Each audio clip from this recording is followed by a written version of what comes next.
Chapter 6:27. The Helmets were working with the 6 Empire-level powers, so there were many diplomatic matters that needed to be dealt with. It was best to let Mang Chingu mediate. The empires were determined to make a profit. Miracle Commerce could also make a sum of source stones. So why wouldn't they do it? Actually, source stones was secondary. Miracle Commerce could use this chance to spread out the miracle shopping centers.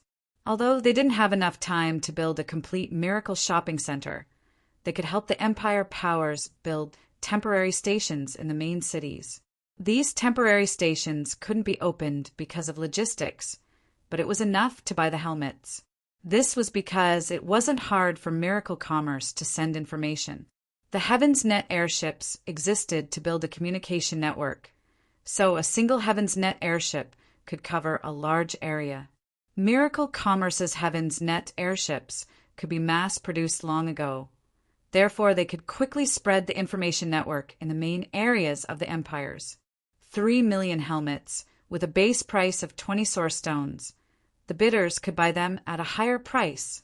It was unknown how many times the average price would be this time, but it would definitely surpass the previous sale by Miracle Commerce. On one hand, this was because this sale was targeted at richer people, and on the other hand, after Miracle Commerce's previous auction, the miracle helmets had become a hot topic on the continent, receiving more attention than ever before. Not to mention the fact that the miracle continent was about to open. This was an important factor that pushed people to buy the helmets. This was because, according to what Miracle Commerce revealed, the earlier they entered the miracle continent, the more opportunities they would have in the virtual world.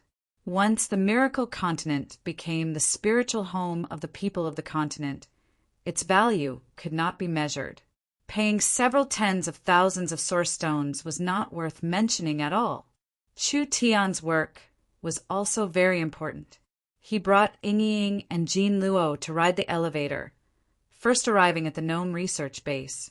Chu Tian remembered the first time he came to this research base, the entire underground research base had stopped operating due to a lack of funds.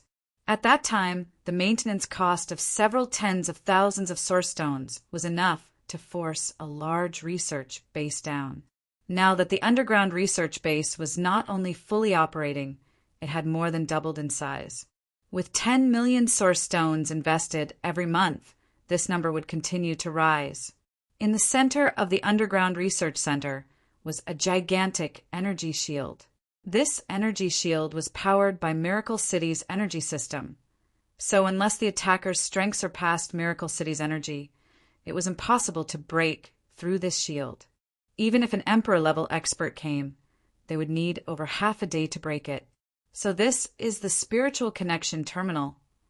Mang Ying already knew that Miracle City had this thing, but this was her first time seeing it.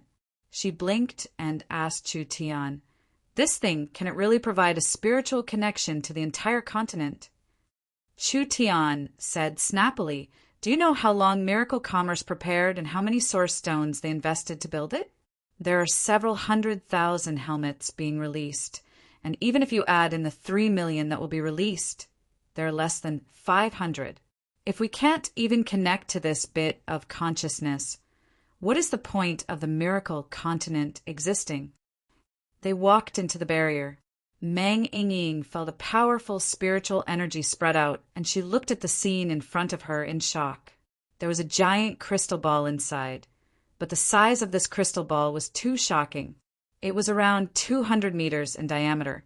What was most shocking was that this crystal ball was releasing spiritual energy. This meant that this crystal ball with a diameter of 200 meters was a high-intensity spiritual crystal. How many spiritual materials would be used to refine it? Just this crystal ball was worth over 100 million source stones. This incomparably large crystal ball was filled with all kinds of equipment, and there were over 1,000 gnomes maintaining it. Other than that, they were preparing to produce a second large crystal ball here. "Sir City Lord," the gnome in charge Clark came over and said, "The first mother spiritual ball has already been tested and there are no problems. This kind of terminal can connect to at least 30 million people's consciousness, and if it is overloaded, it can reach 50 million. Our second Mother Spiritual Ball is also being constructed, and I estimate that it will be completed in a month. Chu Tian said with a nod. Speed it up, the more Mother Spiritual Balls the better. Although there is no requirement for the capacity in the short term, the Miracle Commerce helmets will explode in half a year. We will receive a large test and challenge in all aspects. Yes, Sir City Lord, I'll inspect it first. Now that the entire continent knew that Miracle City was preparing to open the Miracle Continent, if something went wrong at this crucial time, not only would the company lose face, even Chu Tian wouldn't be able to put his face. Mang Yingying looked up at the giant crystal ball and said in a surprised voice, Such a large spiritual crystal! How much money and resources did it take to make it? What kind of principle does it operate on? This is the Mother Spiritual Ball. It contains a large amount of spiritual energy and is actually the generator of the spiritual world. Our Miracle Continent was created inside, and it also acts as a terminal, allowing the users of the Miracle Helmets to connect to it. This way, they can enter the Miracle Continent. Chu Tian used his divine sense to inspect the Mother Spiritual Ball's details and operation as he continued to explain. Other than the terminal system, we also have the Smart Brain Array System and a launch system. The Smart Brain Array System was made of a large amount of super smart brains. These super smart brains were distributed throughout Miracle City because the changes, order, and laws of the Miracle Continent needed to be stable. This had a very high requirement for data processing, so it wasn't enough without a large amount of smart brains. The launch system was made of large amounts of launch towers. Although spiritual energy was different from other kinds of energy, and spiritual energy wouldn't weaken with distance, it could still be disturbed by other strong spiritual energy arrays or minds. In order to prevent this from happening, Miracle City had to increase the spiritual signal sending and receiving ability to ensure that it could cover the entire continent. Chu Tian finished his inspection. There weren't any big problems, but he still pointed out a few small flaws. Mang Yingying looked at the incomparably large Mother Spiritual Ball in front of her with anticipation. I really want to see the Miracle Continent as soon as possible. Our Miracle Commerce has created a world. It's even stronger than a spiritual god. Chu Tian smiled as he held his fiancée's hand. What are you in a rush for? I'll definitely give you a pleasant surprise at that time. While Chu Tian was busy with the final inspection and preparations for the Miracle Continent's wedding, the Miracle Shopping Center was already in full swing. Chu Tian used a day or two to guide and repair the Mother Spiritual Ball's construction and maintenance before leaving the underground research center. He returned to the surface to personally prepare for the wedding. This was the official start of the new round of auction sales. Meng Qingguo used the smart brain to calculate the first day's data. There were a total of 19,130,000 people bidding, with a total of 89,600,000 times. When this data was announced, everyone was shocked. The first day of the new round of auction sales hadn't even ended yet. There were many important areas of the empire that hadn't even set up a temporary station, but the data had already far surpassed the previous 3 days. It could be imagined just how popular the Miracle Helmets were. The Miracle Helmets weren't just a practical item now. The buyers were using it to show their status and identity. This was a symbol of wealth and strength. Meng Qingguo targeted the mentality of this group of people. Therefore, she specially announced that before the Miracle Continent opened, all the helmets in advance would be limited edition commemorative helmets that were completely different from the future helmets. As long as the buyer was over 3 times the price, they would all receive a souvenir. The buyers in the top 10% would all receive a precious mark to show their status. The buyers in the top 1% would have the right to use special materials to customize the helmet's appearance or quality. Miracle Commerce didn't need to invest too much in these things, but the results were very shocking. When the first day of auction sales ended and the data was taken out, the Miracle Commerce people were all stunned. The first place bid was 2 million source stones. The lowest ranking helmet out of 3 million was 200. This number was already double the first time they sold the helmets. When Meng Qingguo sent the data to the emperors, these emperors were all dumbfounded. It wouldn't be strange if this number was obtained on the last day, but to reach this level on the first day, this was a bit too shocking, far surpassing their expectations. Everyone was filled with anticipation. What kind of shocking number would this sale bring? Chapter 6:28. The auction was like a raging fire. Each piece of data was explosively increasing. From the emperor to the common people, they all paid close attention to this change, treating it as entertainment after a meal. The data that popped out every day refreshed people's understanding of the world. The people of the continent finally realized just how rich were the rich. Chu Tian didn't pay too much attention to this matter because he knew the result even if he used his but to think. Since he already knew the result, why would he pay attention to it all day? Chu Tian only did two things every day. One was to bring Meng Yingying and the others for a stroll around tasting delicacies, and the other was to prepare for the West Sea City wedding. But while Miracle City was having a peaceful time, City Lord Bo Sha suddenly came to Miracle City. After the 10,000 flood dragon warring kingdom submitted to the Forest Alliance, West Sea City took over most of the 10,000 flood dragon warring kingdom's sea territory and subsidiary powers. Their position in the Western Sea became higher day by day, and their days became better day by day.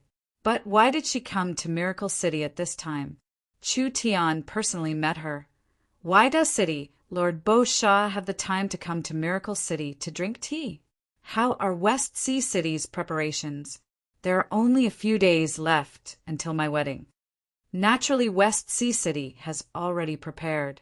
City Lord Bo Sha said to Chu Tian with a serious expression. But Sir City Lord, I came to Miracle City this time mainly to report an important matter to you. Chu Tian was a bit stunned hearing this, although he didn't know what it was.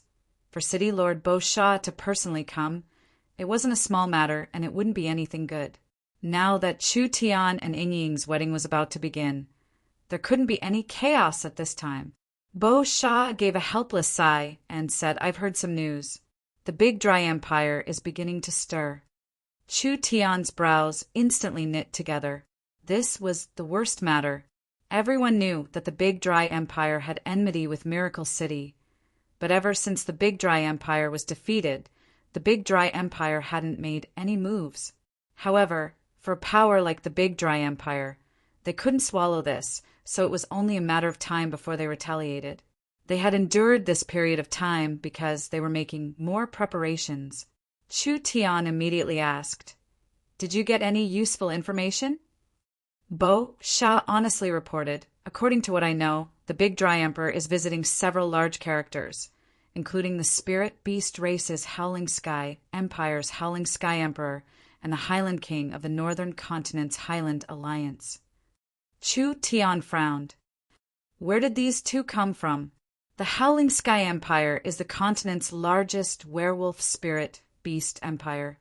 It is said that their cavalry is unparalleled in the world.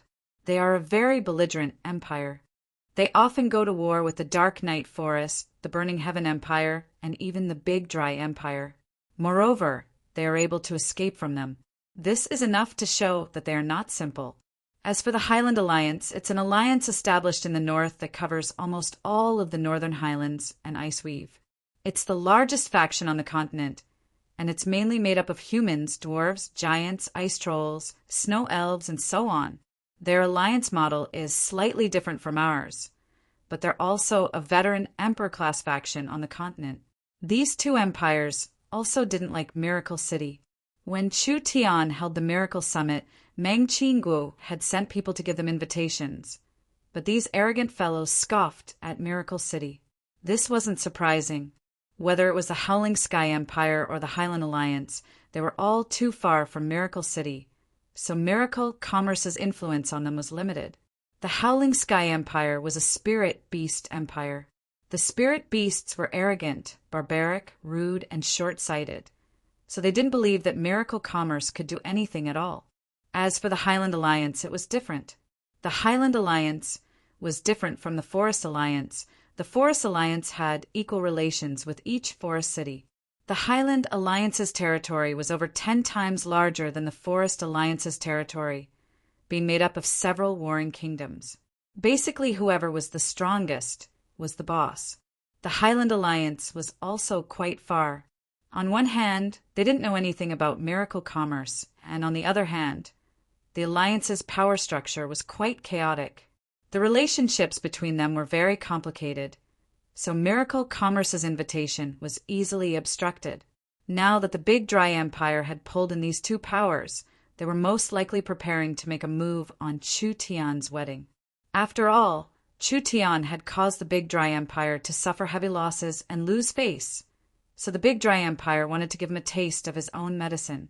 Chu Tian felt a headache as he asked, "How many troops have they gathered?" Bo Sha shook her head and said, "This information is currently unknown." The Big Dry Empire planned to launch an unexpected attack, so they would definitely hide their troops. Miracle City was in the light and they were in the dark. Miracle City's strength was limited and they were on the defensive side, so it was impossible for there to be no loopholes. How could they block the attack of the three powers? This news came too suddenly. There were only a few days left until the wedding. Chu Tian felt this matter was very important, so he called Meng Qinggu over to discuss it. Meng Qinggu never thought that the Big Dry Empire would make a move at this time.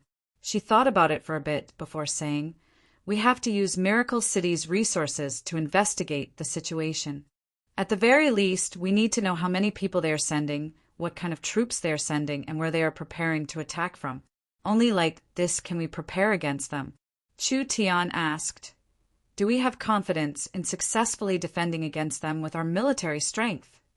Miracle City's current position in the alliance is enough to summon the entire alliance to fight against the enemy. If it was just one empire-level power, it wouldn't be a problem. But there are three of them, and their goal is very clear, which is to attack West Sea City. Even in a one-on-one situation, we can't guarantee West Sea City's safety. West Sea City's current defenses definitely couldn't compare to Miracle City's. After all, Miracle City had a powerful weapon and shield system, as well as the ancient Tree of Life and the Treants as additional defenses. It would be very difficult for Miracle City to attack the three powers, not to mention the clearly weaker West Sea City. The most important thing was, this was not an offensive or defensive battle. When the West Sea City wedding was halfway through, the Big Dry Empire's army would suddenly attack. Whether they could defend West Sea City or not, the wedding that Miracle City had planned for a long time couldn't continue. Meng Qinggu suggested, "Our strength has grown, but we are far from being strong enough to deal with several empire-level powers. We can only ask for help from the other empires." This was a very troublesome matter. Out of the six powers, the only one that had a good relationship with Miracle City was the Dark Night Forest, and this was because the Dark Night Forest's moon god's palace was controlled by Chu Tian. As for the other powers, it was hard to guess. It would be good if they didn't hit them while they were down. Would they help them? We have common interests, and they are counting on Miracle City to earn large amounts of money. I think there's no problem. I'll personally try. Meng Qinggu knew the situation was urgent, so she had to act as a mediator. Chapter 6:29. Meng Qinggu sent out an emergency spiritual conference invitation to the six empires. This so-called spiritual conference was connected to the spiritual helmets, using the spiritual helmets to create a conference hall. After all, these six famous characters of the continent were not small fries. If they could come and go as they pleased, would they still have any dignity to speak of? If they didn't have any dignity, Miracle City wouldn't have any good days ahead of them. The spiritual conference could solve their worries. The six powers had been staring at the Miracle Shopping Center's bidding list all day, and they had already realized how strong the Miracle Shopping Center was. If Meng Qinggu invited them to a spiritual conference at this time, they definitely wouldn't reject it. Therefore, they all put on their helmets at the same time. The Burning Heaven Emperor broke out in laughter when he came in, The Miracle Shopping Center's ability to make money really makes people jealous. Miracle City has this kind of money tree in their hands. They can't not make money, even if they don't want to. The Wind Moon Empress elegantly drank a cup of tea. Of course this tea was a spiritual illusion. She slowly said, "Miracle Commerce can just lie down and make money in the future. It's not bad if we can drink some soup from the back." The dragon race's great elder and the Nether King both felt the same way. Mang Qinggu felt that the atmosphere wasn't right when she came in. These fellows were peak existences of the continent. It wasn't simple for them to sit in this position. It was hard not to be confused by their current appearance. Mang Qinggu looked at the Dark Knight Elven King, and she obtained some information from the Dark Knight Elven King's eyes. So it was like this. The Big Dry Empire working with the Howling Sky Empire and the Highland Alliance. Even West Sea City could find some clues about this matter. These were peak existences of the continent. How could they not have a trace of it? This was clearly not realistic. Now that they came out crying about being poor and praising miracle commerce, Mang Qinggu thought there was only one possibility. These fellows had other plans. Mang Qinggu knew this matter couldn't be avoided, so she wasn't polite with them. She was too lazy to beat around the bush, as she directly said, "I think the various majesties already know about Miracle City's situation. Our opponent, the Big Dry Empire, has gathered 2 large powers to make a move on the wedding day in West Sea City. Your majesties should understand that the Miracle Continent will open on the day of the West Sea City's wedding. The opening of the Miracle Continent is very important to the sales of the helmets, and everyone will benefit from the helmets. In the future, you can rely on the helmets to earn tens of billions of source stones. So I hope that in this difficult time for Miracle City, everyone can help us." The few emperors were slightly stunned. Mang Qinggu directly threw out the problem and showed a weak attitude of asking for help, which surprised them. "It's not that I can't help you." A rough voice rang out. The one speaking was the Wild Beast Empire's Wild Beast Emperor. This Spirit Beast Emperor loudly said, "Only the Spirit Beasts are poor, so the military expenditure is not a small amount." Military expenditure? If you can't even take out the military expenditure, your Wild Beast Empire might as well be destroyed. Mang Qinggu knew that it was impossible to get through this without cutting a few pieces of flesh. She was already prepared for this from the beginning. After all, Miracle City was in a cooperative relationship with them and not an alliance. They had no obligation to send troops for Miracle City. Therefore, they could only think of how to maximize their benefits. Miracle City wouldn't be destroyed this time. But once the Big Dry Empire's army interrupted the long-awaited West Sea City wedding, causing the opening of the Miracle Continent to be delayed, Miracle Commerce's reputation and prestige on the continent would be greatly reduced. Once West Sea City fell, Miracle City would lose the entire West Sea, which would be a very large loss. Mang Qinggu said without even thinking, "Miracle City only wants 10% of the profit from selling the helmets. The rest will belong to everyone here." This sentence was worth at least several hundred million source stones. What kind of concept was several hundred million source stones? The Wild Beast Empire was a bit poor, and the per capita value of the Spirit Beast Empire, they only received several hundred million in taxes each month.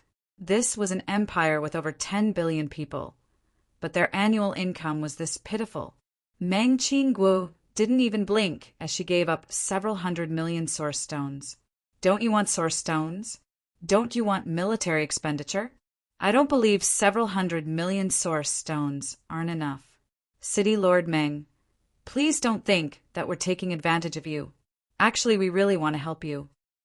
Burning Heaven Emperor had a troubled look on his face.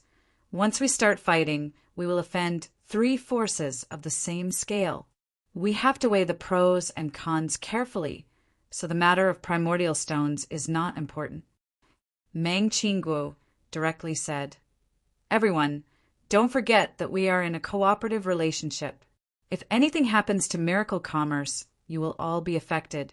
Once the Miracle Continent is delayed, the the popularity of the miracle helmets will greatly decrease. Other than that, our future cooperation won't work and everyone will suffer losses. I'm afraid it won't be as simple as using source stones." The Burning Heaven Emperor shook his head and said, "City Lord Meng's words are reasonable, but just based on this agreement, it's a bit hard for us to make this decision." Meng Qinggu asked, "What does everyone want?" At this time, the Wild Beast Empire's Wild Beast Emperor was like a hungry wolf that smelled blood. He immediately stood up and said with glowing eyes, "How about this? You give us a bit of the Miracle Commerce Center's shares and we'll be partners. We'll all be one family in the future, so we can help each other out." He actually wanted the Miracle Commerce Center's shares. This Miracle Commerce Center was one of Miracle Commerce's most important income channels, and it was the platform that Miracle Commerce had been laying out the longest. It couldn't be calculated now, but it could create infinite value in the future. Right now, the Miracle Commerce Center was 100% controlled by the Miracle Commerce Group. Even if it was just a bit of shares, it would be like cutting a piece of meat for the Miracle Commerce people. The Wild Beast Emperor was really crazy poor. He actually had this kind of idea. Meng Qinggu knit her brows and firmly said, "The Miracle Commerce Center is the foundation of the future. Don't you think the Wild Beast Emperor's request is a bit excessive?" The Dragon Race's great elder couldn't help saying, "The Miracle Commerce Center's value is hard to calculate, but because this platform has too much potential, if Miracle Commerce monopolizes the continent in the future, wouldn't we really have to beg for food behind Miracle Commerce's back?" Even from a strategic point of view, Miracle Commerce shouldn't completely control the Miracle Commerce Center. This will only make the other powers of the continent feel fear towards you and Miracle City. These words were more reasonable than the Wild Beast Emperor's. The Miracle Commerce Center covered the entire continent, and the entire business was controlled by Miracle City. If there was a conflict with Miracle City, would just a single Miracle Commerce Center be enough to kill them? This kind of situation where those who complied would prosper and those who disobeyed would perish was not something any ruler wanted to see. Meng Qinggu didn't give an inch as she bargained. Other than giving us 10% of the profits from the Miracle Helmets, Miracle City and Miracle Commerce can stop producing helmets in the future and let you enjoy all the profits from the Miracle Helmets. This was another large piece of the cake being cut out. Miracle Commerce wouldn't make their own helmets in the future, which meant that Miracle Commerce would have to research and develop their helmets. This job would be given to the Six Powers, which would allow the Six Powers to earn a large sum of money in the future. The Wind Moon Empress couldn't help saying, "We can develop to this day because of the thousands of years of our ancestors' capital.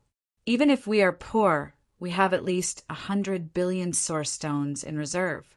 We want peace of mind, and you have to know that it is hard to fight for a country and even harder to defend it.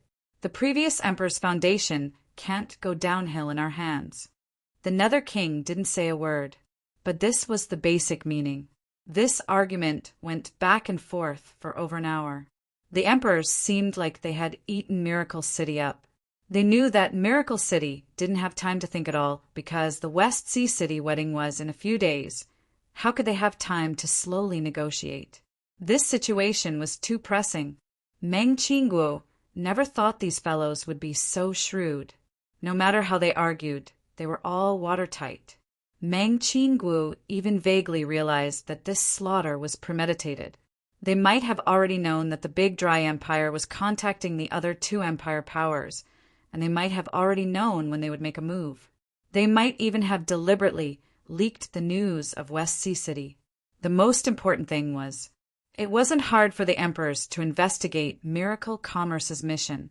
This wedding involved Meng Yingying and Chu Tian. Both of them were the most important people to Meng Qingguo. Everyone had a weakness. Even a smart person like Meng Qingguo was no exception. So, as long as they grasped this point, they were confident they could make a large profit. Meng Qingguo realized that she was in a passive position. She also realized how important strength was. If Miracle Commerce was strong enough, why would they waste their breath on them? Investing a large amount in military construction was correct, but now it seemed like it wasn't big enough. They needed to increase it. Meng Qinggu wasted 2 hours. She didn't want to waste time, so she threw out her final bottom line. Other than the 10% profit from the helmet sales and the promise that Miracle Commerce won't make any more helmets, I can give you the rights to operate the Miracle Commerce Centers in your area, allowing you to personally manage the Miracle Commerce Centers and the local trading network. Miracle Commerce won't interfere, and you just need to give Miracle Commerce a commission based on your actual income each year. The Wild Beast Emperor was a bit unhappy. We still need to pay. Your Majesties, this is Miracle Commerce's final bottom line. Meng Qingwu's expression was very serious.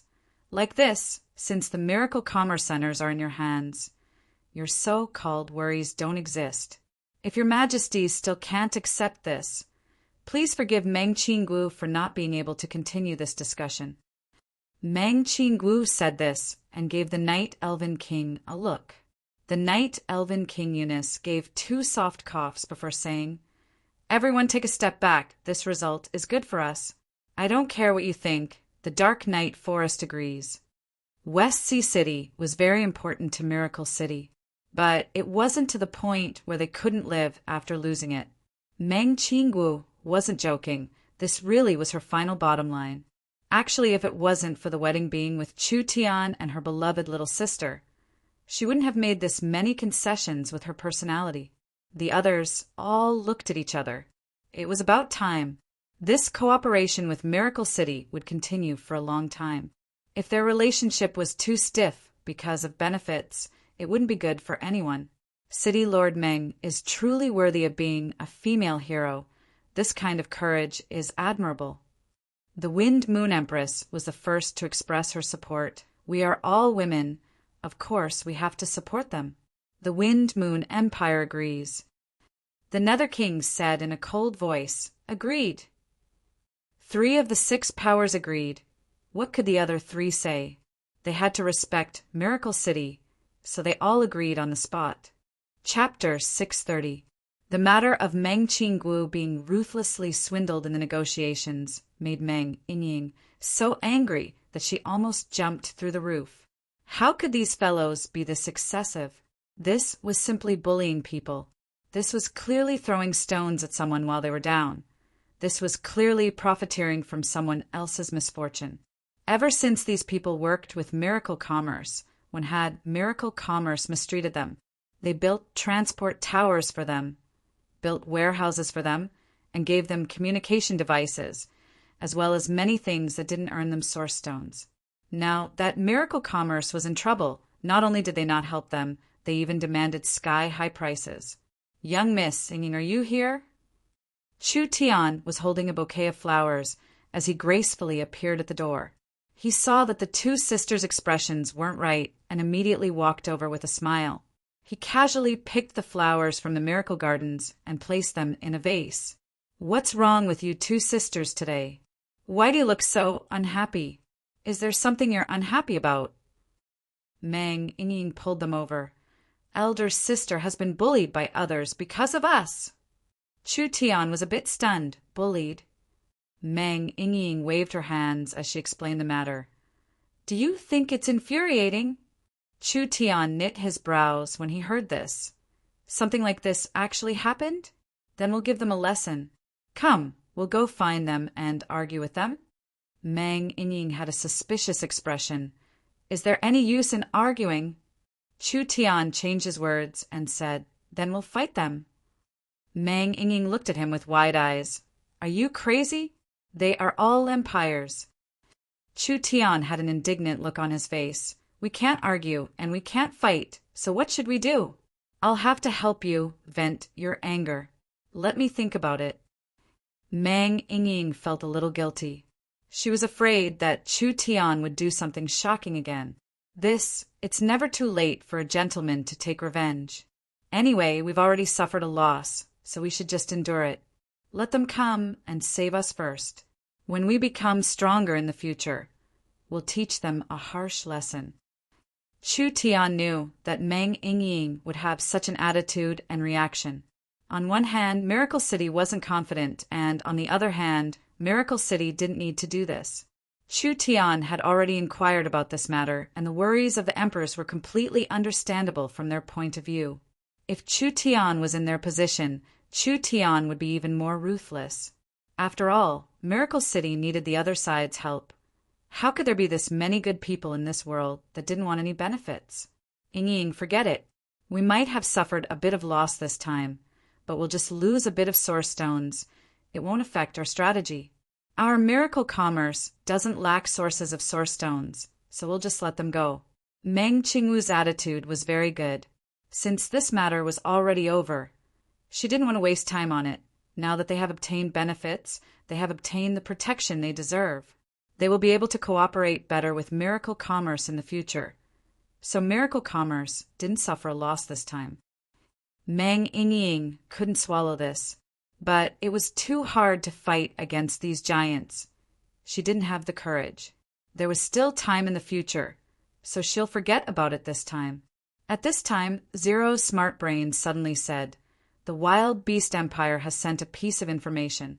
We have determined that it is accurate information on the enemy's distribution and movements, with an 80% accuracy.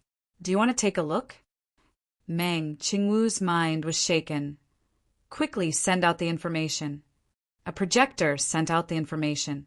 This information was very clear on the situation of the Big Dry Empire, the Highland Alliance, and the Howling Sky Empire. From the current situation, the three powers had already gathered their armies in the Big Dry Empire's territory. There were around 1 million of them, and they were all very mobile air forces. Chu Tian and Miracle Commerce didn't dare be careless this time. An entire 1 million. This wasn't a small number. Meng Ying was also stunned. Why did they send out this many troops? I believe most of it is a smokescreen. Meng Qingwu calmly explained. This is not a country-destroying war. It's impossible for the three empires to send out most of their trump cards to attack West Sea City. If my guesses aren't wrong, over 60% of this 1 million army are normal elites, and only a third of it is a trump card army like the one that attacked Miracle City last time. Even this was very shocking. Miracle City was attacked by the Big Dry Empire's 80,000 Dragonhawk cavalry. If it wasn't for the ancient tree of life's indestructible barrier, if it wasn't for the Treants led by Cenarius and the allied armies, Miracle City wouldn't have been able to resist. Now that there was no way to defend and they could only fight the enemy in the wild, the difficulty could not be compared to before, since the information was already in their hands. Meng Qingwu quickly summoned the leaders of the 6 alliances. She held an emergency meeting and explained the situation.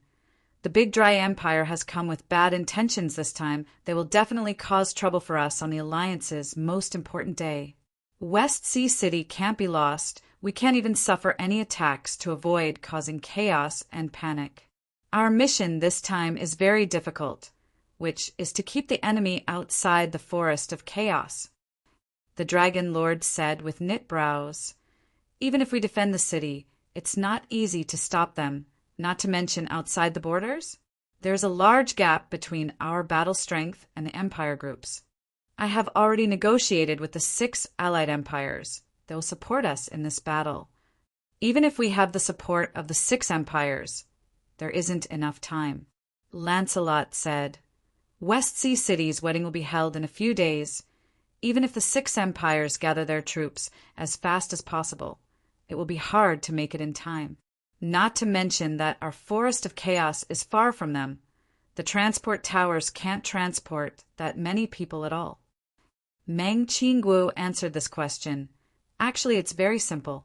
The space gate has already been prepared. The 6 empires only need to gather at the nearest location.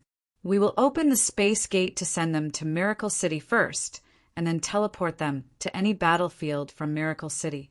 We just need to open the space gate in Miracle City. It was much easier like this. We won't let everyone work for nothing this time. Meng Qingwu threw out another good news. From today on, Miracle City will no longer produce the miracle helmets, but we will give the helmet factory and related technology to everyone here as a reward for your help this time. Everyone revealed a look of joy. This miracle helmet was a very large market, and if they could get a piece of it, it would be a large amount of income. Meng Qinggu really had a way. She promised the rulers that she wouldn't produce helmets, but she gave the helmet, factory, and technology to the alliance members. This didn't go against the agreement, and it created value for the alliance, allowing the partners to obtain real benefits. This large piece of fat meat was given to them to eat. How could they not work harder in this matter? Meng Qinggu continued to say, "Actually, with the alliance's strength, everyone doesn't need to be pessimistic. Miracle City has already begun large-scale military investments, and with everyone's help, even in a fair situation, we might not lose to an empire-level power." These people were half believing and half doubting these words. Miracle City had indeed defeated the Big Dry Empire once, but that victory was mainly because the Big Dry Empire didn't have enough intelligence and their love rivals. Other than that, Miracle City had the advantage of being the defending side, and it hadn't been long since the second battle began. The two battles were just different in terms of strength. Chapter 631. Everyone is on the same side. Miracle Commerce does not have any secrets to hide from you. Meng Qinggu was not a boastful person. She knew that no matter how extravagant her words were, it was better to directly show everyone something. Therefore, she directly ordered the smart brain, "Zero, please show the newest weapon to the sirs." "Yes, Vice City Lord." Zero shot out several beams of light that landed in the center of the conference hall. The various beams of light combined to form a three-dimensional image. This was a set of mech suits. There were 8 metal arms on the back, making it look like a large spider. This mech suit was completely different from the previous rough designs. The mech suit was completely streamlined, filled with a sense of technology and power. The single-soldier mech suit has always been one of Miracle Commerce's most important weapons. But compared to the previous designs, there has been a large breakthrough in this research. Zero immediately began to explain, and the image began to change. This single-soldier spider mech suit uses the moon's high energy source, so its energy intensity is several times that of the past. Other than that, it has 2 layers of shields that can block a true spirit expert's attack 6-8 times. It is equipped with 8 attack systems and also has a battle support system. Other than that, the main body of the mech suit is made of liquid metal, so it can change its size according to the wearer's body. Meng Qinggu added, "We have already produced 100,000 spider mech suits, and they have already been equipped in Miracle City's strongest army. I believe that this mech suit army will become the mainstay of the battlefield." After Zero finished introducing the mech suit, he released several more beams of light. This time it was a puppet made entirely of metal. This puppet was very strange. Not only did it have human limbs, it also had a strange triangular wing on its back, so it should have the ability to fly. This is Miracle Commerce's newest winged battle robot. It also uses the moon's crystal oil as an energy source. It can adapt to all kinds of battles on land, sea, and air. This is a battle weapon made purely for the battlefield. It is a battle puppet without any intelligence. It has absolute obedience, absolute execution, absolute efficiency, and absolute precision. It can be directly controlled by a smart brain, with a total of 10 attack systems and weapons that can adapt to all kinds of battlefield environments. Meng Qinggu then added, "Miracle City has already produced 50,000 of these winged battle robots. Their appearance will definitely be the enemy's nightmare." The 6 magnates were shocked when they heard this. Miracle City's new weapons used the special crystal oil energy extracted from the moon, so the strength of these weapons was several times stronger than before. Therefore, the power of the weapons and the defense of the shields were also several times stronger. This was a qualitative leap. The development of the moon had a large effect on Miracle City. Just the 100,000 mecha troopers and 50,000 mechanical soldiers would be a force to reckon with. With the help of the experts from a few major organizations, it would be enough to contend with an empire-level organization's army. Miracle City still had powerful warships. If they could send out several warships and several hundred Black Thunder fighters, they could even fight one or two of them. As everyone can see, Miracle City's equipment has been upgraded and the abilities of our fighter jets and battleships have been greatly increased. Other than that, there are many new weapons that everyone has never seen before, especially in the field of deep space weapons. I'll let everyone take a look now. After Zero obtained Meng Qingwu's permission, he released a three-dimensional image. This was a large metal barrel with two iron wings, slowly moving in the deep space.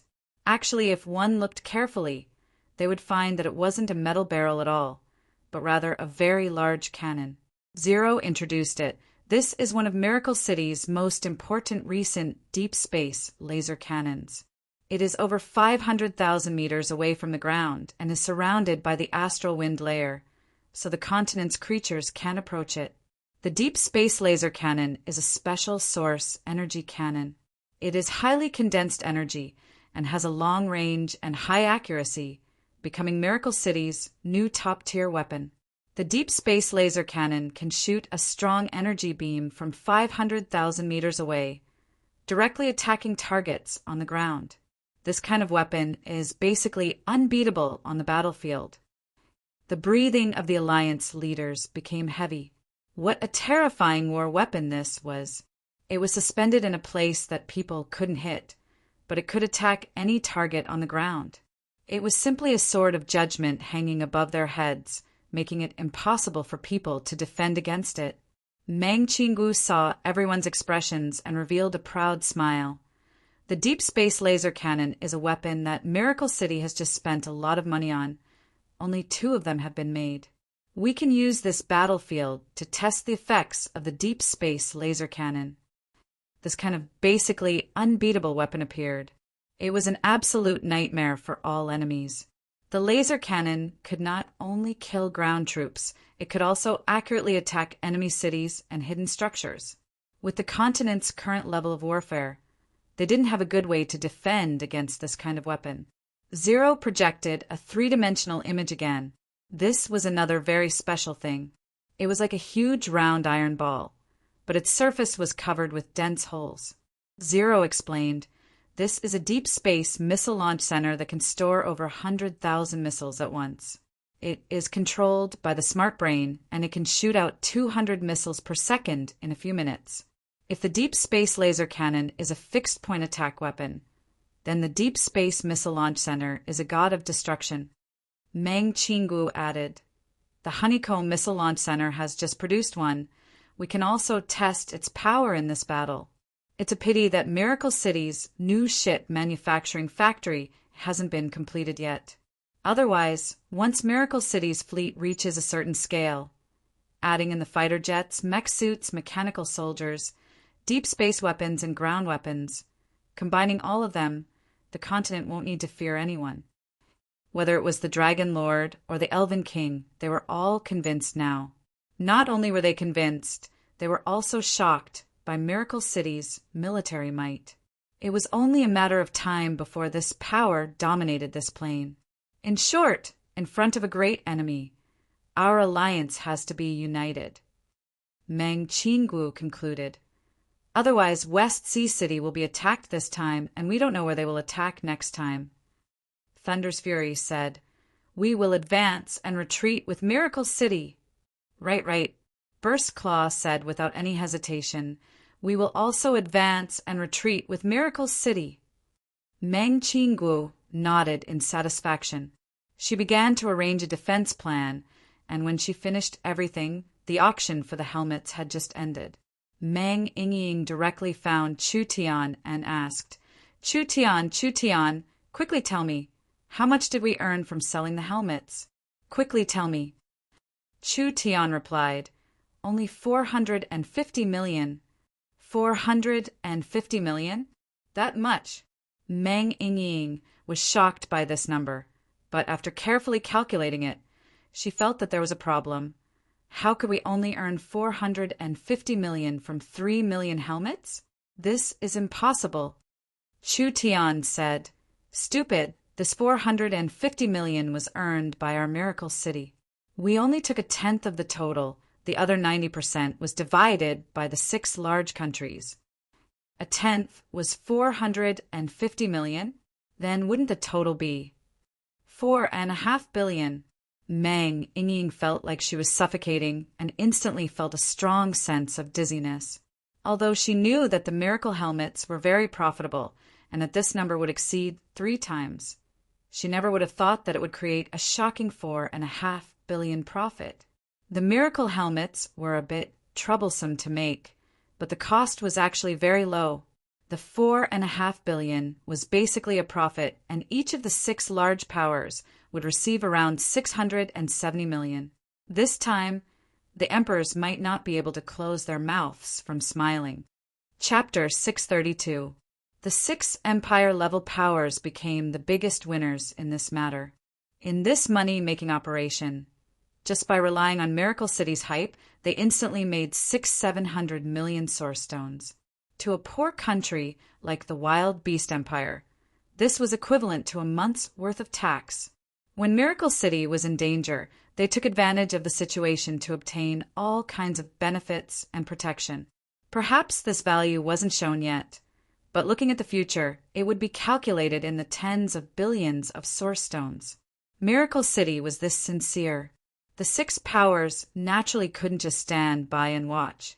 The most important thing was that the helmets had been sold, but the source stones were still being withheld by Miracle City.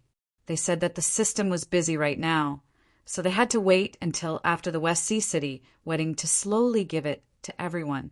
Who didn't know what Meng Qinggu was thinking? The empires couldn't let anything go wrong with the West Sea City wedding because of the 600-700 million source stones. Otherwise, who knew if Miracle City would find a reason to hold it for a longer time? The 6 powers all took action. The Dark Night Forest sent out 40,000 unicorn sacred beasts. The Heaven-Burning Empire sent out 40,000 flame hawk knights. The Wind Moon Empire sent out 40,000 sacred sky horse knights. The Wild Beast Empire sent out 40,000 twin-legged dragon knights. The Dragon Territory sent out 20,000 dragons, and the Netherworld Sea sent out 20,000 soul-devouring beasts. These armies were the trump card armies of the various powers. Although there weren't many of them, their quality was very high. Compared to the big dry empire's 3 trump card armies, they were stronger and not weaker. Among them, the Wind Moon Empire, Wild Beast Empire, and Burning Heaven Empire all sent out their trump card elites. The Flame Hawk Knights were the direct subordinates of the Burning Heaven Emperor. The Wind Moon Sacred Sky Horse Knights were a famous, super strong army on the continent, and the Wild Beast Empire's twin-legged dragons were a super strong army trained by the Wild Beast Empire's many battles. The Night Elves didn't directly send out their clansmen. The entire army was made up of demon beasts. The Unicorn Sacred Beasts were stronger than normal unicorns. They grew up bathing in the Dark Night Forest's moon essence and being baptized by elven priests. They were brave and had a high intelligence, could fly, and could heal themselves or heal the enemy. The Dragon Territory directly sent out 20,000 dragons. These dragons were existences close to the Heaven Domain realm, and even if these 20,000 dragons were weak, they were still stronger than the trump card armies of an empire. The Nether Sea Soul Devouring Beast was a high-level undead monster refined by a necromancer. It had all kinds of unimaginable abilities and was enough to strike fear into the hearts of people on the battlefield. There were 200,000 reinforcements from the 6 nations. Although there weren't many of them, their combat strength was terrifying. No matter how strong the Big Dry Empire's army was, if they met this army, they would have to properly consider it. The only problem now was that it was too late for the armies of the 6 powers to rush to the Forest of Chaos, and the transport towers couldn't support such a large-scale transport array.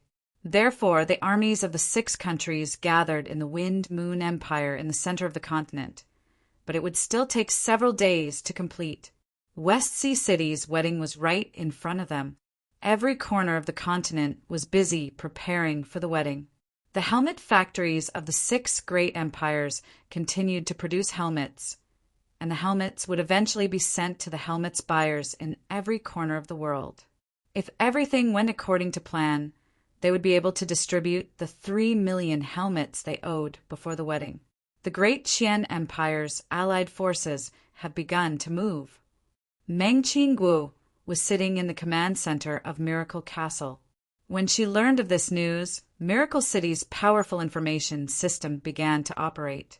Several dozen Heaven's Eye airships were monitoring the situation, so Miracle City could clearly see the Big Dry Empire's every move. Miracle City had been patiently waiting. They were mainly afraid of a 1 in 10,000 chance of accidental injuries. What if the Big Dry Empire wasn't gathering their army to deal with the forest of chaos? Now that their army was moving at this critical moment, this meant that there was no 1 in 10,000 chance of a misunderstanding. Their sword was pointed at the Western Sea, and their intentions were clear, so they didn't need to be merciful. The Big Dry Empire's army knew that they couldn't escape surveillance at all, so instead of hiding, they might as well release their momentum. They swallowed the sky and earth, creating a large momentum, without any intention of hiding at all. This was an army of over 1 million. This scene that covered the sky and earth like it was coming from West Sea City shocked all the large and small kingdoms, not to mention the hidden elite army of the empires. Even the other armies were elites of the empires. It wasn't something a small or large kingdom could resist. With this speed, they would arrive in West Sea City in around 2 days. When will the reinforcements of the 6 countries arrive? Reporting to the city lord, it will take at least 3 days. Meng Qingwu's finger gently tapped the table as her eyes stared at the dense life signals on a 3-dimensional map made by Smart Brain. She quickly began to plan in her mind. 50,000 mech suits, 50,000 mechanical soldiers for warships, 20 airships, 300 fighter jets, 2 deep space laser cannons, 1 deep space honeycomb missile center, and around 100,000 Alliance elite reinforcements. This was the total battle strength they had invested. It should be enough to deal with an empire's army.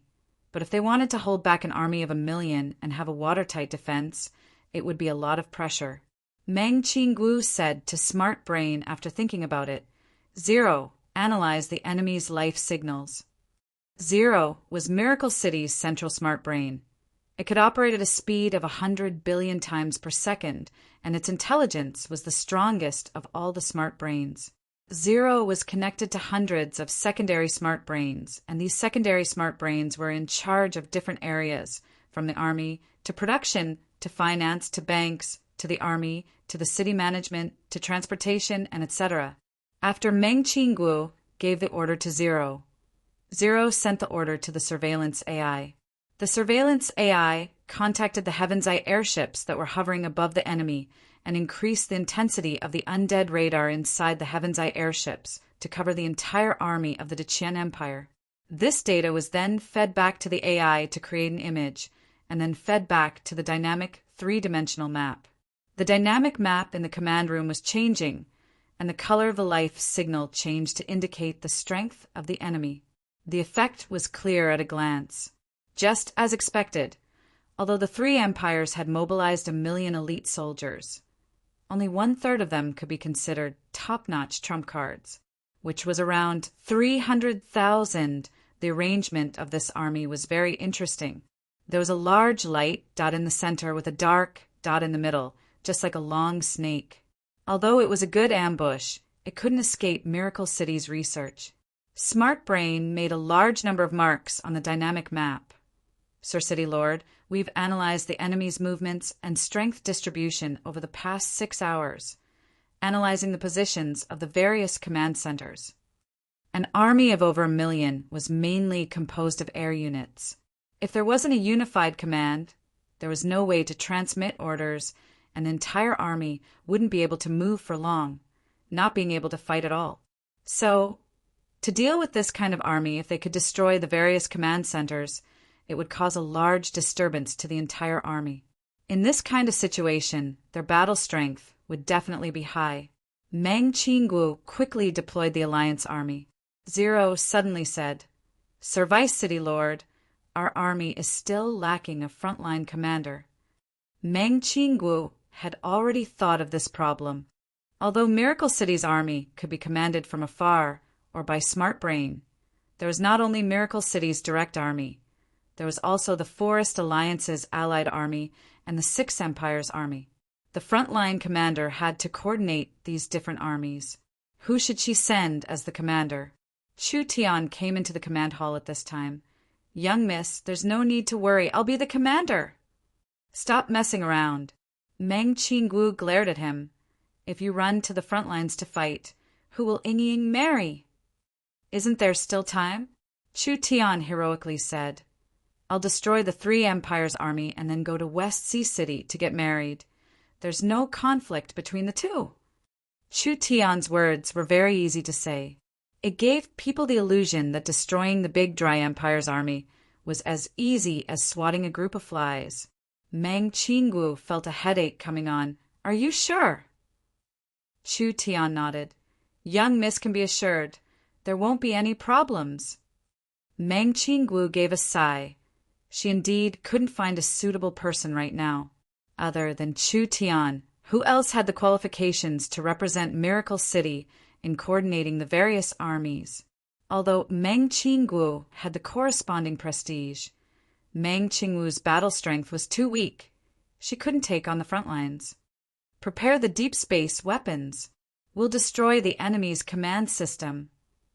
When Meng Qinggu was preparing the various weapons, Chu Tian had already left Miracle City. He led Miracle City's army and left the Forest of Chaos as quickly as possible, heading to where the Big Dry Empire's reinforcements would pass to set up an ambush. Chu Tian thought that just these troops weren't enough, so he first set up a space warehouse near the battlefield. He used the space warehouse to transport large amounts of equipment from Miracle City, including guided missile carriages, source energy cannons, anti-air laser cannons, and various heavy weapons. At this time, Meng Qinggu's voice sounded in Chu Tian's ears through the communication device. "Pay attention, the enemy's main force is less than 300 miles away. Miracle City's deep space weapons have been prepared. They will be activated now." "Understood. We'll show them something good this time." Chu Tian's lips curled into a faint smile as he gently raised his hand. "Have the guided missile unit prepare. Let's cooperate with the deep space weapons and give these fellows a large gift." The 30 guided missile carriages on the mountain slowly raised their launchers, and several hundred missiles were activated at the same time, aiming straight ahead. "Fire!" The 30 guided missile carriages released energy, and several hundred missiles created sparks in the air. They shot into the sky from the missile carriages and turned into dots of light in the blink of an eye. From this moment on, the battle officially began. Chapter 633. After the Battle of Miracle City, the Big Dry Empire and the Forest Alliance formed an irreconcilable grudge. One was an empire, one was an overlord. The Big Dry Empire couldn't endure this kind of shame. It was the same even if they were asking for it. In the past 10 years, even if the Big Dry Empire had fought with the other empire-level powers on the continent, they had never lost as miserably as Miracle City. The Forest Alliance still couldn't become a recognized empire-level power on the continent. So because of their defeat in this battle, the Big Dry Empire had lost all their face. If it was a normal kingdom, this loss of face wouldn't matter. At most, they would lose a bit of face. But for an empire like the Big Dry Empire, this loss of face wasn't just a problem of the emperor's face. It was related to the empire's prestige and influence. The empire's prestige was related to their benefits. Any empire-level power on the continent had over 100 small and medium subsidiary powers. The Big Dry Empire had 130 subsidiary powers, several warring kingdoms, several large and small kingdoms, and several large and small sections. What did they rely on to manage all these powers? Even if the Big Dry Empire's army was strong, they couldn't manage all these places at once. These subsidiary powers obediently paid tribute to the Big Dry Empire every year mainly because they were afraid of the empire's prestige. It was the empire's influence that restricted them, making them not dare neglect the Big Dry Empire at all. Therefore, the stronger the empire, the more loyal the subsidiary powers were, and the more they paid tribute. An empire's face was directly linked to their benefits. Miracle City's battle. The Big Dry Empire had suffered heavy losses and lost all their face. Not only were they ridiculed by the other empire-level powers, some subsidiary powers were also affected. They thought that the Big Dry Empire was weak and wasn't worth trying to please, so their tribute would be greatly reduced in the end. The Big Dry Empire's competitors would even take this chance to make some of the opportunists change sides. Miracle City's defeat this time would have a long-lasting effect on the Big Dry Empire. Therefore, it was urgent to save their face. Next, Miracle City itself was becoming a serious threat. If they didn't personally see it, it would be hard to imagine that such a strange flower would appear on the continent. Miracle Commerce had only been established for 3 years, but it was a road that couldn't be completed in 300 years. Miracle Commerce's way of rising was very special. They didn't recruit soldiers by horses, fight, or expand their borders, but they had this kind of large effect. Although Miracle City was pushing aside the Big Dry Empire, the Big Dry Empire had been paying attention to Miracle City, so they knew what they had been doing recently. After the summit, Miracle City was getting closer to the 6 empire-level powers, which made the Big Dry Empire feel very uneasy. The rise of an empire-level power in the Forest of Chaos was only a matter of time. The most terrifying thing was not that there would be an empire power on the continent. Rather, it was that the Forest of Chaos had a very special position on the continent. It could become a link to other powers, finally forming a special alliance across the entire continent. If Miracle City really succeeded, the Big Dry Empire would find it hard to take a single step forward, and there would even be the danger of being swallowed. It was time to break his spirit. They had to deal a heavy blow to Miracle City. The great Qian Empire had paid a high price to invite the 2 factions to form an army of 1,000,000 soldiers. Among them, there were close to 700,000 regular soldiers and about 350,000 elite soldiers. The great Qian Empire had sent 150,000 of them. This army strength was enough to fight an empire. The Big Dry Emperor, personally leading the army, showed his determination to win. Miracle City's defenses in the Forest of Chaos weren't bad, but the Big Dry Emperor didn't believe West Sea City had this kind of defense. As long as they destroyed the Forest Alliance's West Sea City, it would be equivalent to cutting off the Forest Alliance's influence in the Western Sea. This would deal a heavy blow to the Forest Alliance and allow the Big Dry Empire to take back several Western Sea subsidiary powers. The Big Dry Empire's influence would expand to the Western Sea, and they could station a large number of troops in West Sea City as a springboard, constantly eroding the Forest of Chaos. This way, they could slowly defeat Miracle City. Other than strategic considerations, Miracle City's city, Lord Chu Tian, had chosen West Sea City to hold his wedding, and the Miracle Continent would open on this day. The Big Dry Emperor chose Miracle City's most important day to deal a heavy blow to the Forest of Chaos. Your Majesty, the Big Dry Emperor! There are large flying objects in front of us. They are very fast. They should be Miracle City's guided missiles. When the Big Dry Emperor was commanding in the center, the messengers communicated with each other with their divine senses, quickly reporting the frontline situation to the Big Dry Emperor. Communication in this era wasn't very developed, and it was normal for such a large-scale army to be separated by several dozen miles. It would be too slow to send orders with their mouths, and it would be easy for the flags to be messed up. Therefore, the most advanced method of communication was divine sense. How many are there? There are around several hundred. Only several hundred? The Big Dry Emperor revealed a disdainful smile when he heard this.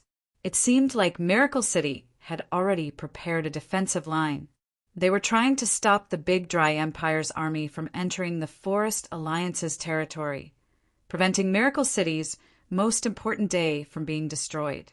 The Big Dry Emperor wasn't worried about this at all. Rather, he fell into their trap. If Miracle City used the city as a defensive point, it would be a bit difficult for the army to fight. If they fought in the wilderness, no matter how strong Miracle City's army was, they wouldn't be able to stop this army. Even a true empire wouldn't be able to stop the Big Dry Empire's army.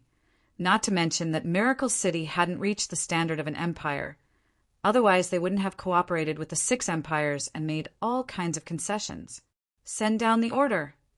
The Big Dry Emperor didn't even think before saying, "Open the frontline army's barrier. The frontline army will advance and directly attack the Forest Alliance." The Big Dry Empire had been collecting information on Miracle City for research. Although there were many things about Miracle City that the Big Dry Empire didn't understand, at least they wouldn't be completely blind like before. Regarding the guided missiles, the source energy cannons, and the laser cannons, the Big Dry Empire had analyzed them and researched defensive measures. For example, Miracle City had the wall breaker missiles. According to the Big Dry Empire's records, this kind of missile had appeared in the battle between the Forest Alliance and the Eagle Burial Kingdom. This kind of missile was specially used to counter barriers and could destroy large-scale barriers. Therefore, it was very dangerous in a battle between 2 armies. The Big Dry Empire divided their armies into front, middle, back, left, and right in order to avoid suffering losses. Each army had their own large-scale barrier, and each barrier had many layers, effectively blocking the effects of the wall breaker missiles. Other than that, the Big Dry Empire knew that Miracle City had things like airships. This time, the Big Dry Empire sent out an elite army to defend the airships. They mainly appeared at the altitude of the airships, and as long as they found a target, they would immediately destroy it. They wouldn't give them a chance to drop bombs or cannons. It was just several hundred guided missiles. This didn't count for anything to the Big Dry Empire's army. This weak attack meant that the Forest Alliance's preparations were rushed. Perhaps the front lines wouldn't be that strong. Miracle City used high-tech weapons as their main fighting force, but they were lacking in foundation. They didn't have strong soldiers or strong experts. Therefore, when fighting Miracle City, they couldn't drag it out. They had to get close as soon as possible. This way they could minimize their losses. When the Big Dry Emperor had this thought, there was suddenly an ear-piercing whistle. A gigantic beam of light pierced through the heavens, shooting down from the distant skies like a sword of judgment. It fiercely stabbed into the formation, striking very precisely at the central command center where the Qian Emperor was located. Wherever it passed, it pierced through dozens of airborne cavalry or minor injuries. 2 messengers were also killed in a situation where they were caught off guard. What is going on? Where did this attack come from? The Big Dry Emperor angrily questioned.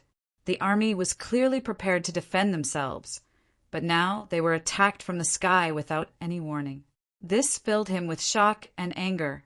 As soon as his voice fell, another giant beam of light fell down. This attack hit the command center where the front lines and instantly caused quite a bit of casualties and chaos. The 3rd beam of light followed right after. This attack hit the command center where the front lines and the rear armies were connected. These attacks were all very accurate, and the intent was very clear. It was clearly to disturb the Big Dry Empire's command center. The Big Dry Emperor finally couldn't hold back as he ordered, "Open the barrier!" Before this order was sent out, the Big Dry Empire's army was scared silly by what happened next. There were tens of thousands of small dots in the sky, and when they looked carefully, how were these small dots? They were all missiles that flew at over 10 times the speed of sound. Why are there so many? Where did they come from?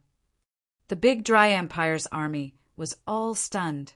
This kind of large-scale attack would definitely have a destructive effect on the army. The various armies didn't need orders to open the barrier, and at this time, the rain of missiles kept falling down, almost covering the center of the Big Dry Emperor's army. The instant explosion caused large casualties to the normal armies, and even the peak armies suffered quite a bit of damage.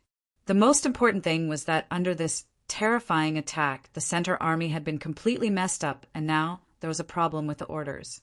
Beams of light fell down one after another. Every strike hit the command center at the right time. Although the few rounds of attacks did not cause any destructive impact on the army of the Great Qian Empire, they had completely messed up the army of 1,000,000 soldiers. Orders could not be transmitted, and the battlefield intelligence was transmitted incorrectly. As a result, the originally strict and orderly army was thrown into chaos. The entire army of 1,000,000 soldiers seemed to be falling apart. Chapter 634. Miracle City's deep space weapons stopped attacking. Of course, this wasn't because Chu Tian and Meng Qinggu were being lenient. Although the deep space weapons were very effective, it was very troublesome to fill them with energy or ammunition. It would take several days to reload each time. Therefore, they could only be used as a weapon to disturb the enemy. They couldn't be used as the main force to destroy the enemy. But Miracle City's deep space weapons had already completed their mission. The attacks from these weapons didn't cause many casualties, but they successfully caused chaos in an army of 1,000,000. This chaos was basically a disaster. The tens of thousands of small troops were in a state of collapse, running around like headless flies. There was no way to unify their orders, and they couldn't send out their attack orders, causing the entire army to collapse and lose their battle strength. Chu Tian observed the enemy's situation from afar. He saw that the densely packed enemy troops, which at first appeared like a dark cloud, appeared like a tidal wave. After the continuous roar, it was as if a string of firecrackers had been thrown into a swarm of flies, causing all the flies to be startled and fall into chaos. Not bad. Chu Tian revealed a satisfied smile. You can make your move now.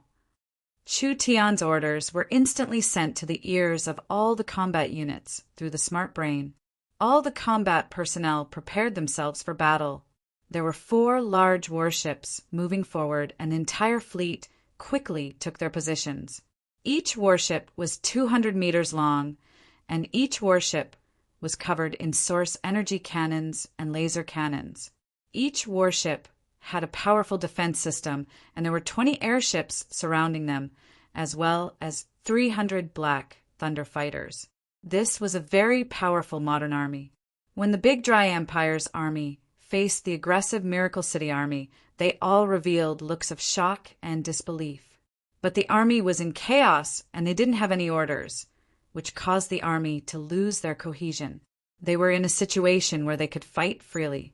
The result of fighting freely was that some people would retreat, some people would defend, some people would attack, and some people would watch. Not only were there no effective tactics, could this kind of battle not be chaotic? Could they gather their battle strength in this kind of battle? The entire army was scattered into a mess. If Miracle City's perfect coordination and high level of command allowed them to display 120% of their battle strength, then the Big Dry Empire's army was in a state of chaos that reduced their battle strength to less than 30%. So now was the best time to attack. Miracle City's smart brain analyzed the attack routes and tactics. The entire process didn't even need Chu Tian to personally command as the army began to move. Boom, boom, boom. More than 100 weapons from the 4 warships fired at the same time. The dense barrage of weapons rained down on the enemy. The airships followed closely behind, creating another energy storm. The Great Qian Empire's army suffered heavy casualties from this round of attacks. Such a heavy blow was enough to deal a heavy blow to their morale. Although the Great Qian Empire's army wasn't weak, once they lost their morale, the soldiers would lose their fighting spirit. How could an army without fighting spirit win a battle? Miracle City seized this chance to launch their strongest attack, sending out 300 fighter jets.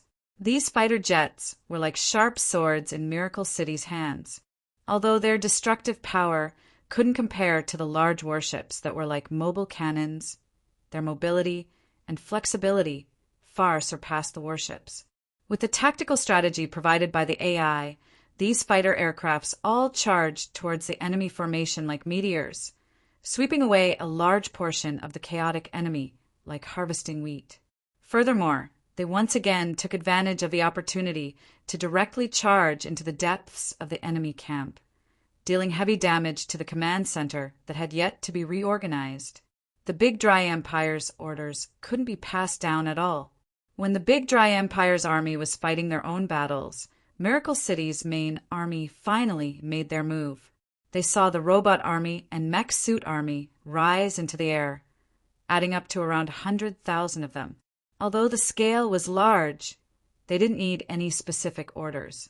Whether it was the mech suit soldiers, whether it was the robot soldiers, these armies could receive orders from the faraway Miracle City, and everything they saw would be sent back to be analyzed by the smart brain. The smart brain would then come up with a battle plan. These battle plans were detailed down to the smallest differences, and all the orders were given to the corresponding soldiers. No matter what situation they encountered, the smart brain would always come up with the most suitable method for the current situation. This was a perfect and invincible command system. The 50,000 robot soldiers were made up of robots produced by Miracle City. These robots weren't weak in battle, especially with their powerful attack systems. Just a single heavy source energy gun was enough to wildly attack a normal Empire's army. Not to mention that the robots didn't just have heavy source energy guns. They also had large amounts of source energy cannons, laser cannons, and even self-destructing devices. They didn't have emotions, they didn't have pity, and they didn't have fear. This was a truly ruthless and perfect soldier. The 50,000 mech suit soldiers were carefully selected by Miracle City from the Forest Alliance and the Purgatory World. These soldiers already had decent battle strength, and adding in the mech suits, each one could display a terrifying strength. Their battle strength was not inferior to the Big Dry Empire's army at all. The Big Dry Empire's army was hit by 3 waves of attacks, and the 1 million-strong army showed signs of collapse. The Dragon Lord couldn't help giving an emotional sigh when he saw this from afar. We still underestimated Miracle City's strength. That's right. I never thought that the battle strength of Miracle City's army would be this strong. Fender's fury was also filled with emotions. Although Miracle City had only been in the Forest of Chaos for a year or two, they had already surpassed all of their powers. Miracle City's technology is becoming stronger and stronger. With this kind of high-efficiency army, perhaps no one on the continent will be able to resist them in the future. Lancelot said, "Don't waste time. Let's make a move as well." The Forest Alliance's reinforcements also joined the battle. This time the Big Dry Empire's army was completely defeated. It wouldn't be strange for this kind of large-scale battle of hundreds of thousands of people to last several days. Miracle City had completely scattered the Big Dry Empire's army, and it would take at least a day or two to reorganize. The battle had already been going on for half a day, and the Big Dry Empire's army had suffered heavy casualties. But Miracle City had the upper hand. The Big Dry Empire wasn't stupid. Retreating was impossible. The army had set off like a rainbow, and if they retreated before they even reached West Sea City, it would affect their reputation and face. Not to mention that reorganizing would take several days, and the West Sea City wedding would be over by then. So the effect of this battle would be greatly reduced. Kill. They couldn't stop. The Big Dry Emperor sent out all his generals. He didn't need to care about these normal elite troops. He just needed to gather his trump card army, and this power was enough to easily defeat Miracle City's army. It was impossible for the 6 empires working with Miracle City to participate. Their armies were too far away. So how could the Miracle City army in front of them fight against the armies of 3 empires? Chu Tian raised a sword and took care of quite a few enemy generals. At this time, the young miss sent a message through the smart brain. We've detected that the peak forces of the Big Dry Empire are gathering. They are prepared to give up on the normal troops and gather their trump card army. It's best if you don't fight with their peak forces. After all, they're the trump cards of the Empire-level powers. So leave it to the 6 Empire-level powers to deal with them. These fellows' reactions are quite fast. The distribution of the top forces of the Great Qian Empire's allied forces was originally a long line that ran from the front to the back. Now, this long line was slowly shrinking, preparing to form a ball. If they were to really group together, then their combat power could not be underestimated. Chu Tian said to Meng Qingguo, "Send the moving diagram over." Meng Qingguo sent over the analysis of the enemy's strength and numbers. Chu Tian roughly knew the situation with a glance. "The reinforcements of the 6 empires haven't arrived yet. We have to stall for as much time as possible." Meng Qingguo asked, "What are you prepared to do?" "Cut them off," Chu Tian said without even thinking. "Have the mech suit, robot, and fighter units attack with me. We'll cut off their main force in one fell swoop." Meng Qingguo felt this was too risky, but it was an effective way to stop the enemy's battle strength from gathering. Now that the opportunity was gone, they couldn't delay it, so she immediately sent a message to the smart brain to let it make arrangements. The smart brain analyzed the composition of the enemy's army and finally locked onto a relatively weak area. As long as they could cut off the enemy here, they could cut off at least 50,000 of the enemy's army. They'll do it like this. Chu Tian didn't even think as he led the 100,000 soldiers to launch a surprise attack on the Big Dry Empire's army. The ace army of the empire and the elite army were as different as heaven and earth.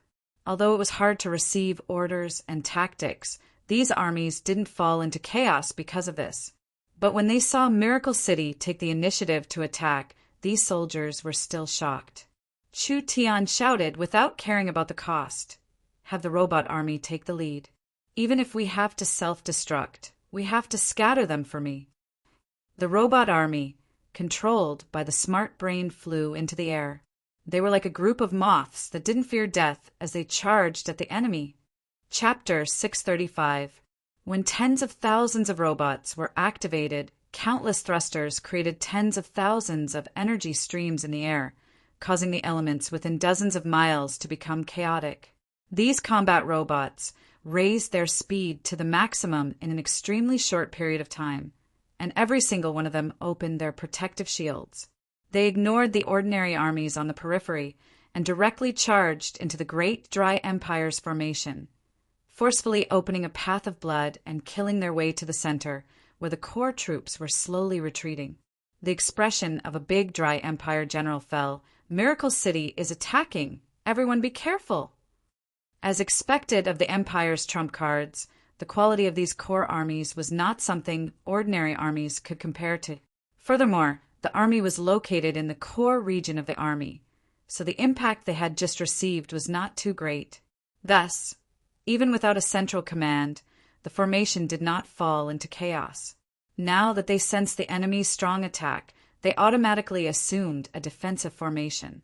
Miracle City's countless robots were like human-shaped flying spiders, each one glowing with energy. This was the effect of their energy shields and various energy weapons. The Imperial champion raised his spear and roared, "Fight! For Great Qian!" Tens of thousands of battle robots shot out hundreds of thousands of light beams, instantly cutting apart the ordinary soldiers of the Great Dry Empire. When the Great Dry Empire's core army faced such an attack, their expressions all turned serious, and they all got into formation to defend. This army was like an impregnable fortress. Under the bombardment of countless light beams and missiles, it remained unmoved and did not suffer much damage. At this time, the battle machine army was already close at hand. Both sides no longer had any fancy moves. They launched a naked collision in the air. Miracle City's machine army was met with a strong resistance. The Big Dry Empire's core army was completely different from a normal army. Each individual's battle strength was around the true spirit realm, and some of the generals were terrifying existences in the heaven domain realm. When they formed an army, their combined strength was hard to imagine. You want to threaten the soldiers of Great Gone with such puppet warriors. Clear out the enemy and return to the division to assemble. The Big Dry Empire's core army didn't spend too much energy to block Miracle City's robot army. They saw that Miracle City's strength wasn't that great, so they immediately changed from a defensive formation to an offensive one. They wanted to quickly clear out the obstacles here, so they could meet up with their main force and take down West Sea City in one fell swoop. The golden dragonhawk knight soared into the sky, the runes on his golden armor flickering. He was like a celestial soldier descending from the heavens. He was just an ordinary dragon rider, but his cultivation and techniques were not simple at all. The spear in his hand trembled, and in an instant, a flood dragon appeared in the sky. Its terrifying claws and fangs instantly launched 4 or 5 attacks. Dong, dong, dong, dong. These ferocious attacks landed on a combat robot at the same time. However, they were all blocked by a layer of energy shield on the surface of the combat robot's body. The energy shield could only withstand 3 or 4 attacks at most before it became covered in cracks. The energy shield dimmed and shattered. Die. The 5th attack directly pierced through the robot's body. This process seemed complicated, but it was actually very fast. It only took an instant. However, the combat robot did not stop there. Its entire body was releasing runes filled with destructive power as it activated its self-destruct sequence and pounced towards the warrior. Not good. Before the warrior could even defend himself, the combat robot suddenly exploded. A terrifying energy was released in an instant, engulfing the warrior along with his mount in an instant. The energy inside the combat robot was very strong. If it was released in one go, it would be equivalent to a top-grade source energy bomb. If a low-level true spirit cultivator was blown up like this without any preparations, they would die on the spot. The Big Dry Empire soldiers were still looking down on Miracle City's methods. Although the combat robot's strength wasn't much in their eyes when hundreds and thousands of combat robots launched this kind of suicidal attack. This kind of suicidal attack was something that couldn't be seen in normal battles. Even the most valiant army wouldn't have such a scene. Only this kind of battle robot army that didn't have any consciousness and was controlled by a smart brain could do this. Too terrifying. Under this wave of wild attacks, like moths flying into a flame, the combat robots used tens of thousands of soldiers to suppress the core trump card army of the Empire, causing quite a bit of damage to this army.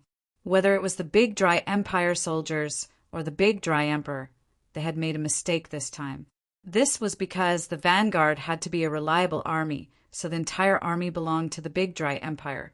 If this army was suppressed by Miracle City, the Big Dry Emperor's power in this army would decrease.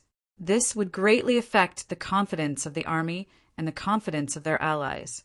Not only would it be very troublesome to adjust the formation, it would also cause a rift in the allied army when the time came, whether the Big Dry Emperor was willing to admit it or not. Whether it was the normal army or the core army, they had all been completely scattered. It was impossible for them to go back and regroup with the main army, not to mention that Miracle City's other attacks were still coming. They were busy dealing with them, so they couldn't escape for now. Damn Miracle City! Everyone felt a terrifying roar fall from the sky as a giant sword glow fell from the sky. It instantly turned into a dense rain of arrows, covering a large group of Miracle City soldiers. Over 100 people were instantly killed, and there were several dozen Big Dry Empire soldiers among them. It was a high-level Heaven Domain expert. When everyone looked up, they saw a swordsman standing in the air. This person wasn't anyone else. It was the famous martial king of the Big Dry Empire, Jing Wuing. This was a peak expert in the 7th Heaven Domain layer, who was an illustrious character even on the continent. The Big Dry Emperor had to gather his troops in the center, so he didn't have time to personally make a move. When he found that the vanguard army was in chaos, he could only send the martial King Jing Wuing out. Jing Wuing was one of the strongest and most prestigious people in the Big Dry Empire. Therefore, his appearance was like a pillar for the allied army. He was like a magnet that attracted the scattered soldiers around him. Everyone passed down my orders. Jing Wuing didn't want to fight. Retreat with me. Want to retreat? Is it that easy? The Big Dry Empire's army didn't have time to react before a figure suddenly appeared in the sky above Jing Wuing. The elven king Lancelot's robe fluttered as he held an ancient forest scepter in his hand, falling from the sky to attack Jing Wuing. Get past me first! The Eternal Forest's Elven King. Jing Wu Ying quickly raised his sword and sent out a 10-meter-long sword glow. But Lancelot slapped his scepter like he was deflecting a balloon. Many plants appeared around Jing Wu Ying, and they quickly wrapped around his body like poisonous snakes. Jing Wu Ying was instantly wrapped up like a dumpling. Lancelot landed by Jing Wu Ying's side, and his long scepter slammed into Jing Wu Ying, instantly sending Jing Wu Ying flying. This attack heavily injured Jing Wu Ying's dantian, and the spirit energy in his body slowed down. He saw the Elven King chasing him again and angrily roared out, "Little brat Chu Tian, if you have the guts, come out and fight. What kind of skill is a turtle hiding in its shell?" This kind of brainless provocation did not work on Chu Tian. Jing Wu Ying loudly shouted again, "What? Are you afraid?" Lancelot shook his head and prepared to raise his scepter. "Elven King, wait a moment." Yun Ying was bored, and seeing that Jing Wu Ying's spirit energy was injured, his strength was greatly reduced. Yun Ying's strength was enough to deal with him, so he revealed a faint smile. "All right, as he wishes, I'll play with him." Lancelot was stunned, but he didn't have time to stop him. Chu Tian soared into the sky, but he did not fly. Rather, he used short-distance teleportation, teleporting 5-6 times per second. The sky was filled with Chu Tian's positions. His right hand pulled out a black sword that condensed a powerful destructive and spatial energy, slashing at Jing Wu Ying. Dang! Jing Wu Ying raised his sword to block. Jing Wu Ying was still a 7th Heaven Domain Layer expert. Although he had been heavily injured by the Elven King and his cultivation had been reduced, he shouldn't have lost to a brat. Who would have thought that when the two swords collided, the surrounding space would shatter and Jing Wu Ying's sword chi would be completely scattered? Chu Tian only used a single slash to force back a respected martial king. Jing Wu Ying never would have thought that Chu Tian would already have a Heaven Domain realm cultivation, and he never would have thought that Chu Tian's battle strength would be this strong. Even if his spirit energy had been reduced due to his injury, it was not a battle of 2 or 3 levels. Rather, it was a battle of around 5 levels. Chu Tian's phaseless sword first slashed out. Jing Wu Ying was still a famous expert no matter what. Although the phaseless sword was incomparably dangerous and had shocking killing power, he could still dodge it with his ability. Jing Wu Ying's current situation was not good. After all, with an expert like Lancelot present, it was impossible for him to take advantage of them. Retreating now was the right choice. Jing Wu Ying couldn't retreat. If Jing Wu Ying escaped, the front lines would be defeated and the main army would be greatly affected. Not to mention with Lancelot watching. How could it be easy for Jing Wu Ying to retreat? So the best method was to capture Chu Tian in battle. Although this fellow had broken through to the Heaven Domain realm, he still wasn't mature enough. So Jing Wu Ying was confident he could fight. Shadowless sword array. Jing Wu Ying's hand flew out and disappeared in midair. Tens of thousands of invisible sword chi appeared in all directions, and each sword chi was hidden in the air. It was like a wild wind that could appear at any time. Once this power was released, it would be an incomparably terrifying sword chi storm. Although the surrounding soldiers didn't directly join the battle, Jing Wu Ying's sword chi storm had swept in hundreds of people. They were instantly torn to pieces, and countless pieces of flesh and blood mixed with the sword chi, finally moving towards Chu Tian in the center. Jing Wu Ying soared into the air and used his body as a sword, flying in all directions. He wanted to use the shadowless sword array to suppress Chu Tian and capture Chu Tian. Who would have thought that Chu Tian would ignore the surrounding sword chi? He slowly opened his eyes, and one eye was golden and the other was white. Chu Tian had released 2 kinds of energy at the same time. This was one of the main changes after he broke through to the Heaven Domain realm. In the past, Chu Tian could only use 1 kind of energy at the same time, but now he had released 2 kinds of energy. The white represented space and the silver represented time. These were the two highest level energies. If a normal person had one of them, they could be considered a heaven's pride, not to mention having two at the same time. Time freeze. Chu Tian released his energy, and wherever he went, the surrounding space and time would freeze like ice, causing the tens of thousands of sword chi to stop. Jing Wu-ing revealed a look of shock. How is this possible? With Chu Tian's current cultivation and strength, if he released a single kind of energy, whether it was spatial energy or time energy, he wouldn't be able to resist Jing Wu-ying's power at all. But space and time energy came from the same source, and the two complemented each other, multiplying their power. Chu Tian released all his spirit energy, and the black sword interweaved with the silver and white energy. Phaseless void slash! This sword glow flashed in the air, making it hard for people to see it with the naked eye, instantly disappearing into the void. Jing Wu-ying's body stopped in the air, and he revealed a look of disbelief. Then his protective spirit energy shattered, and his body was cut in half, falling down from the sky. The Martial King is dead. The Martial King is dead. The Big Dry Empire's army instantly fell into chaos. The Martial King Jing Wu-ing was one of the strongest people in the Big Dry Empire's army. But this kind of powerful existence had actually died under Chu Tian's sword. This was a destructive blow to the morale of the army. So the morale that Jing Wu-ing had gathered collapsed once again, and it collapsed even faster than before. It would be hard for the Big Dry Empire's army to gather again in a short period of time. Chu Tian's goal had been achieved, and he had just used up all his energy. So he immediately used spatial energy and teleported back from the front lines. My task has been completed. The young miss urged me just now. Chu Tian nodded at Lancelot, Nidhogg, and the others. I'll leave the front lines to you guys. I'm going back to get married. The few of them looked at each other and smiled bitterly. This kind of battle where the sun and moon did not shine was actually treated by Chu Tian as a game. It really made people not know whether to laugh or cry. Chapter 636. The news of Jing Wu-ying's death spread through the army like a plague, especially when the frontline army reached the central army. It made the expressions of the Big Dry Empire's high-level members change. This was a situation they never expected.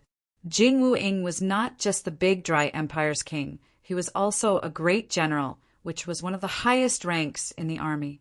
Ignore the frontline army. Heaven Emperor's anger could be imagined. Even though he didn't display it as a monarch, cracks were quickly appearing on the armrest of Heaven Emperor's throne. He suppressed his voice and said, "Directly transfer 50,000 dragon riders from the central army and reorganize the offensive formation. This emperor will personally take command of the vanguard. Everyone, prepare to launch a powerful attack." The surrounding people understood when they heard this. The Big Dry Emperor was truly enraged this time. The vanguard army was the army most likely to have large-scale casualties. Therefore, it wasn't suitable for two allies to be the vanguard, but the Big Dry Empire's vanguard army was already in chaos. Taking 50,000 core soldiers from the Big Dry Empire's central army would definitely cause chaos in the Big Dry Empire's army, and it would increase the casualties of the Big Dry Empire's army. The Big Dry Emperor already couldn't care about this. He was currently enraged. He just wanted to quickly end this battle. The Big Dry Empire's army was in chaos. Although Miracle City's forces had been exhausted in the previous charge, and they could barely defend, it was impossible for them to attack again. However, reorganizing the army was not an easy matter.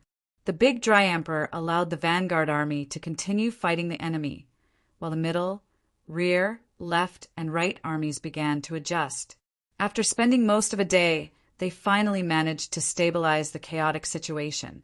But at this time, a sharp, ear-piercing sound rang out. It was like a large stone had been thrown into the space behind Miracle City's army. The entire space began to tremble, and finally a giant gate appeared. Even if the Big Dry Empire's army had never seen a space gate before, they could still feel the powerful spatial energy coming from it. Everyone's expression changed. What was this? Why would such a powerful energy descend here? This is bad. Quickly attack. Destroy that gate. The big dry emperor thought of the rumors of Miracle City conquering the purgatory world. He was only half believing it, but he never thought that this kind of thing would actually exist in this world. Therefore, they couldn't wait for the army to gather before attacking. This terrifyingly large coalition army swept across the sky and covered the earth. Seeing this, Lancelot frowned. The enemy is too strong. We should retreat for now. The dragon lord agreed with Lancelot's words. The space gate had appeared too far away, so the big dry empire's army couldn't stop it from opening. So when the battle reached this point, there was no suspense left.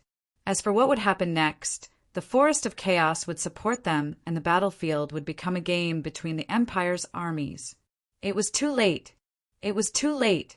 The big dry emperor could sense that the spatial gate had stabilized from instability, and then a powerful pressure came from within.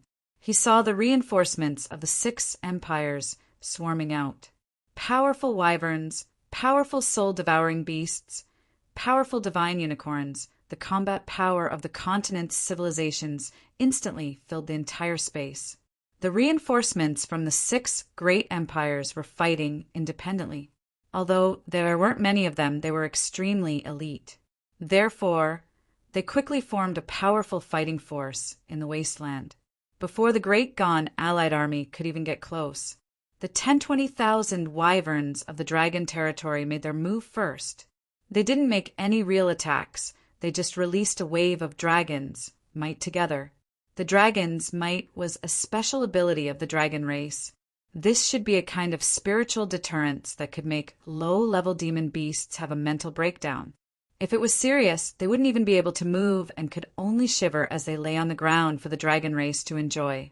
The big dry empire's army was mainly made up of air troops, and very few of them had the ability to fly, so they had no choice but to rely on flying demon beasts. This wave of dragons might could be said to have an immediate effect, being more effective than any real attack. The big dry empire's army was in chaos again. The reinforcements of the 6 kingdoms took this time to appear, and they began their first wave of attacks.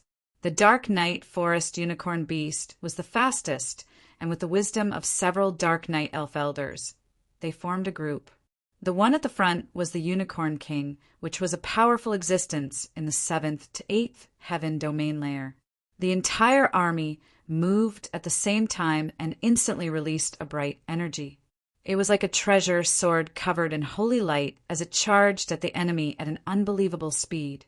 The Dragon Territory's army of 20,000 followed behind. The dragon race was a powerful and ancient race, so even if they were at a disadvantage in numbers, they could still easily overwhelm the enemy. In the face of such a terrifying attack, the great Qian Empire's army was thrown into confusion. Miserable cries and wails filled the entire sky. Flesh and blood rained down like a torrential rain. The blood of hundreds of thousands of living beings dyed the ground red. The Dark Knight Forest Unicorn Beast was a rare life attributed demon beast. Their horn connected their allies together, and when an ally was attacked, as long as the damage was within a certain limit, it would be shared by the allies around them. The healing energy transmitted from the horn could also quickly heal them. The Netherworld Sea's soul-devouring beast was a monster that people feared. This monster could swallow the souls of the battlefield to release undead monsters. Although these undead monsters were temporary and couldn't be preserved forever, their strength was similar to when they were alive. In other words, as long as the souls of the Big Dry Empire soldiers hadn't dissipated, the soul-devouring beast could merge their souls with death energy, allowing them to reappear on the battlefield. This method not only increased their battle strength, it was also a deterrent to the enemy's morale. The Wind Moon, Burning Heaven, and Wild Beast armies weren't simple either. This dark battle lasted for half a day before the Big Dry Empire's army completely collapsed. The Howling Sky Empire and the Highland Alliance had suffered heavy losses and had no hope of victory, so they retreated. Their two allies had already left. So what value was there for the big dry emperor to fight alone? There was no other way. This battle was a complete failure. Just as the big dry emperor was about to leave, at this moment a figure appeared behind him.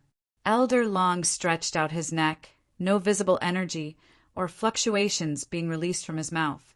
But the big dry emperor seemed to have been viciously smashed by something that weighed 100 million tons, falling straight down from midair to the ground, immediately causing a mountain peak to cave in. You guys the big dry emperor didn't think that the 6 great emperor-level characters would make a move at the same time. If it was one-on-one, the big dry emperor wouldn't be afraid of any one of them. But 6-on-1, the big dry emperor had no chance of winning.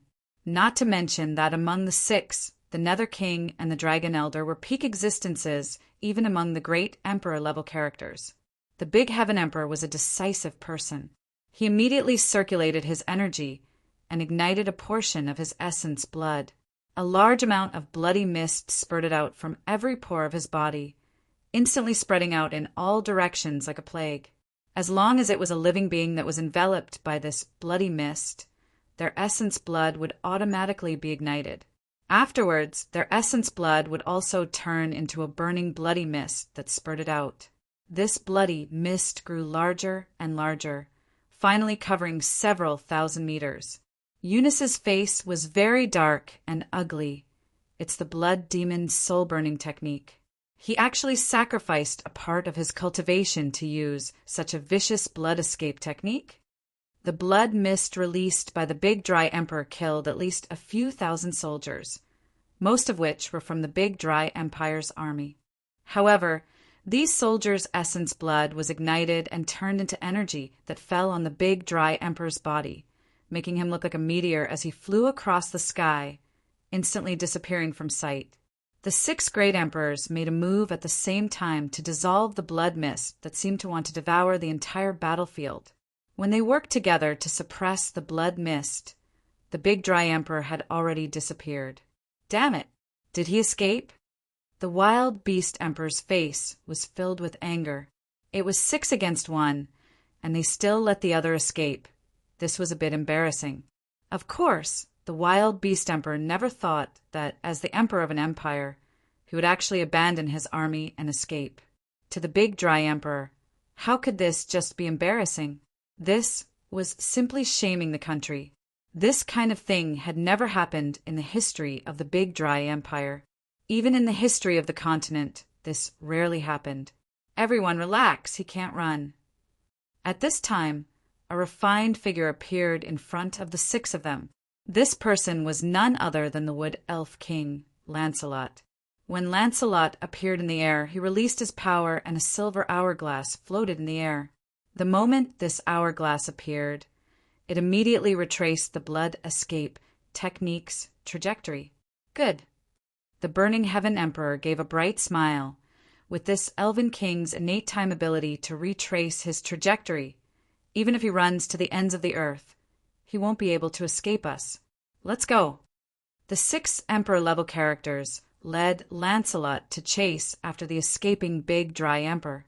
The battle on this battlefield was still ongoing. The Howling Sky Empire and the Highland Alliance had already retreated, and the Big Dry Empire's emperor had escaped. The Big Dry Empire's army faced the combined army of the 6 empires. They had already lost their morale. No, not only did they lose their morale, they also felt a kind of sorrow and despair. Even the Big Dry Empire's emperor was like this. Did this empire still have the face to exist in this world? After this battle, the Big Dry Empire would definitely fall. When Miracle City's army began to persuade the other side to surrender, the remaining 200,000-300,000 soldiers didn't hesitate, and almost all of them chose to surrender, including the Golden Dragon Hawk army and the other peak armies. Chu Tian didn't stay to watch the battle because Chu Tian knew that when the reinforcements of the 6 empires arrived, his mission would be complete.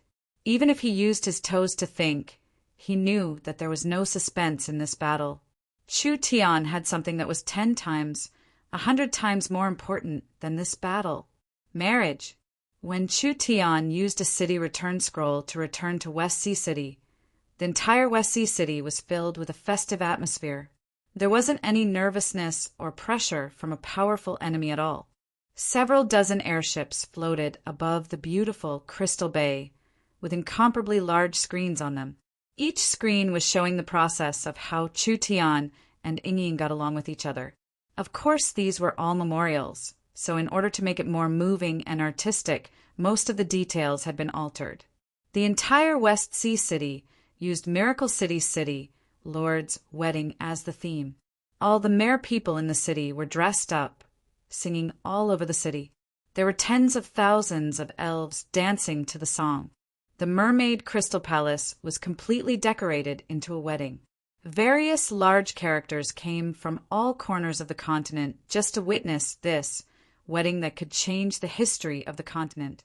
But not long after these people came to West Sea City, they learned that the Big Dry Empire had allied with the Highland Alliance and the Howling Sky Empire to form an army of 1,000,000 to attack West Sea City.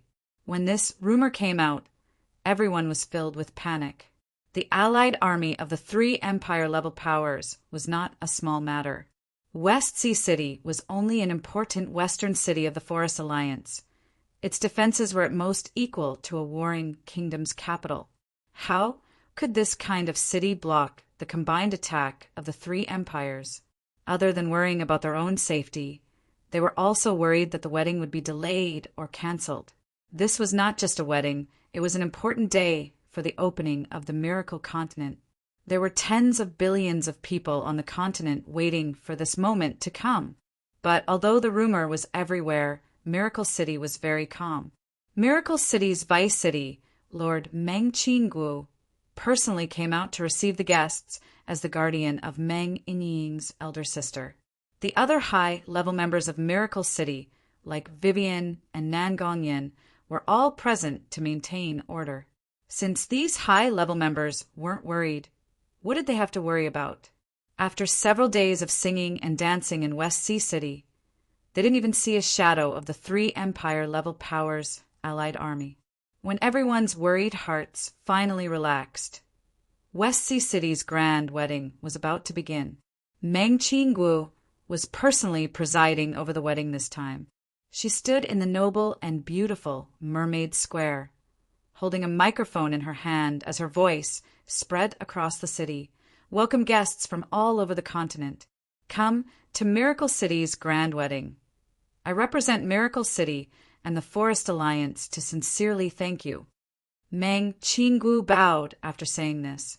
Meng Qingguo was one of the most famous people on the continent. For this kind of person to bow to them, what kind of honor was this? Meng Qingguo continued to say, our wedding will last for 3 days, and West Sea City's celebration will last for a month. During this month, West Sea City's transport array will be unsealed, and inside and outside West Sea City, there will be good wine and meat for everyone to enjoy. It will all be free. The entire audience erupted in cheers. The Forest Alliance was truly rich. Only Miracle City had the confidence to do this kind of thing. Chapter 637. Meng Yingying sat in the Crystal Palace waiting. She was wearing a very gorgeous wedding gown. The entire gown was made from more than 300 different precious materials. Every strand was made from the ice silkworm fairy silk from the polar region. A total of 9,999 top-quality pearls of the West Sea were hung on the gown.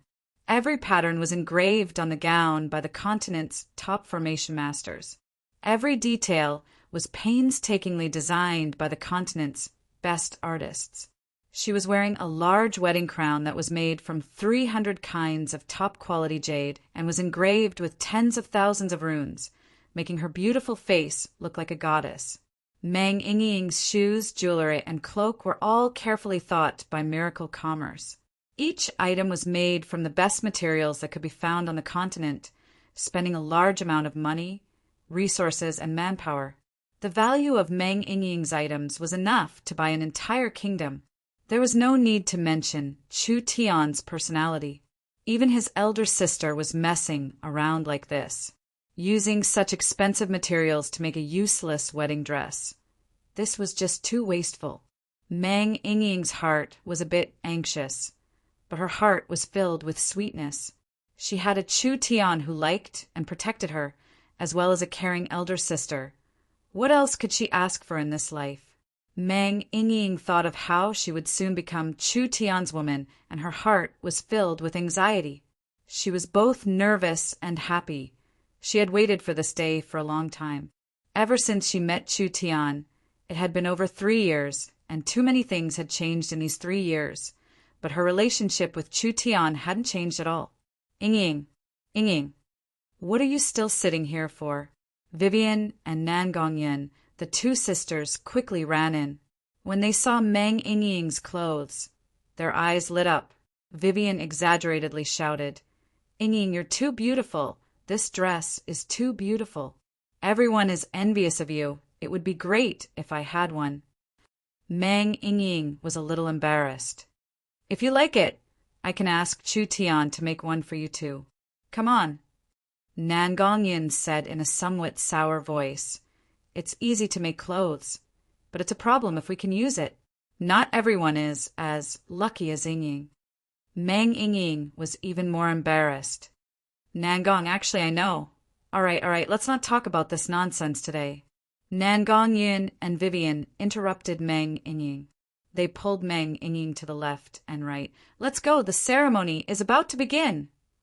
The merpeople's song in West Sea City had already reached its climax. Countless conch horns and musical instruments released a heavenly sound. Today's two main characters, Chu Tian and Mang Yingying, had finally appeared. Chu Tian was also wearing a wedding robe. But compared to Mang Yingying's luxurious beauty, his clothes were more elegant. When the two of them stood together, they were like two gods descending from the heavens, releasing a dazzling light that people couldn't look straight at. It had finally begun. There was more news coming at this time. Miracle City's army and the Big Dry Empire's army were engaged in an intense battle several thousand kilometers away from West Sea City. This battle lasted for 2 days and 1 night, and there were corpses all over the battlefield. Blood flowed like rivers, and it was incomparably tragic, but Miracle City had successfully stopped the Big Dry Empire's army. The Big Dry Empire's army came with a large momentum, but they couldn't even enter the Forest Alliance's territory. This news not only made everyone feel relieved, it also made them realize how strong Miracle City was. Even if 3 Empire-level powers worked together, they still couldn't invade. So which power on the continent could pose a threat? "I believe everyone has been waiting," Mang Qinggu loudly announced. "Now, let us officially begin." There were countless races and countries on the continent. Each race and country needed to hold a ceremony to welcome a wife. But there were countless races and customs. There was never a set pattern. The Forest of Chaos was different from any other place, so there was no need to stick to tradition, and they could create their own innovations. Chu Tian held Yingying's hand as he walked out. Mang Qinggu and Chu Tian didn't like complicated ceremonies. Only the elves liked to do this. The two of them pursued efficiency, practicality, beauty, and depth, so the ceremony was divided into 3 stages. Oath, contract, sacrifice. Mang Qinggu held the microphone and said to everyone, "Now we ask our city lord and the city lord's wife to announce their oath to the world. The greatest honor of my life is to be able to stand here." This oath stage was just a simple expression of sincerity. There was a loudspeaker, a broadcast, and a sound transmission method, letting each word spread to every corner of the continent, letting everyone feel a deep sense of romance. Chu Tian spoke for an entire 10 minutes, revealing his true feelings without any pretense. He pulled Mang Yingying's hand. "Yingying, from today onwards, I am willing to accompany you as your husband. I will love you and protect you until the end of the world, until the end of time, until the end of my soul. So please marry me, all right?" Suddenly music filled the air. The atmosphere was pushed to its peak. Mang Yingying couldn't even stand straight from crying. There were many mere people and elves present that were moved to tears by this oath. Next was Mang Yingying's turn.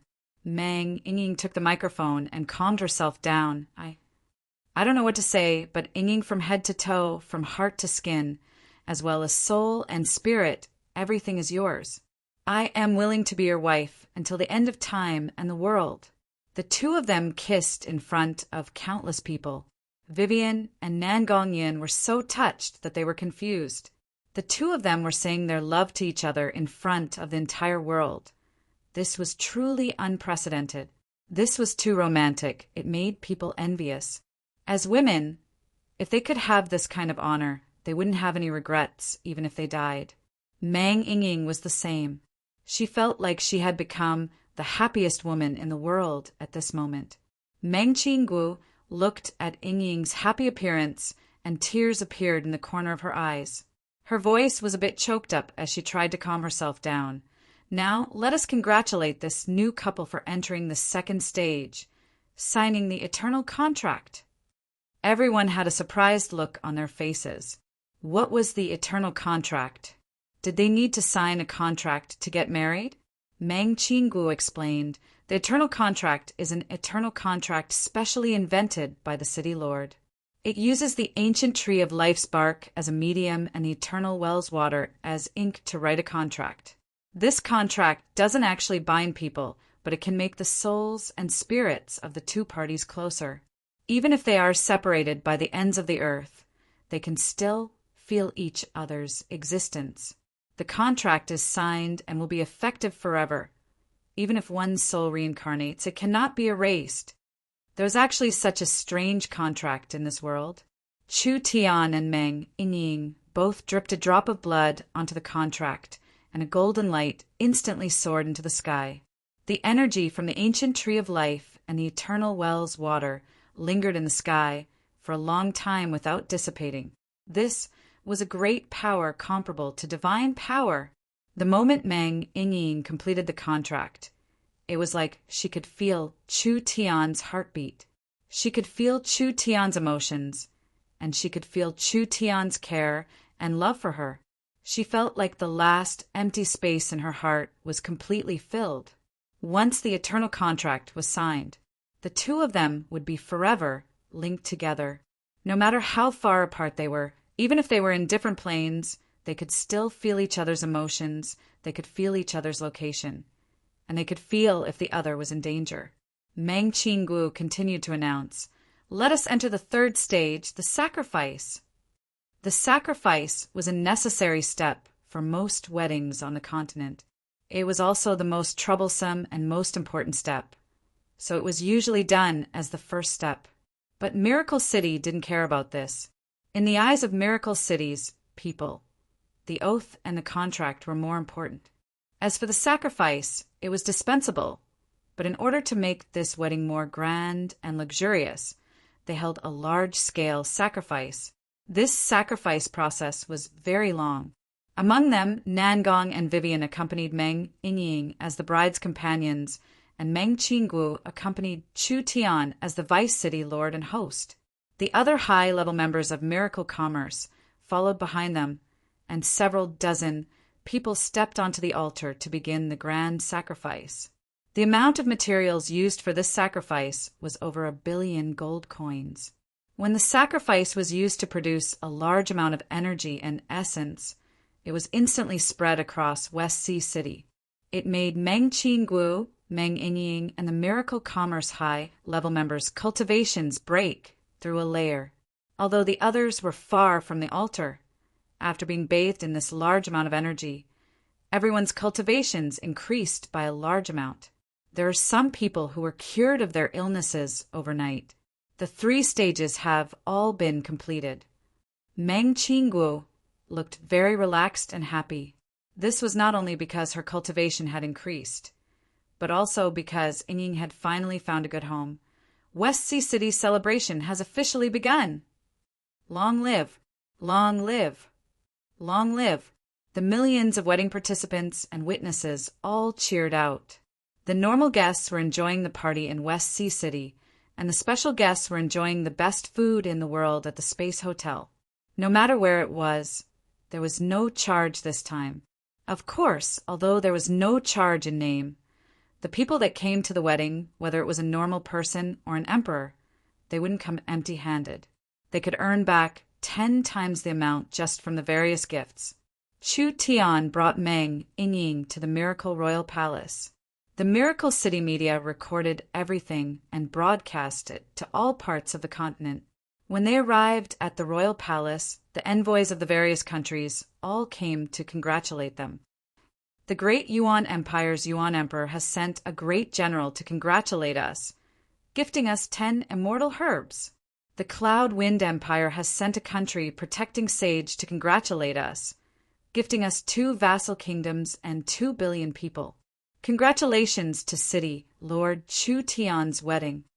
One after another, empires from distant continents sent over gifts that left everyone dumbfounded. There were divine weapons, immortal herbs, land, and people. It was simply as precious as possible. Now these countries all recognized Miracle City's position and potential. But everyone quickly found that they were surprised too early. Just as the congratulatory gift was halfway through, it was suddenly forcefully interrupted. The Dragon Territory, Netherworld Sea, Dark Night Forest, Wild Beast Empire, Heaven Burning Empire, and Wind Moon Empire.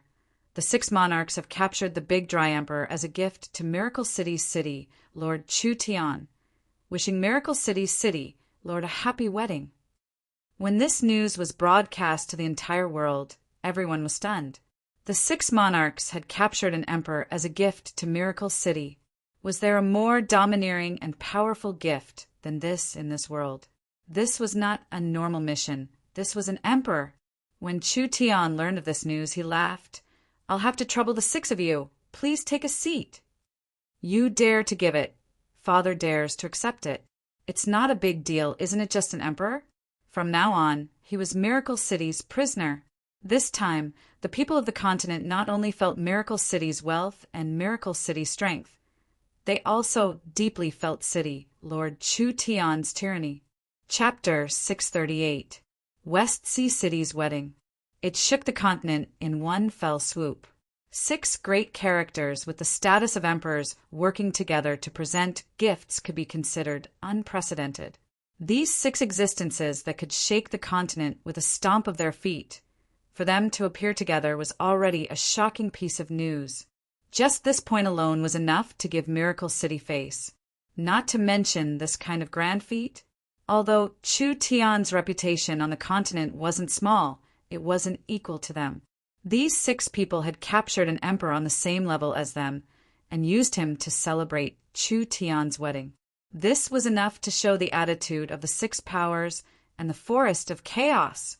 The Big Dry Empire's position on the continent was known by everyone.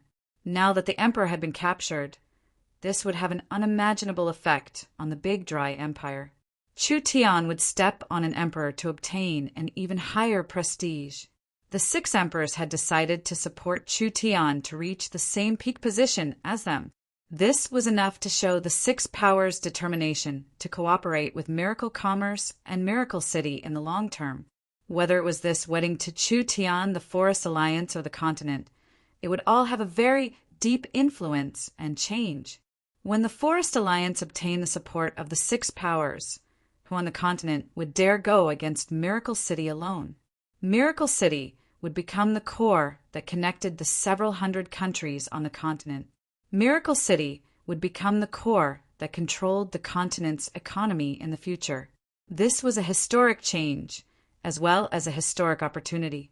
The wedding continued, and all sides sent gifts flying in like snowflakes. There had never been an emperor's wedding in the history of the continent that had such a large reaction and influence like Chu Tian's wedding. Chu Tian was very satisfied with the performance of these 6 people. It was the so-called wise man submits to the circumstances. They seemed like they were showing goodwill to Chu Tian, but they were actually investing in themselves. Since they couldn't stop Chu Tian's rise, why not help him? This was not for anything else. It was to obtain a better position and support in the future. Let us raise our cups in celebration. I wish the city lord and his wife a long life of love. The distinguished guests in the Miracle Royal Palace all raised their wine cups to give their blessings to this couple. When Meng Yingying came down in her wedding dress to thank the guests, the various kings, patriarchs, and other important people all stood up. They were very respectful to Meng Yingying, even seeming like they were trying to flatter her. This made Meng Yingying feel like she was in a dream. It had to be known that these people who were so respectful to her, if it was 3-4 years ago, they would be people who could destroy southern Xia with a flip of their hand. At that time, Meng Yingying was just a normal city in the southern summer country. She was a little girl that worried about her studies all day long. Who would have thought that fate would be so mysterious, allowing this little girl to soar up in just a few years and sit on the throne at the top of the world? Meng Yingying had her own vanity like a normal girl, but her vanity was very easy to satisfy. She only wanted to marry a good person and help her elder sister gain a foothold in South Sky City. Who would have thought that she would unknowingly become the empress? She would create a country with a man who could create miracles. The banquet continued for most of the day. All the important gifts from the various parties had been presented. Everyone began to excitedly chat with each other. This kind of opportunity was one of a kind on the continent. They came to this wedding and didn't even hesitate to give large gifts. There was a very important motive and reason, which was to become a distinguished guest in the Miracle Royal Palace. The higher the threshold set by miracle commerce, the more people would break their heads to enter, because the high threshold was enough to separate the lower class. Each guest sitting in the Miracle Royal Palace was a high-class person of the continent. The current continent was different from the past. Because of the appearance of the transport tower, many people who couldn't interact with each other could now cooperate with each other. Therefore, this was a very important social occasion. It would allow them to make friends with the kings of the various countries, the patriarchs, and the lords. It would be very beneficial for their future development. Meng Qinggu secretly revealed to Chu Tian, deducting the cost of this wedding, will earn at least several billion source stones. That much? Of course you don't know. For this chance, there are many small countries that emptied out most of their treasuries just to obtain a seat here. Chu Tian was very satisfied. Not only was this the most luxurious and influential wedding on the continent, it was also the most profitable wedding on the continent. It was about time. Chu Tian moved to the Miracle Royal Palace's conference hall. This was the last step of the wedding planning, and it was the step that everyone paid attention to. Miracle Commerce's various live broadcasts followed, allowing the entire conference to be broadcasted to every corner of the continent, letting everyone know the latest developments.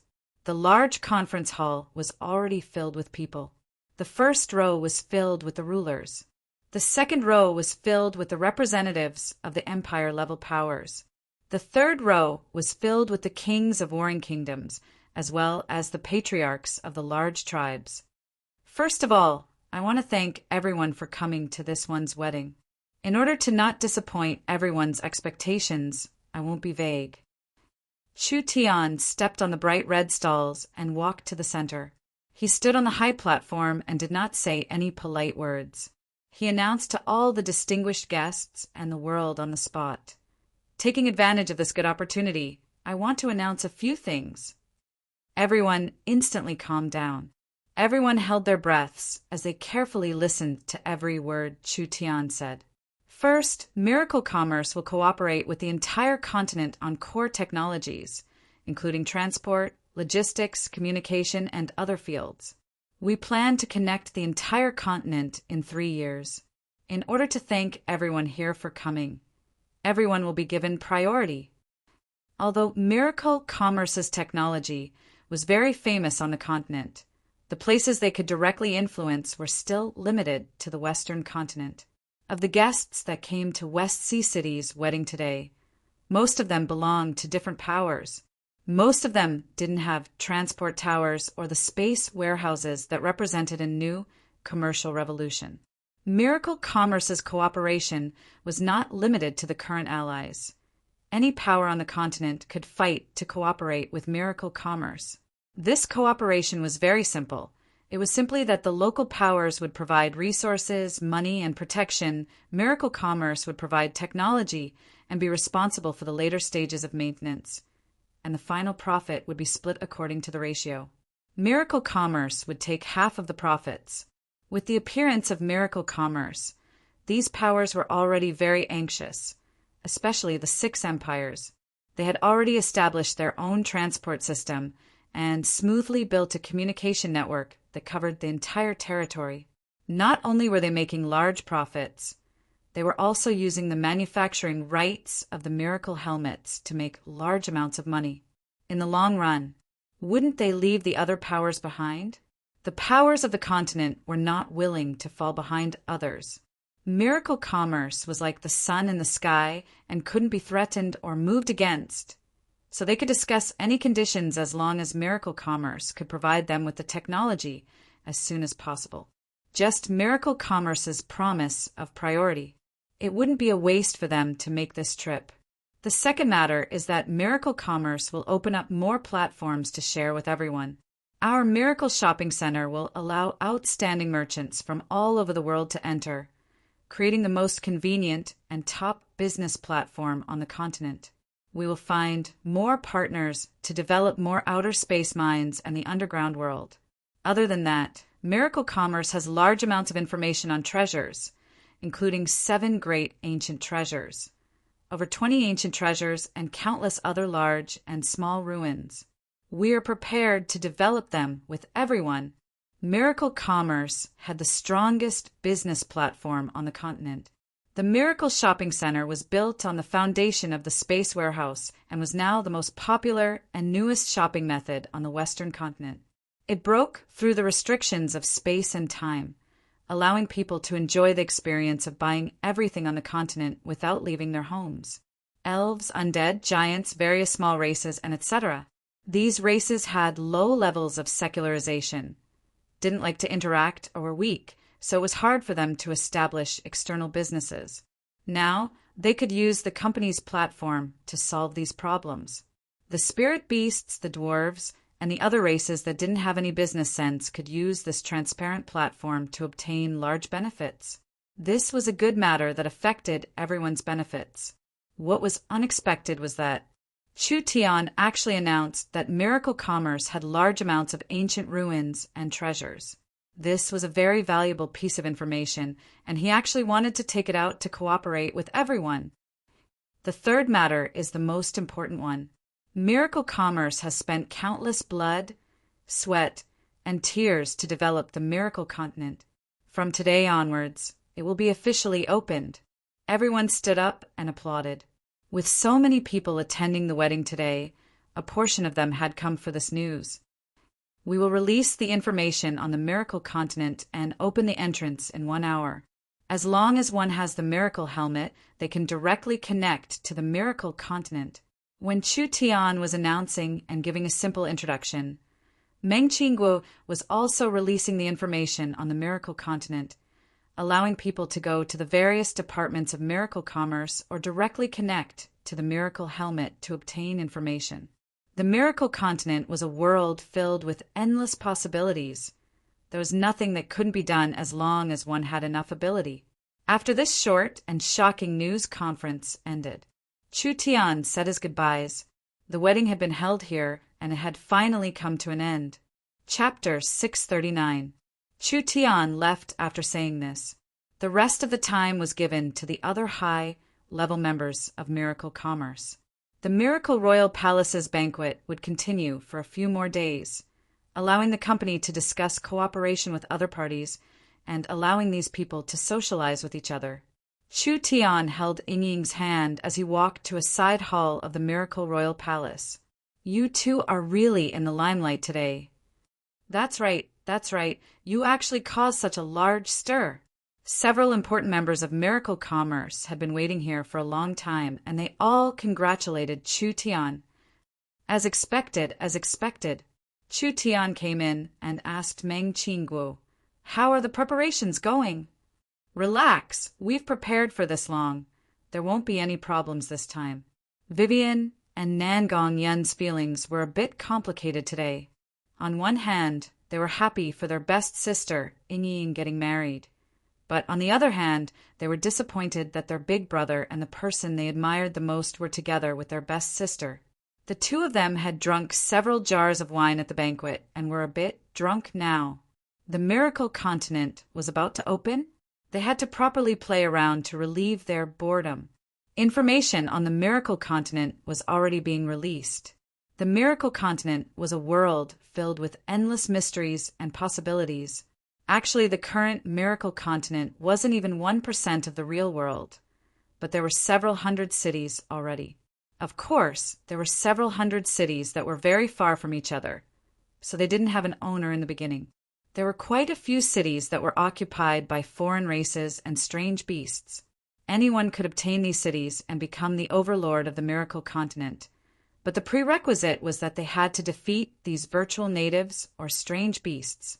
The miracle continent's main theme was management, socialization, business, entertainment, hegemony, and etc. Of the 600 cities that had been developed, each one could hold around 10 million people. When the miracle continent opened, there was only a single city that was the main city of the continent, being called the miracle continent's sacred city. This city was the only official city, and it was the most important and largest city in the center of the continent. If there was no concept, it was actually very simple. This city could hold around 1 billion people. What kind of scale was 1 billion people? There were some small kingdoms that didn't even have this many people, but now Miracle Commerce had built a city that could hold over 1 billion people. This city could already become a kingdom. The Miracle Sacred City was too big, so there were over 1,000 transport points in the city, allowing the people in the sacred city to quickly and efficiently move around. Other than that, the sacred city was divided into more than 20 districts. There was a forest district, a swamp district, a desert district, a plateau district, an ice field district, and an underground district. This way, it could perfectly accommodate people of different races in one city, showing how rich and colorful Miracle Sacred City was, no matter if it was the emperor or the commoners. When they saw the information on Miracle World, they were all shocked and also very interested, because the flow of time in most places in Miracle World was a quarter of the normal time. For days inside would only be 1 day outside. This was equivalent to extending a person's lifespan by 4 times. 5 more minutes. Everyone, put on your helmets. Chu Tian, Ying, and the young miss put on their helmets, and a floating window appeared in front of them. The option to enter the Miracle World was still gray, but there was already a countdown on it. Everyone was waiting with great attention. Meng Ying suddenly thought of something and asked, "How will everyone meet after entering the Miracle Sacred City?"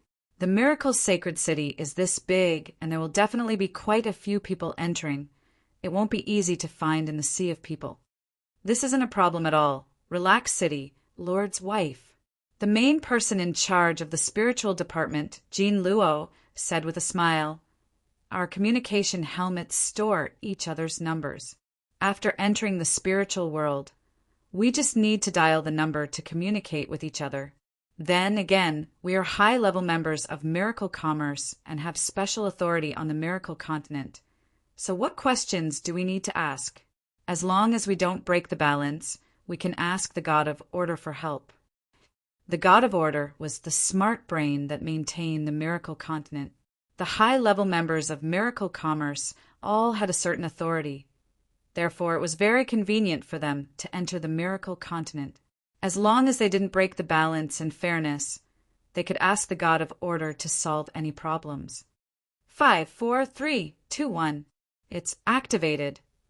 Meng Ying quickly found a place to lie down.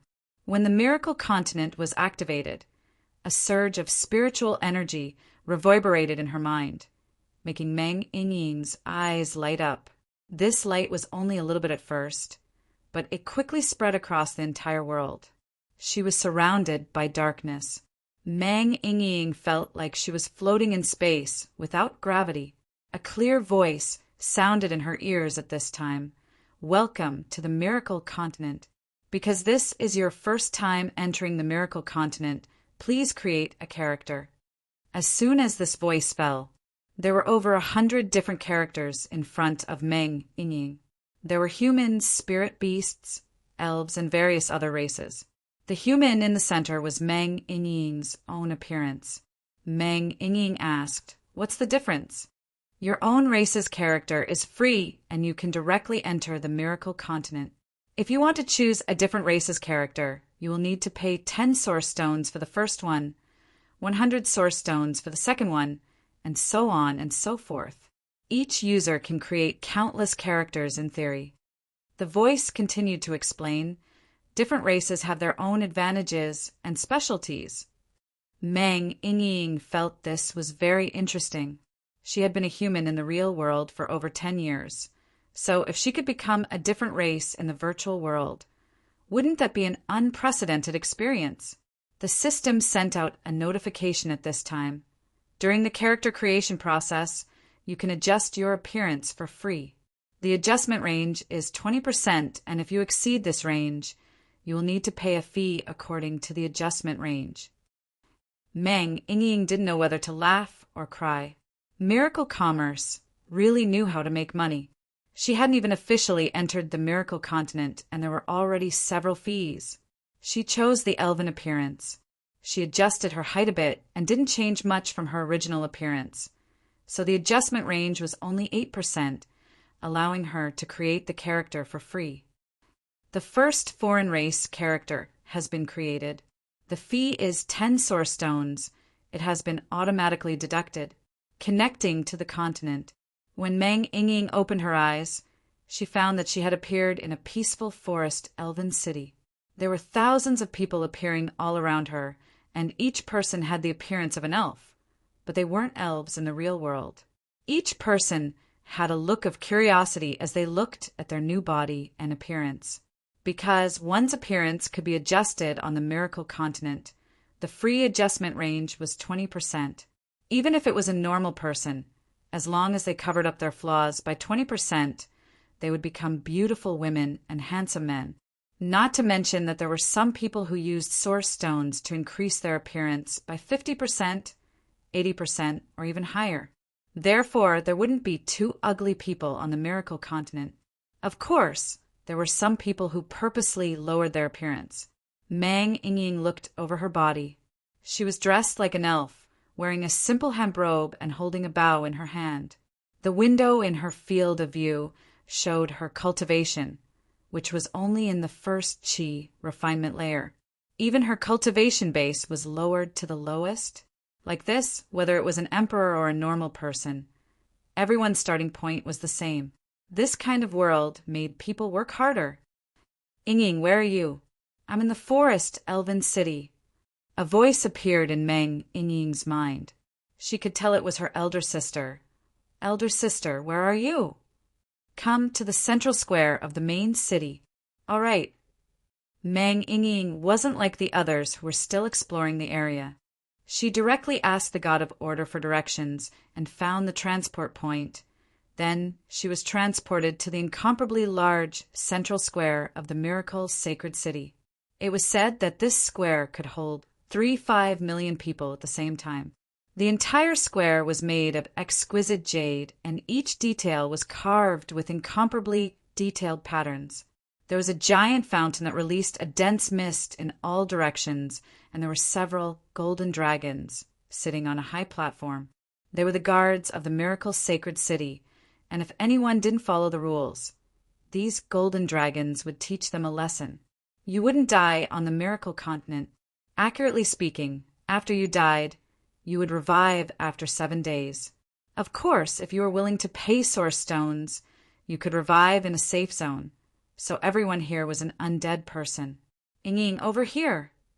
Meng Qingguo turned into a feather race person with snow-white wings, and Vivian turned into a little flower fairy that was the size of a palm. The others all chose strange races. Only Chu Tian was still a human. "Where is Nan Gong?" "Is someone looking for me?" Heavy footsteps could be heard, and when everyone turned around to look, they all burst into laughter. They saw it too. 5-meter tall half-beast woman with a body full of muscles, red hair, and a curly beard. She even had 2 large fangs. Mang Ying said in a speechless voice, "How did you become like this?" "You don't understand this." The orc Nan Gongyin laughed, releasing a deep voice that didn't sound like a woman's. "There will be a day when you're tired of being a beauty. I think this is quite fun." Chapter 640. This fellow Nan Gongyun's taste was different from normal people. Therefore, it wasn't strange for him to do something out of the ordinary. But this was the charm of the miracle continent. Everyone had a new start here. Everyone had the same starting line, and everyone had the chance to experience a life they couldn't experience before. Whether it was becoming an orc or an undead dragon, everything was possible. The real world source stones had a certain amount of help on the miracle continent, but it was mainly in creating characters reviving after death, as well as other services. No matter how rich a person was, they couldn't completely rely on money to dominate here. This gave many normal people a large chance. Almost everyone had arrived. When everyone decided to wander around, a clear voice came from behind. "City Lord Chu Tian, I never thought I would meet you here. The authenticity of the miracle continent has shocked me. This is simply a whole new world. This work is just too great." Wasn't this nonsense? Did I need you to emphasize it? Chu Tian turned around and saw a tall and beautiful woman appear in front of him. Although her appearance had changed quite a bit, Chu Tian could still recognize her with a single glance. Wind Moon Empress! The Wind Moon Empress was currently wearing the simple clothes of the elves, looking exactly the same as Meng Ying. This peerless female empress gave people a very simple feeling, not giving off any pressure at all. The Wind Moon Empress looked at her body. "I never thought there would be a day where I could become an elf." Chu Tian asked with a laugh, "What about the other empresses?"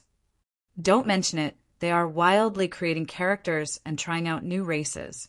That big boss from the Heaven-Burning Empire actually created over 30 races at once, trying them out one by one.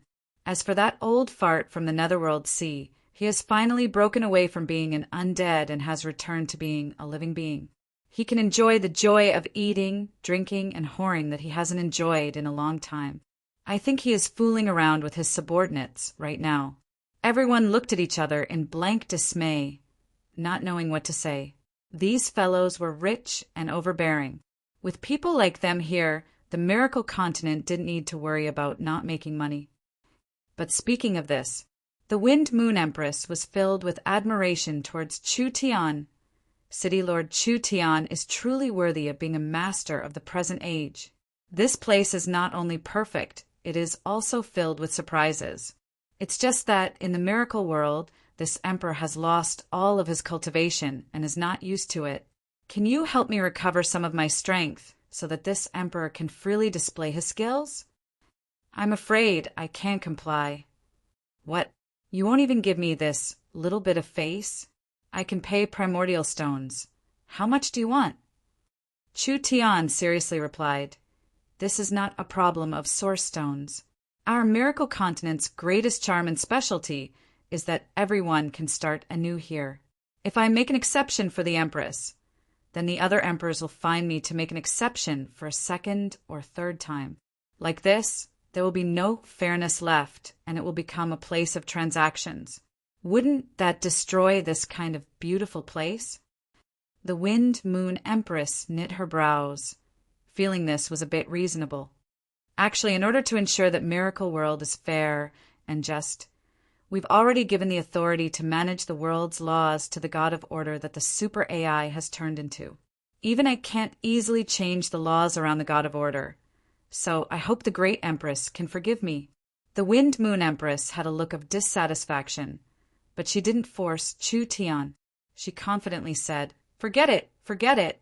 This Empress can stand at the peak of the real world, so naturally I can stand at the peak of the miracle continent.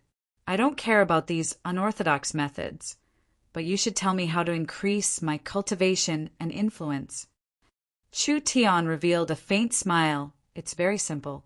The difference between the miracle continent and the real world is that this is a world that combines reality and games, so it can be divided into the city and the wilderness. Actually, the method to increase your strength is very simple. You can find the trial tower in the city to challenge and obtain materials for your cultivation and equipment. You can also find demon beasts in the wilderness to kill and obtain materials. As for increasing your influence on the miracle continent, when you explore far enough in the wilderness, you will find many cities and villages in the wilderness. These ownerless villages and villages are occupied by powerful monsters or natives. The first person to conquer these villages and towns will obtain ownership, as well as the taxes and various privileges of the cities. Of course, these cities can be occupied by each other, which adds a lot of fun to the competition on the miracle continent. The Wind Moon Empress' eyes lit up. Now he finally understood why it was more advantageous to enter the miracle continent as early as possible. This miracle continent could create a very large virtual economy in the future, and whoever could gain a strong influence on the miracle continent would gain a large influence. This influence didn't just come from the miracle continent itself. It could also be reflected in the real world. Interesting, Nangongyan said in a loud and rough voice. If we have time to chat here, why don't we directly go out and take a look? That's right, let's go out and take a look. The miracle commerce people brought the Empress to the transport tower. Meng Qinggu chose a transport point and was directly transported to the southern outskirts of the sacred city. The teleportation point in the southern suburbs of the holy city was a green grassland. There was not a single person in the vast grassland. After all, the mainland had just been opened, and most people were wandering around the huge holy city. It would probably take a few days for the others to arrive outside. The Wind Moon Empress called out in surprise. Why are there so many wild beasts here? The prairie was filled with wild beasts. There were giant wolves, bulls, crocodiles, and etc. What was strange was that these wild beasts could see each other, but they were very peaceful together. This kind of scene was impossible to appear in the real world. Jean Luo introduced it to the Empress. This is the southern hunting area. The wilderness of the miracle continent can be divided into hunting areas and wild areas. The wild areas are highly similar to the real world's ecosystem, having a complete food chain system. The hunting areas don't have a food chain system. After the monsters in the hunting areas die, as long as a certain amount of time passes, they will automatically revive. This is specially provided for us to hunt. We'll use this area as a starting point and begin our adventure and exploration of the continent. Nangongyan raised a large axe and charged out like a sheep without saying anything. I'll kill one first. Wild sheep were the weakest monsters. In the real world, if a wild goat saw a burly half-orc with a big axe charging at it, it would probably run away without a second thought. However, the monsters in this hunting zone were there for people to hunt. If they ran all over the world, wouldn't it be a mess? Meh. The wild sheep gave a loud cry and actually used its horns to meet the attack. Although Nangongyan's cultivation was very weak, it wasn't like she couldn't beat a sheep. She cut the wild sheep down in 2-3 moves, but there were several wounds on her body. After the wild sheep died, its body turned into dots of light and a pair of sharp horns appeared on the ground. Nangongyan picked up the horns and happily said, Ha! There's spoils of war! The Wind Moon Empress felt this was very new. Monsters would drop spoils of war when they were killed. These things could be taken to the city to exchange for resources, or they could be forged into the equipment or herbs they wanted. Using this method to slowly increase one's cultivation and strength. Even if an emperor wanted to become strong, they had to rely on this method. So everyone needed to spend the same amount of time. There was no shortcut at all. Let's go as well. Several people began to hunt in the hunting area. Wild sheep, bulls, giant wolves, crocodiles. As they killed more and more monsters, the spoils of war they obtained also increased. These monsters mainly dropped refining materials and occasionally herbs. These were all very precious resources in the early stages. But when they entered the grasslands, a majestic roar suddenly appeared. Vivian's expression instantly changed. This is bad. A large monster has appeared. Before the others could make their preparations, a golden lion jumped out from the grasslands. It was 2 meters tall and was incomparably strong, giving off a majestic aura. Damn! Everyone run. This is an elite 9th body refinement layer monster. Everyone quickly turned and ran. The Wind Moon Empress knit her brows. A trivial 9th body refinement layer monster. If this empress runs, how can an emperor exist? Chu Tian said to her, "You are only a small first body refinement layer cultivator. Wouldn't you lose face if you were killed by it?" The Wind Moon Empress felt this was reasonable. Retreating was better than being killed, but it was already too late.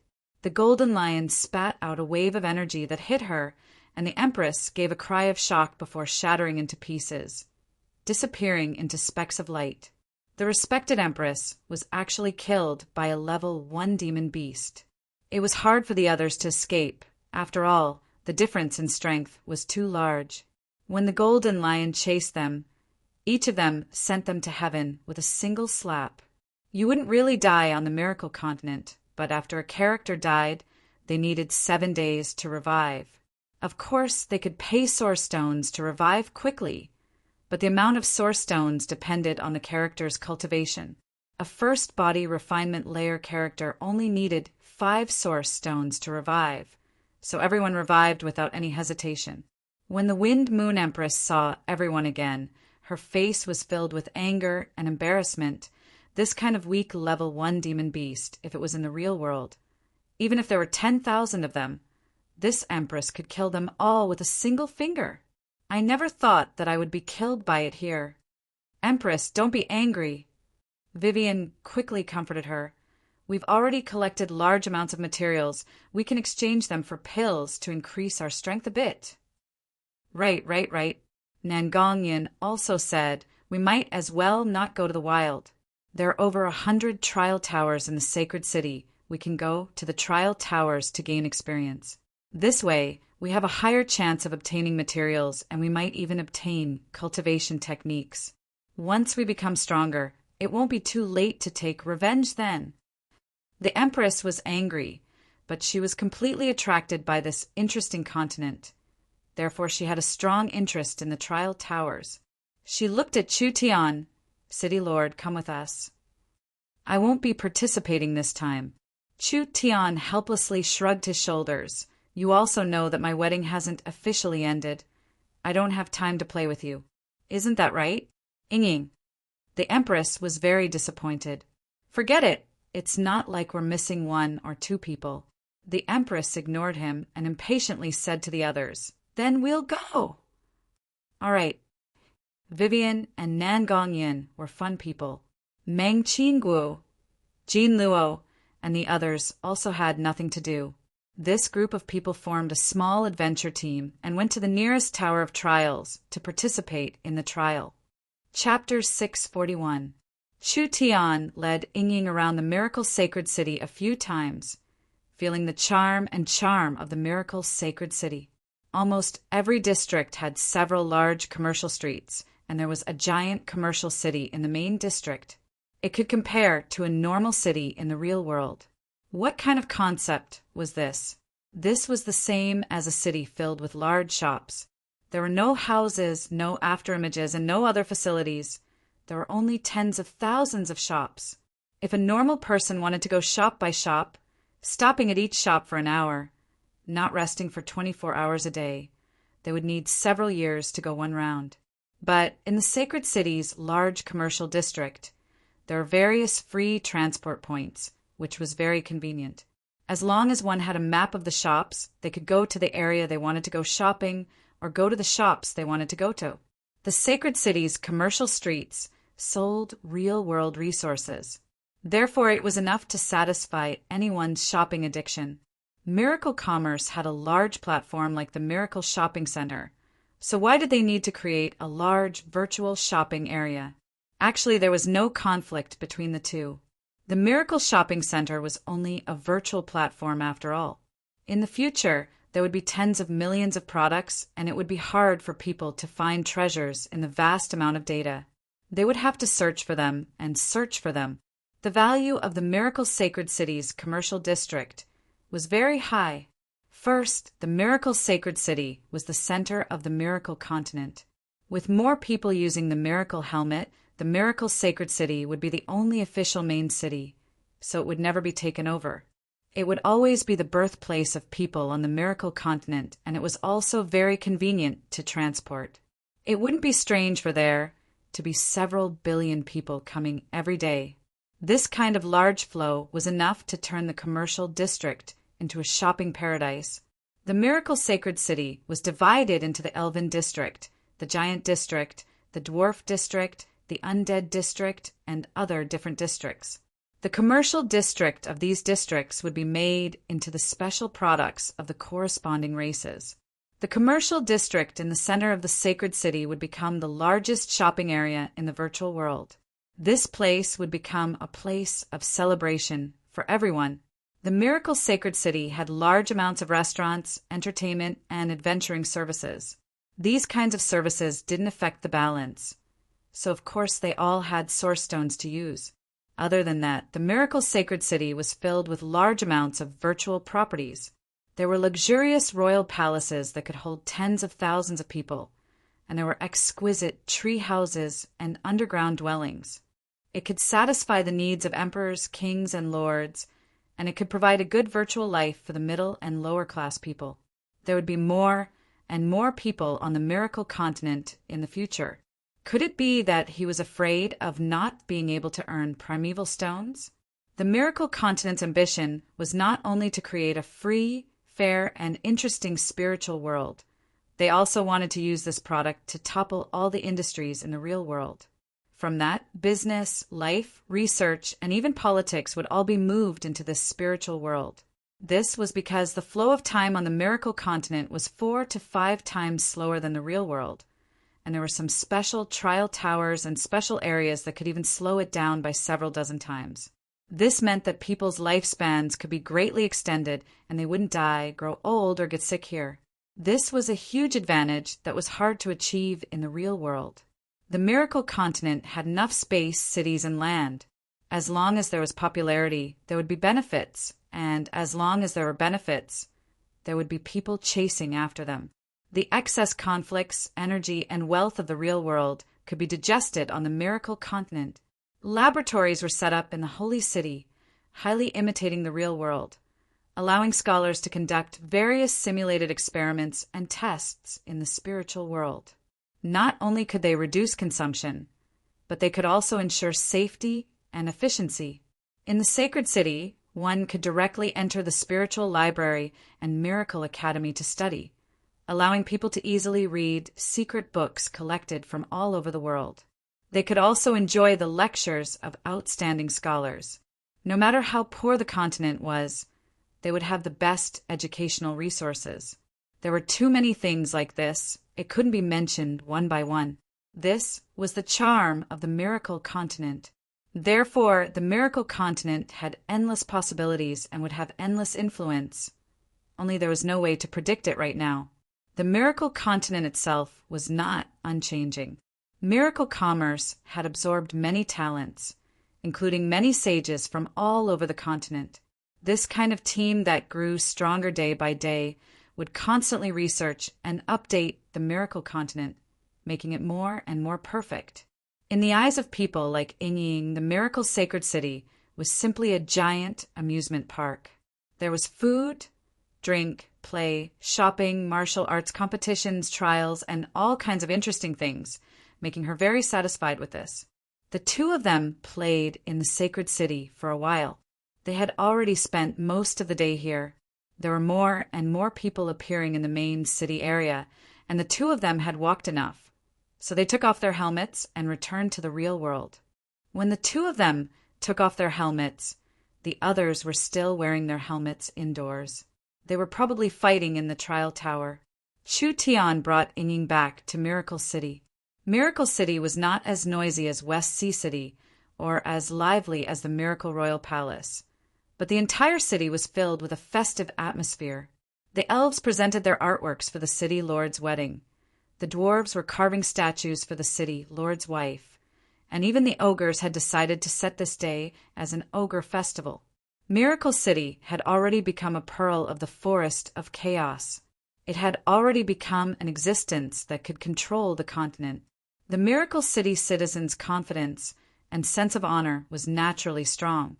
The city lord's wedding in West Sea City was very awe-inspiring. So this day had already become Miracle City's most important day. Greetings to the city lord's wife. Greetings to the city lord's wife. When Chu Tian brought Ying back, all the guards and citizens that saw the two of them all bowed down to them. Meng Ying was a bit embarrassed about being called the city lord's wife. After all, she wasn't used to it at first, but she was still very satisfied in her heart. When she returned to her room, she slowly took off the expensive and luxurious robe she was wearing. Her beautiful cheeks were slightly red, her slender and straight thighs were perfect, and her entire body was sparkling like jade, without the slightest flaw. Chu Tian looked at Meng Ying's slightly shy appearance and said, "You really are beautiful today. You really don't know how to speak." Meng Ying gave a snort. She pretended to be angry to hide her nervousness. "Am I not beautiful yesterday? Am I not beautiful tomorrow? Am I only beautiful today?" Chu Tian laughed and said, "Both beautiful, both beautiful." Who would have thought that Ying would turn her head? "Then why did you wait until now to marry me?" How could Chu Tian not know what Ying was thinking? He took the initiative to walk over and gently held her in his embrace, gently saying, "That is because we can live for a long, long time, and we will be together for a long time in the future. We will never be separated again. Starting from today and starting from tonight, are you satisfied with this? My city lord's wife." Meng Ying reluctantly nodded. "I'll believe you this once." After she said this, she suddenly stood up and kissed Chu Tian on the cheek. Chu Tian hugged Ying's soft body, and the two of them kissed each other. Finally, they fell onto the bed in the candlelight, and the two young figures intertwined together. From this moment on, whether it was their bodies or souls, the two of them had already established an inseparable connection. From this moment on, Meng Ying had officially become Chu Tian's woman, and she had become the city lord's wife. All of this happened naturally, whether it was Chu Tian or Ying. There was nothing unexpected at all. The next day, Meng Ying woke up in a daze. Meng Ying's quiet and beautiful cheeks had a slight blush on them. Her inexperience gave her a charming feeling. Last night, she had completely transformed from a girl to a woman. At this time, her body was only covered with a thin blanket. A pair of long and slender legs were stretched out, and a full chest was also faintly discernible under the blanket. Meng Ying felt like she was in a warm embrace. When she turned around, she saw Chu Tian's handsome and delicate face in front of her. His eyes were still closed. She didn't know if he was asleep or pretending to be asleep. Ying looked at his face, and her heart was filled with joy and sweetness. She couldn't help going over and pecking his face like a chicken pecking rice. At this time, she felt some movement beside her. When she turned to look, her face immediately became very embarrassed. This was because there was a little snow-white fox sitting on the bed. Its two shifty eyes were curiously looking at the woman lying in its master's embrace. "Ah, when did a fox like you come in?" Meng Ying suddenly sat up and saw the thin blanket fall off her body. In an instant, the spring scenery was revealed. It was as beautiful as a painting.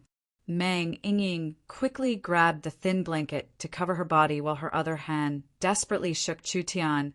"Hey, quickly wake up!" Chu Tian opened his eyes to look at her and then closed them again. "What are you afraid of? It's a female fox." Meng Ying said in an embarrassed voice, "That's not it. It's not early anymore." "So what? Even if we sleep until tomorrow morning, no one will dare care about me. Who told me to be the boss?" Meng Ying anxiously pulled him up. "Big sister, Nangong Vivian. They will definitely laugh at me. This is too embarrassing. Get up. Quickly get up." This girl's face was too thin. Now that they were officially husband and wife, Could it be that she was still afraid of others gossiping about them? However, Chu Tian really did have a lot of things to take care of. He could only put on his clothes and walk into the city, Lord's Hall, with Meng Yingying. Chu Tian looked at the empty conference hall in a daze. There was only a mature and beautiful white-clothed woman sitting in the entire conference hall. The other seats were all empty. He asked in a puzzled voice, "Young miss, where are the others?" Meng Qingguo didn't look any different than usual. She was organizing the data sent by Smart Brain while saying with a tired yawn, "They are still playing on the Miracle Continent. Including the Emperors, even the Dragon Elder and the Nether King are very fond of the Miracle Continent. They are all immersed in it and can't pull themselves out. Their group is currently challenging the Trial Tower. I think they won't be in the mood to come back to work for now." "Is that so?" Meng Yingying's heart itched hearing this. How can they be absent from work for no reason? I'll go find them and properly teach them a lesson. Aya, after a night of Yingying, you really do look like the city lord's wife. Meng Qingguo revealed a smile as she blinked her eyes. How was your night last night? Big sister, you're also joking with me. Meng Yingying's face instantly turned red as she quickly ran for her life. I'll go find Nangong and the others. Meng Qingguo could only say, don't play for too long. A day in the real world was 4 or 5 days on the Miracle Continent. These fellows didn't come out for this long. It seemed like they really liked the Miracle Continent. It could be seen from this point that the Miracle Commerce product was an unprecedented success. Chapter 642. Chu Tian sat down next to Meng Qingguo. How was our harvest this time? Very successful. Meng Qingguo gave a simple evaluation. Our direct income reached several billion source stones. We also dealt a heavy blow to the Big Dry Empire, capturing the Big Dry Emperor and the opening of the Miracle Continent. After this matter is over, Miracle Commerce will be able to establish its position on the continent. Although Chu Tian had guessed that this wedding would bring quite a bit to the company, he never thought it would be this shocking, other than the direct influence and benefits. This wedding was the cornerstone of Miracle Commerce's strategy on the continent. This was because there were several hundred representatives of powers that didn't have any contact with Miracle Commerce, but they all had direct contact with Miracle Commerce during the wedding. Most of them had already made plans to cooperate with Miracle Commerce. Miracle Commerce's transport towers, shopping centers, and communication systems would soon be built in different regions and countries of the continent. After this wedding, Miracle Commerce would officially jump out of the Western continent, and their influence and products would spread across the continent for the first time. Although in terms of strength and army, Miracle Commerce was still lacking compared to the empires, Miracle Commerce had already created the first super business empire that spanned the continent. This was an achievement that no country or power on the continent could imagine. Chu Tian asked, "What are our next steps?" Miracle Commerce has already reached the peak of the continent in terms of business. There isn't another company that can compete with us. What we need to do now is strike while the iron is hot. Meng Qingguo was not satisfied with the large harvest they had obtained because her duty was to seize every opportunity to obtain more. Right now we are in a honeymoon period with the empire-level powers of the continent. Not to mention that the opening of the Miracle Continent will attract everyone's attention for a long time. We can use this chance to form a federation. Meng Qingguo's federation plan had been prepared for a long time. Miracle City's influence on the continent was not inferior to any power, even surpassing many empire-level powers. Miracle City had the name of a superpower, but they lacked the strength of a superpower. Miracle City was just a city in the end. In this world where only the strong were respected. If one didn't have enough strength, they wouldn't be able to maintain peace just by relying on alliances. Therefore, if Miracle City wanted to solidify itself, they could only go one step further and establish a true empire-level superpower. Chu Tian felt that it was about time. West Sea City's wedding was in the limelight. If Meng Qingguo were to make such a request to the Elven King and the Dragon Lord, it would be hard for them to refuse. After all, Miracle Commerce's grand plans had just begun. If they cooperated with Miracle City, they would obtain even more resources and benefits in the end. No one would refuse benefits, even the elves were the same. With Miracle City as the leader, other than the Forest Alliance and the Kingdom Alliance, there was also the Sea Race Alliance and the Underground Alliance. These powers weren't strong on the continent, and they were in a loose state. If they could all unite and obey the leadership of the highest voice, a new empire-level force would be born. Meng Qinggu shook her head and said, "If that's all, I'm not satisfied." Chu Tian looked at her in shock. Could it be the young miss wants more? Other than the headquarters in the Forest of Chaos, the several kingdoms in the north, the entire Western Sea, and the Purgatory subterranean world, I'm very interested in an even more important area. Meng Qinggu gently flicked her finger, and a map of the continent appeared in front of them. Miracle City's current power only occupied a small part of the western side of the continent. Meng Qinggu gently pointed at an area. I want to merge the Big Dry Empire into our territory. Chu Tian instantly sucked in a cold breath. Meng Qinggu had always been an ambitious leader, but Chu Tian had underestimated her. The Big Dry Empire was a superpower with close to 10,000 years of history. Although they had been miserably taken care of by Miracle City, the Big Dry Empire still had a foundation. If they really fought to the death with Miracle City, it was unknown who would win. Several 100,000 Big Dry Empire soldiers had died under Miracle City's hands. This blood feud could be said to be a conflict that couldn't be resolved. How could Miracle City turn their greatest enemy into an ally in the blink of an eye, and it was as a subordinate? There had never been an empire-level power on the continent that became a subordinate of another power. Meng Qinggu really dared to say this.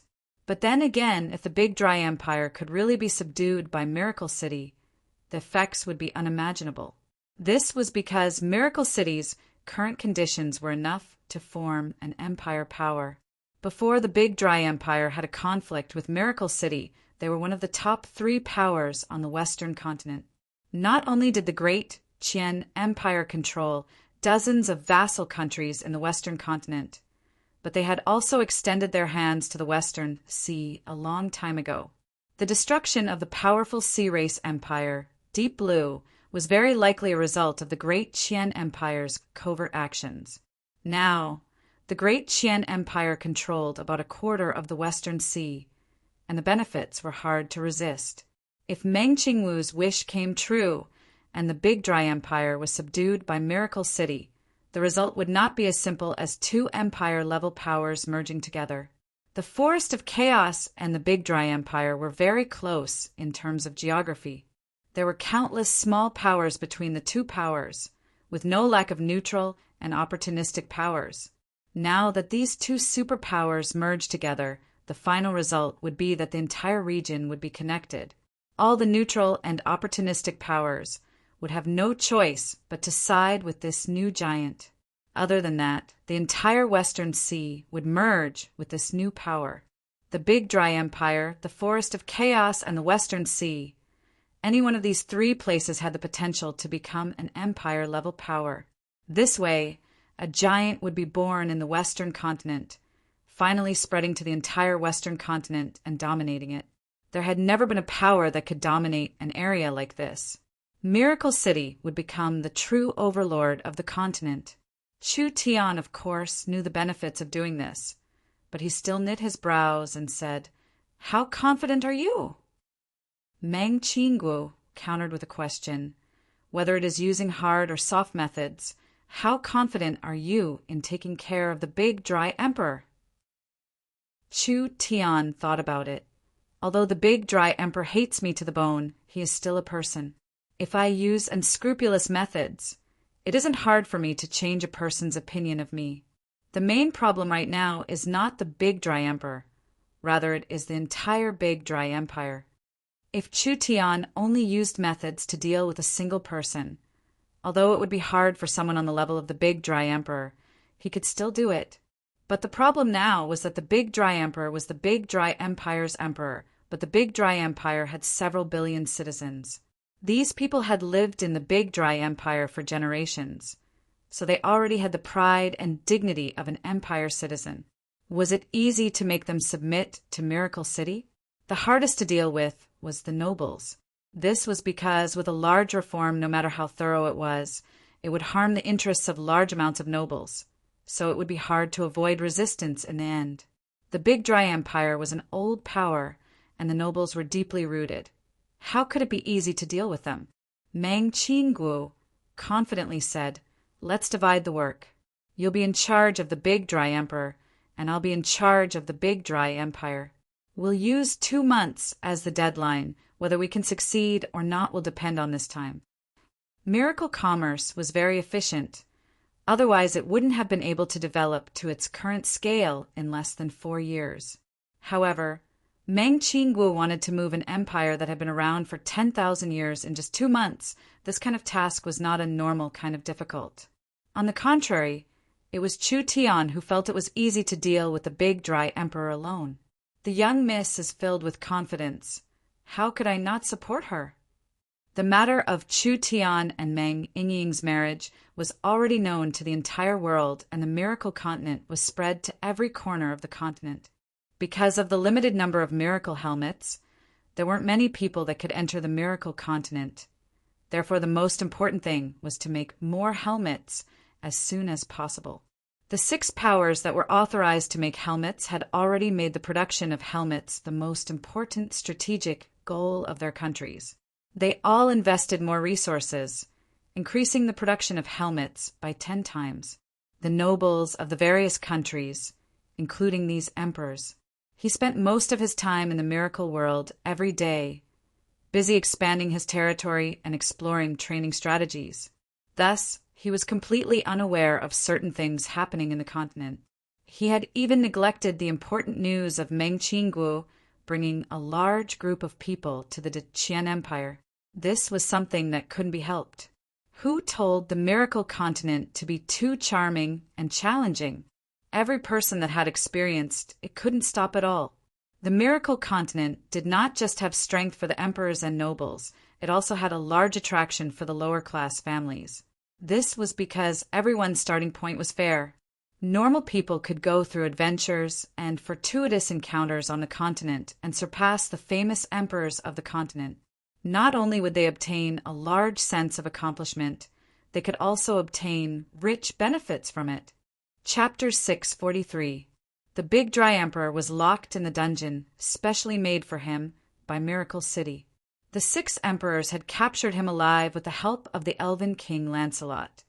But after the Big Dry Emperor was locked up in Miracle City, not to mention Chu Tian, not a single high-level member of Miracle Commerce or Miracle City appeared. They just left him hanging in the dungeon, like he wasn't an emperor of a generation, but rather a small character. The Big Dry Emperor's cultivation was suppressed by a large array. His hands, legs, waist, and neck were all shackled with runes. 2 barbs were pierced through his shoulders, completely sealing his spirit energy meridians. 7-8 heaven domain experts didn't move an inch, sitting in front of the dungeon without blinking. They guarded him 24 hours a day, so he had no hope of escaping at all. The Big Dry Emperor's current appearance was in a very sorry state. His long hair was scattered across his body, and he was only wearing a thin set of clothes. His body was covered in blood, and he was heavily injured. Although he had a heaven-shaking cultivation, he couldn't use it at all. Even standing up was an extravagant hope. What kind of great shame was this to an emperor? On this day, Chu Tian finally remembered the emperor that was locked up. Therefore, he decided to go to the dungeon to see him. After passing through the heavy guards of the dungeon, Chu Tian finally saw the imprisoned Big Dry Emperor. He saw that the Big Dry Emperor couldn't move at all. He was firmly suppressed by a large source energy array, not to mention the Big Dry Emperor releasing his earth-shattering emperor might. Perhaps he didn't even have the strength to walk. The Big Dry Emperor also felt a figure walk in, and he looked up at the youth in front of him. He saw that the other side was very young, wearing a simple robe with a helmet in his left hand and a fox on his right shoulder. Although he had never seen the other side before, The big dry emperor could recognize who it was with a single glance.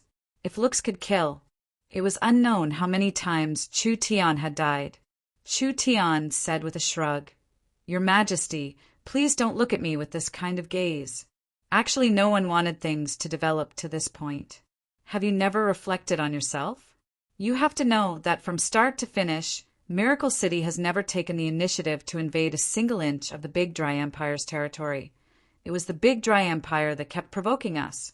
So strictly speaking, for things to develop to this point, it is your Majesty's own fault." This was indeed correct. But to the Big Dry Emperor, how could he admit his mistakes? The Heaven Emperor laughed coldly, the chains around him trembling a few times. It was a pity that he no longer had the strength to struggle, only able to let out a low and hoarse voice like that of an owl. "Have you specially come to humiliate me?"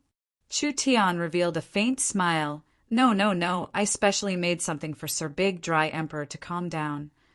The Dry Emperor tightly clenched his fists. "Big Dry Emperor, what do you do?" "Big Emperor's Dry Emperor's Dry Emperor." Chu Tian gave the helmet in his hand to the person beside him.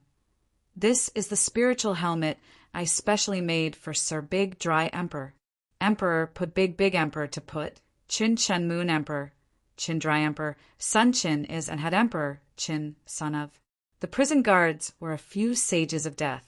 These undead sages were sent by the Nether King from the Netherworld Sea to help Chu Tian. Not only were the undead sages knowledgeable, they were all in the Heaven Domain realm. Therefore, while they increased Miracle City's scholar strength, they also increased Miracle City's overall strength. A spectral wise one brought the helmet over with invisible energy, slowly sending it into the prison before slowly placing it on the Big Dry Emperor's head. The Big Dry Emperor didn't know what Chu Tian was up to, but even a fool would know that Chu Tian definitely wouldn't give her anything good to eat. The Big Dry Emperor is an emperor in the end. If you are humiliated too much, outsiders will think that Miracle City doesn't know how to treat guests. Chu Tian said with a smile, "The Big Dry Emperor is too excited, so he needs a quiet place to calm down. This spiritual helmet is specially made for the Big Dry Emperor. It can send the Big Dry Emperor into a spiritual world. This spiritual world's time flow is 300 times that of the real world, which means that one day in the real world is 300 days in the spiritual world. A normal person's mind can't withstand such a large difference in time, but the Big Dry Emperor's mind can properly enjoy it for a while. I hope you can calm down during this period of time." Chu Tian left after saying this. "You bastard, I'll tear you to 10,000 pieces." The Big Dry Emperor's roar came from the prison. Chu Tian didn't even turn his head. Only the little fox on his shoulder turned around to make a face at him. The Big Dry Emperor didn't struggle much before the undead sages activated the helmet together. The Big Dry Emperor's power was completely sealed. Not only could he not use his spirit energy, he couldn't use his divine sense. Therefore, he couldn't resist this helmet at all. The Big Dry Emperor felt his surroundings change. The chains on his body and the source energy array beneath him all disappeared. When the Big Dry Emperor looked around, he found that he had appeared in a normal family's room. It was completely empty inside. There was only a table and a chair. The Big Dry Emperor angrily threw the chair against the wall, but after 5 seconds, the pieces gathered together and returned to their original state. The Big Dry Emperor found that in this spiritual space, no matter what he did, he couldn't change it in the slightest. Even the sunlight shining through the window never changed. This place was like an unchanging painting that had lasted for hundreds of millions of years. The time flow in this spiritual space was 300 times that of the outside world. This meant that if the Big Dry Emperor was locked up in Miracle City's prison for one day, he would need to spend an entire 300 days here. If he was locked up for 10 days, that would be 3,000 days. 1 month, 2 months? 1 year and a half? 10 years, 20 years? The Big Dry Emperor's heart suddenly filled with a kind of hard-to-suppress fear. Chu Tian didn't want him to suffer any physical pain, But this kind of treatment far surpassed any kind of punishment the Big Dry Emperor could imagine. What kind of person was the Big Dry Emperor? He once controlled the Big Dry Empire and slaughtered in all directions. Wherever he went, no one dared to disobey him. How overbearing and arrogant was that? Now that he was locked up in this small room that would never change, he could be locked up for hundreds or even thousands of years. There was no one to talk to, nothing to do, and no way to resist. The Big Dry Emperor, an emperor that could control the lives and deaths of millions with a wave of his hand, suddenly turned into a pitiful worm that would never change. This kind of change was hard for normal people to imagine. Chu Tian, come out for me. Let me out. The Big Dry Emperor crazily roared out in the spiritual space, but this kind of action had no meaning. This was the effect Chu Tian wanted. He knew that the Big Dry Emperor would be filled with anger towards him, so there was no hope of negotiating with him in this situation. So Chu Tian didn't discuss anything and first put a helmet on him, letting him curse in the spiritual space for 10-20 years until he was satisfied. In such an environment, no matter how hot-tempered or ruthless a person was, they would probably cool down in 10 or 20 years. After all, he wouldn't be able to do anything for 10-20 years. He wouldn't be able to go out, he wouldn't be able to cultivate, and he wouldn't be able to communicate. He could only sit in this broken place. Just thinking about this was terrifying. Chu Tian didn't think it was excessive. There had to be an extreme method to deal with an extreme person. Right now, Meng Qinggu was leading a group of envoys to the Big Dry Empire to negotiate with the Big Dry Empire's nobles. It was unknown how long it would take for them to come back, but it was a good thing that Miracle City had several super smart brains to take care of it. The advantage of these smart brains was that they wouldn't make mistakes, but their weakness was that they weren't good at taking risks. But that didn't matter. Miracle City was very stable right now, so they didn't need to take any risks. Now that Miracle City was no longer a threat, the biggest task was to increase Miracle City's technology investment and coordinate the progress of the various projects, especially the new transport towers, communication equipment, and the production of the Miracle helmets. In short, Miracle City had several dozen projects at the same time, so it was hard to coordinate the manpower, so it was best to leave everything to the smart brains. Chu Tian directly gave an order to the smart brain. Zero, I need to order a batch of materials. Zero immediately replied, I'm very happy to serve you. What materials does the city lord need? Chu Tian directly listed out a large list of materials. There were over 20 kinds of immortal herbs, and he estimated that it would cost around 1 billion source stones. What kind of concept was 1 billion source stones? This was a large sum of money that normal kingdoms would find hard to gather even if they sold their treasuries. Zero said without any hesitation, send out requests through various channels. I ask Sir City, Lord, to wait for the good news. Chu Tian was very satisfied with this. Wasn't the company created for this goal? Each of these materials were scattered all over the continent. If there wasn't miracle commerce, the space warehouse, and the powerful communication system, even an emperor wouldn't be able to gather all these materials in just a few years. Moreover, the entire process would cost a large amount of money. Chu Tian casually gave the smart brain a list of materials. Now he could just sit and wait for the materials to be gathered. After Chu Tian finished these two matters, the little fox excitedly ran in front of Chu Tian. It was holding something in its claws as it waved its hands at Chu Tian. This is the miracle helmet. Chu Tian found that the thing in the little fox's hands was actually a helmet that was smaller than a fist. When Chu Tian wasn't in Miracle City, the little fox actually ran to the laboratory and had the miracle commerce people make a custom helmet for it. This helmet was made for the little fox. You also want to play on the miracle continent. The little fox nodded. It put the helmet on its head and waved its claws at Chu Tian. Chu Tian was very curious about what the little fox would look like on the miracle continent. Therefore, he also put on his helmet. When he entered the miracle continent, he immediately went to the designated location to see the little fox. Fuck, you're a fox. Chu Tian stared dumbfoundedly at the person who appeared in front of him. It was a little girl who looked like she was carved out of jade. She looked about 7 or 8 years old and had 2 ponytails. She looked very sweet and cute. Her appearance was no different from a human child. The only distinguishing feature was that she had 5 white foxtails on her back.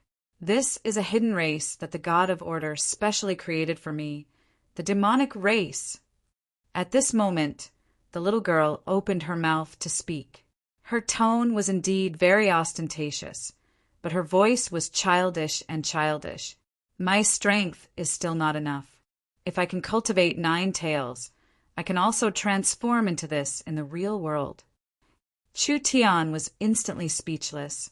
This little fox could speak on the miracle continent, and it could even activate a hidden demonic race. This was just too incredible. Chapter 644. As soon as Chu Tian went online, the others felt it because the miracle helmet had a built-in friend function. As long as they added each other's spiritual address book, when the person in the spiritual address book logged onto the miracle continent, the other people on the miracle continent would receive a notification. Meng Yingying quickly called Chu Tian over to gather with them. You're the little fox. Wah, too cute. Quickly come over and let elder sister pinch your face. When everyone learned that the little monster girl was the little fox, they were all stunned, so they all came over to be intimate with her. After all, if one didn't know the little fox's nature, just based on her innocent and cute appearance, it was enough to kill both men and women, making people have a good impression of her. The little fox was filled with pride, not feeling any shame at all. She was also very happy right now. After all, if she relied on normal cultivation to evolve, it would take a long time for her to reach the 9-tailed monster fox level. Now that she had the ability to transform because of the miracle helmet, this was naturally a very good thing. Where are you preparing to go? Young miss, why are you here?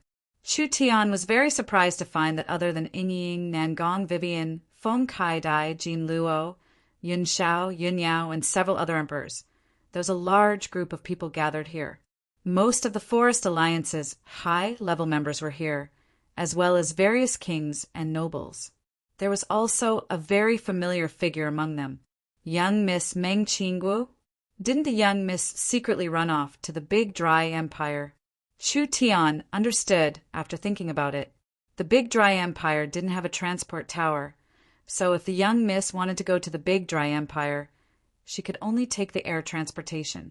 This trip would take 2-3 days. The young miss had nothing to do, so couldn't she just put on the helmet and play with everyone? Like this, she would appear in front of these people all day, and no one would guess that the young miss was heading to the Big Dry Empire, achieving her goal of deceiving everyone. The young miss really was very cunning. Boss, you and the little fox came at the right time. The orc Nangong Yin slapped the table and said, Everyone has discovered a dog-head men village outside the city. We have failed several times before. Tonight, everyone has gathered several thousand people.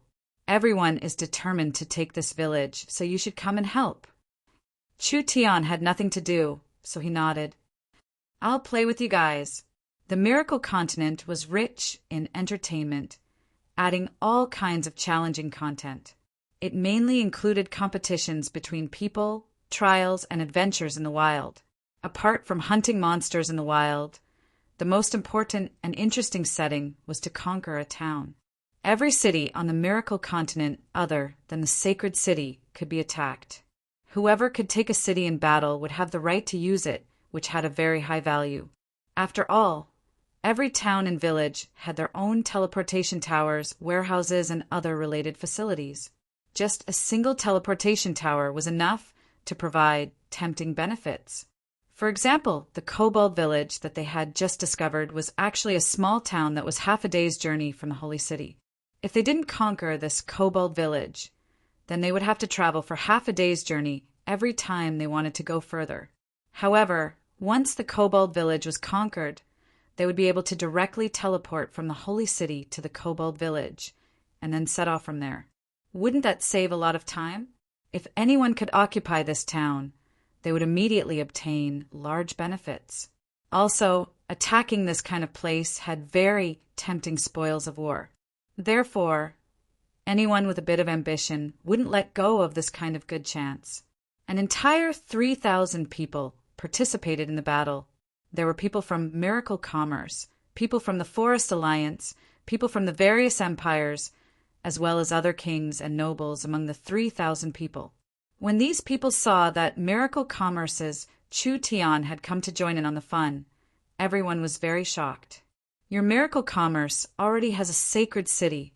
Could it be that they didn't think it was enough? They actually came to steal this kind of place. But this also showed the fairness of Miracle Commerce. Even if Miracle Commerce wanted to obtain a small town, they still had to fight for it. It could be seen that these advantages were the same for everyone. There wouldn't be any bias. The Kobold village was already in front of them. According to the reports, the Kobold village had over 10,000 kobolds, with cultivations between the 3rd and 6th body refinement layers. This was still quite difficult for everyone at this stage, because no matter how good their luck was, they could only reach the 3rd body refinement layer at most. But it didn't matter.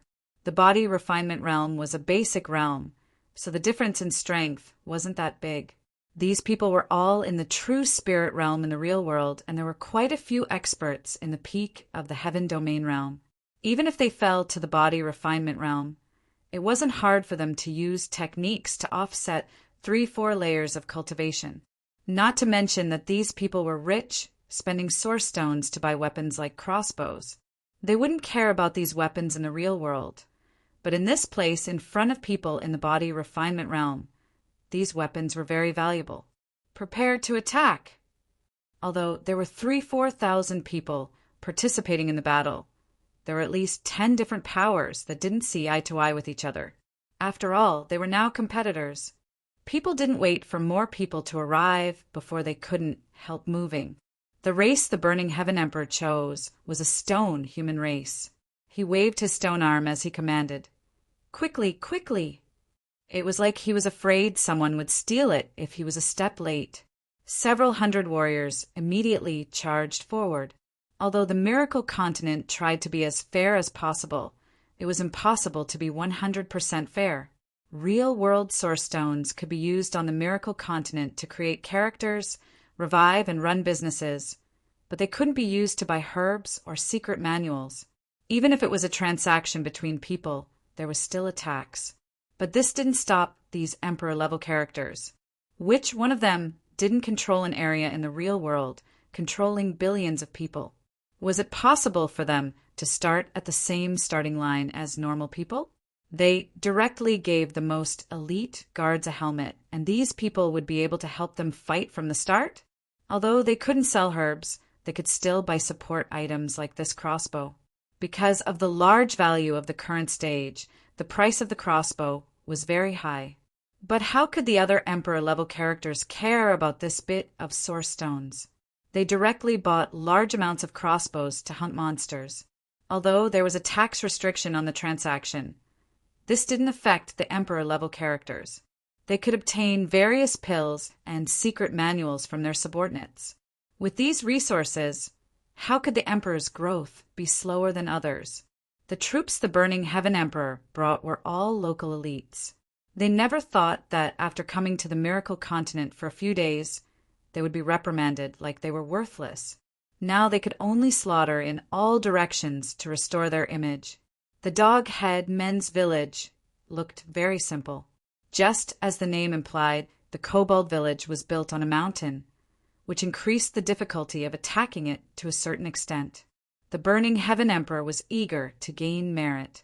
When he led his trusted troops to the village, he found that the others had already been left far behind. There was no one else left or right, which made his heart feel a bit scared. This is bad. Could it be that they didn't come? The Burning Heaven Emperor's worries were already too late. The gates of the village opened, and there was the howling of dogs.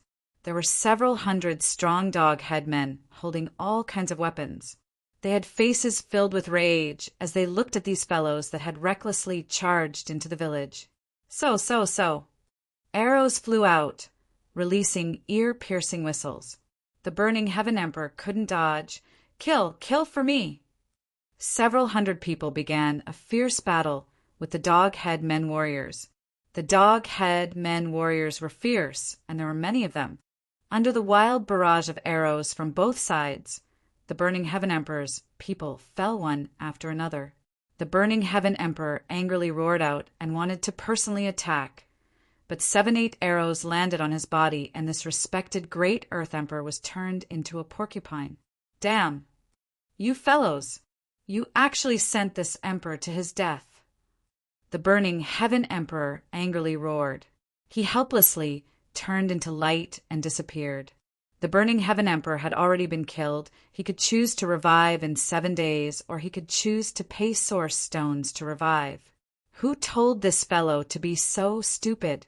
The Wind Moon Empress saw the burning Heaven Emperor being killed in front of her and said in a mocking tone, "You're looking for death and you're blaming us. Truly an idiot!" However, according to the burning Heaven Emperor's probing, everyone discovered that the kobolds were stronger than they had imagined. They immediately began to adjust their strategy. In this situation, it was clearly not the time to be distracted by internal strife. Based on the number of people who had come to attack, if they wanted to successfully seize the stronghold, they would have to work together. Have the people that cultivate defensive cultivation techniques come out. These Dog-Head Men archers have very strong archery skills. We have to form a defensive line to block the arrows, otherwise it will be hard to charge into the village. All of the major factions gathered together, the people who had cultivated defensive secret arts, and had these people stand at the front to defend against the kobold attacks. The others would follow closely behind and attack the kobold stronghold. The Sacred City Army and the Dog-Head Men Army clashed again, and people began to fight in front of the village. Finally, there was a loud explosion. The village's gate was successfully broken through. Everyone killed their way from the entrance to the center of the village. Although the Dog-Head Men weren't weak in numbers and battle strength, they didn't have any intelligence, so they couldn't fight properly. The warriors from the Sacred City were all famous experts in the real world. Although they were very weak, their battle awareness was still there, so they quickly gained the advantage and forced the Dog-Head Men to retreat. 2 hours later, there were less than 1,000 Dog-Head Men left. Just when everyone thought that they could win, something unexpected happened. From the large tent in the center of the Dog-Head Men village, a black-furred Dog-Head Man suddenly charged out. It held 2 blades as it charged at the crowd like a windmill. Instantly, there was a flash of light in the crowd. It was simply like a bulldozer. More than a dozen people were killed. The Wind Moon Empress angrily shouted, "What are you doing?" "Hey, that miracle commerce person over there. This fellow is clearly in the body refinement realm. How could his battle strength reach the awakened soul realm? How did you plan this?" "That's right. Preposterous." The Wild Beast Empire's Wild Beast Emperor was also very dissatisfied. "Your plan is not reasonable at all. You clearly knew this would happen, but you didn't even give us a warning. Everyone has misunderstood. This Dog-Head Men leader is the leader monster of an area. In our design, the leader monster is several times stronger than normal monsters, so it is normal for it to have this kind of battle strength." Meng Qingguo explained while dodging. "As for the design of the scene, that is even more unfair to us. The Miracle Continent has over 600 large cities and tens of thousands of small villages. There are also all kinds of wild terrain, thousands of trial scenes, and hundreds of millions of monsters. If every detail was designed by our company's employees, we wouldn't be able to create the Miracle Continent in 100 years. Chu Tian added, "The Miracle Continent is created by the combination of many super smart brains. We only gave them the general situation, the basic laws, and the main cities, so as for the details of the continent, even the people involved don't understand it. So it was like this." "What are you saying this for now?" Nan Gongyin raised her mace as she charged at the Dog-Head Men leader. "Let's get rid of him first!" Chapter 645. The Dog-Head Men leader sent Nan Gong Yun's mace flying with a blade. With another slash, Nan Gong Yun disappeared without a trace. Nan Gong! Vivian was a flower fairy now, so her small body was very nimble. She immediately circled around the dog-head men's body, trying to restrain them. She never thought that the dog-head men would give a loud roar, and Vivian's mind would shake. It was like she had been attacked on a spiritual level, and she fainted on the spot. Shwa! A wave passed. Vivian had also been resurrected. Meng Yingying was shocked. Even Vivian had been killed. Go, go, go. Everyone go. These large characters that could summon the wind and rain in the real world all charged forward. In the end, the dog-head men leader did not have any problems, even after being hit by several dozen arrows. Rather, it raised its 2 blades and wildly chopped down, killing over 100 people. The Wind Moon Empress cried out in alarm as she was hacked to death. Eunice, Lancelot, and these real-world experts could not even take a single blow from the dog-head men leader. They were all sent to heaven in a single move. Don't retreat, we won't really die anyways. We have to exhaust him to death. Whoever can kill the dog-head men leader, this village will belong to that person. The dog-head men leader's vitality was very strong. Even when facing everyone's attacks, he did not fall into a disadvantage at all. The 2 giant blades were raised, and an incomparably fierce blade, Qi Storm, appeared. Phut! Chu Tian, the Meng Yingying sisters, Yun Xiao, Yun Yao, Feng Kaidai, and the others were all within the range of the blade Qi. When the crisscrossing white blade Qi swept over, they did not even have a chance to dodge. They were all covered by it and finally turned into white light that disappeared. Damn! The Miracle Commerce Group had all been killed. It was destined that they would not be able to obtain this village. Miracle Commerce's own people were this miserable, so it could be seen that they did not know anything about this. The dog-head men leader's spirit energy seemed to be endless. As his injuries became heavier, his attacks became fiercer and fiercer.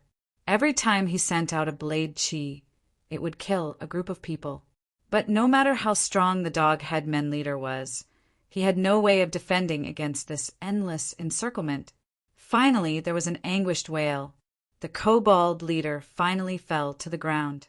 Its corpse dropped a large number of spoils of war, including the 2 kukri blades he used, a large number of pills, materials, and so on. Everyone knew that this was the Kobold Stronghold's Lord's Medallion. Quick, grab it, the wild beast emperor hurriedly shouted. Everyone had expended so much effort to take down the Kobold village. Wasn't it for the sake of seizing the initiative and obtaining this stronghold? Now that the Lord's token was right in front of them, these people who were fighting side by side just a moment ago immediately became hostile to each other. In the end, they killed each other to snatch the token. The wild beast emperor directly threatened. Who dares to fight with this emperor? This emperor will destroy his country. For a token, they actually threatened to destroy their country. This fellow was really hopeless. These people didn't care about him at all. Since everyone had come to the Miracle Continent, they had changed their faces and even their races. So how could the wild beast emperor know their true race and country? Not to mention that the continent was so big and everyone was in different areas. Even if you were an empire, how could it be easy to destroy a country? While everyone was fighting for the token, no one noticed that, from a gap between everyone, a little snow-white fox suddenly came out. She quickly jumped in front of the token and used her mouth to grab the token, immediately escaping from the crowd. The Lord's token had to be held for a period of time before it could take effect. Whoever obtained the Lord's token would become everyone's target. After the little fox obtained the Lord's token, she suddenly disappeared. The little fox was a member of the demonic race, so her innate talent did not disappear on the Miracle Continent. Relying on her teleportation ability, she left everyone behind. After around a quarter of an hour, there was a golden light that fell from the sky onto the little fox. The first lord of the Kobold Stronghold was born. Everyone's lungs were about to explode from anger seeing this. Everyone had spent a large amount of time and energy, but it was finally taken away by the unknown little fox. The little fox suddenly turned into a little girl with a flash of light. Her eyes turned into crescent moons from smiling, and her two little hands held the large token. She said in a childish voice, "I'm selling it. Who wants it?" Everyone was stunned. The wild beast emperor looked around. The other people on the same level as him had already been killed in battle. He immediately revealed a look of wild joy as he pushed through the crowd. "What price do you want? Say it!" The two of them haggled over the price. Finally, the wild beast emperor opened the bank and sent 100 million source stones to the little fox's private account. The little fox straightforwardly gave the Lord's token to the wild beast emperor.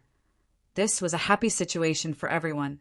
Although 100 million source stones was not a small number to the wild beast emperor, it wasn't enough to cut off their flesh. This kobold stronghold in the wild beast emperor's hands was worth more than 100 million source stones. The little fox had no use for the stronghold, so she could use this chance to earn some money.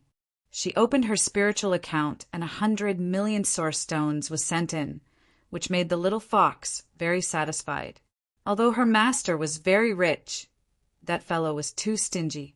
She had to earn money herself these days. With this starting capital, the little fox could obtain some insider information. She was prepared to earn a large sum in both the real world and the virtual world. Ha ha ha. This came from the wild beast emperor. The other competitors had already been taken care of by the kobold leader. Otherwise, how could it be this easy to buy a lord with just 100 million source stones? It had to be known that this was the Miracle Continent's first private lord. Just the face earned was worth more than 100 million source stones. The wild beast emperor sent his subordinates to search the stronghold.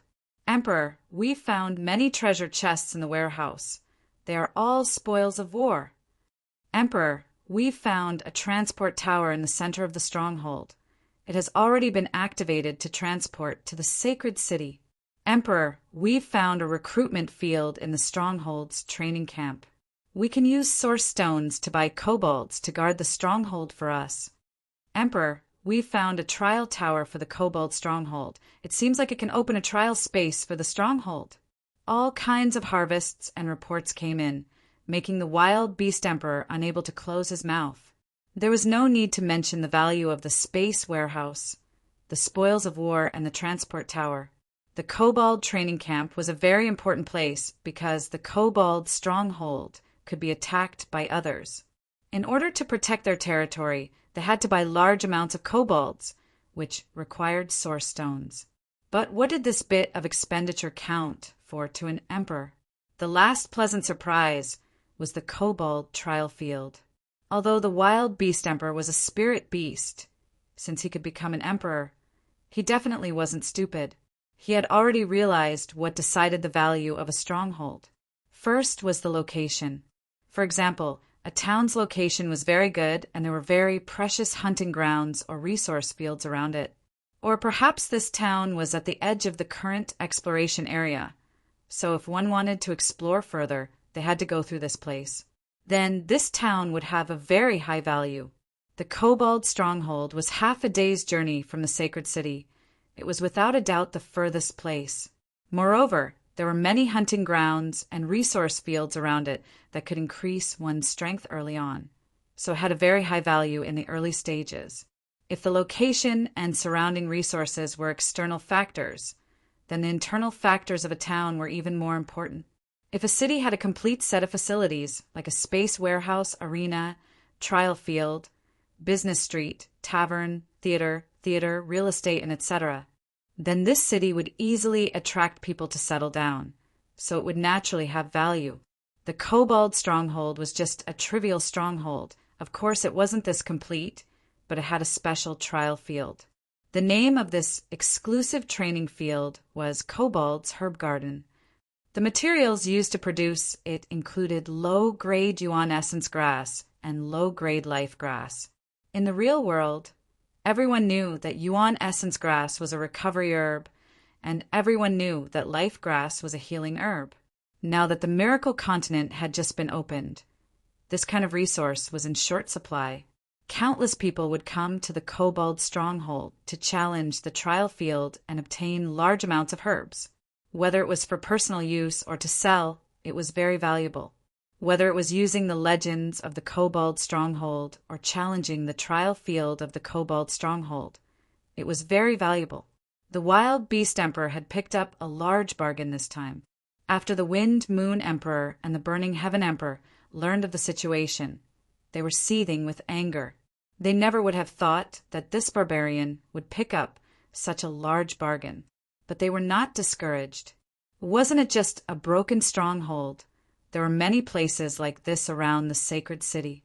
They had to find one and occupy it. This was not just a fight for benefits. This was a fight for face between the emperors. The Wind Moon Emperor gave an order to the domestic helmet production department. From now on, when the helmets were produced, they would buy 20% of them internally. She now realized that selling all the helmets was a mistake. She should have prepared an army to compete in the virtual world. If she had done this before, she wouldn't have lost to anyone. The other emperors all followed suit. In short, the miracle continent had only been open for a few days, and these people were already like a raging fire, playing very intensely. Other than the intense competition for territories and resources, the miracle continent's academies were also preparing to open. Other than that, the spiritual library, spiritual research facility, arena, and etc., they were all being used. The charm of the miracle continent was quickly blossoming. I'm about to reach the Big Dry Empire. Meng Qinggu received a message from the real world. Now, my diplomatic group will begin working in the Big Dry Empire. How is it going on your side? Chu Tian revealed a smile. I've already finished half of it. I don't need to worry about my side at all. All right, then I'm assured. Meng Qinggu bid farewell to everyone after saying this. She took off her helmet and prepared to work. Chapter 646. Night fell on the miracle continent, and the sacred city became even more bustling. The sacred city's Miracle Grand Hotel became a popular place for people to spend their money. The miracle continent was very similar to the real world, but it wasn't the same as the real world. For example, the miracle continent made people feel hungry just like the real world. But there was a difference between an illusion and reality. In the real world, if one didn't eat for a long time and couldn't replenish their energy, even the strongest cultivator would find it hard to endure it, dying in the end. Even if people felt hungry on the miracle continent, it wouldn't directly kill them. In other words, as long as they could endure the discomfort and pain of hunger, they wouldn't die even if they didn't drink anything for 10 years. This was the main difference between the miracle continent and the real world. The rich could spend their days on the miracle continent tasting all the delicacies in the world. Normal people could eat delicacies that were hard to taste in the real world. If the poor could endure hunger, they could eat once every few days or even once every few months. Of course, most people couldn't endure the discomfort of hunger. Since they could enter the miracle continent, it wasn't like they couldn't even eat.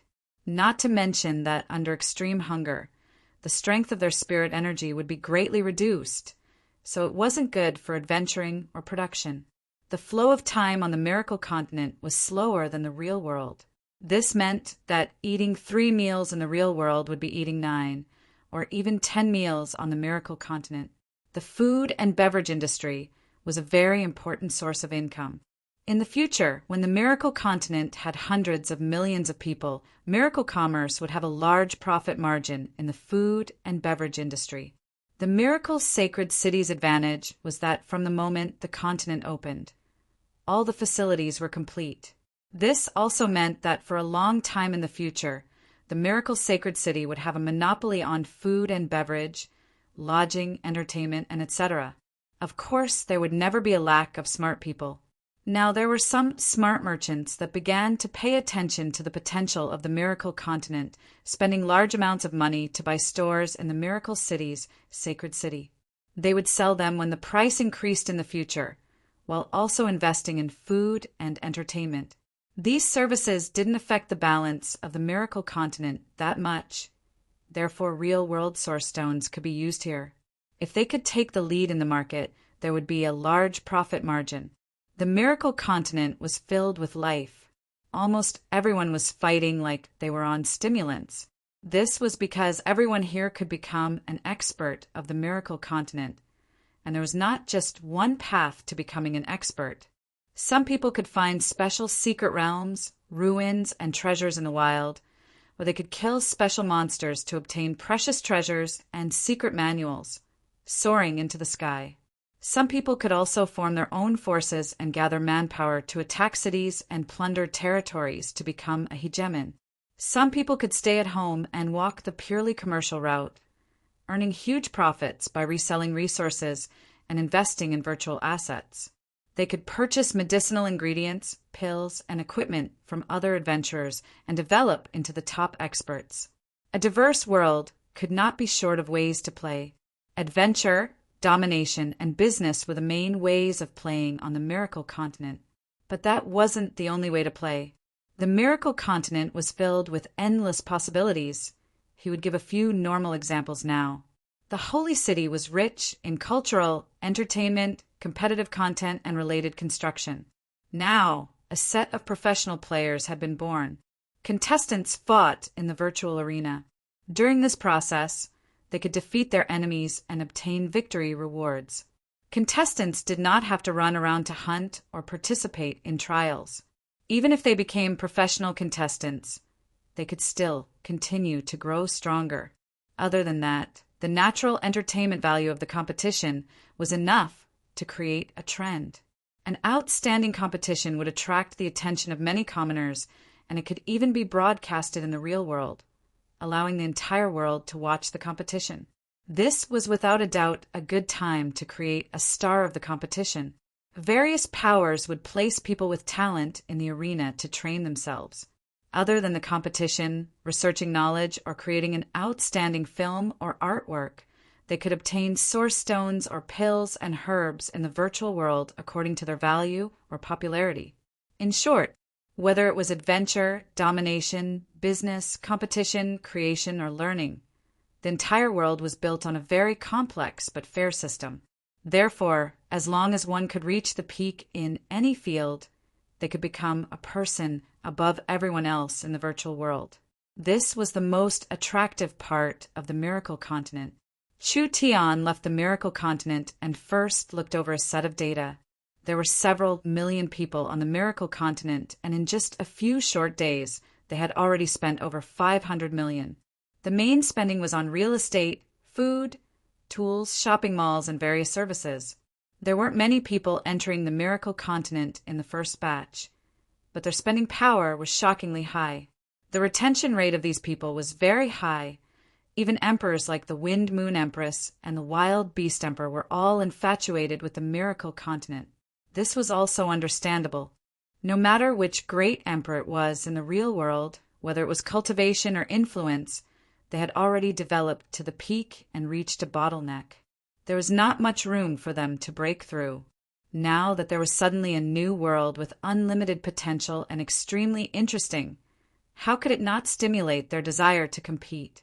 Chu Tian looked over the data and found that the emperors had spent 80 to 90% of their time on the Miracle Continent. Unless there was something very important in the real world, they were too lazy to leave. The emperors had already started to build virtual estates and royal palaces in the Miracle Sacred City. It could be seen that they were prepared to move their offices from the real world to the Miracle Continent in the future. The estates on the Miracle Continent were an important source of income. The Sacred City was very big, and the various luxurious palaces and residences could attract the desire of the emperors and normal people. It would be another high source of income for the Miracle Continent in the future. Chu Tian was filled with confidence in the Miracle Continent. The super smart Brain Zero reminded Chu Tian, "Sir City Lord, the materials you ordered have all been bought. Do you need to use them now?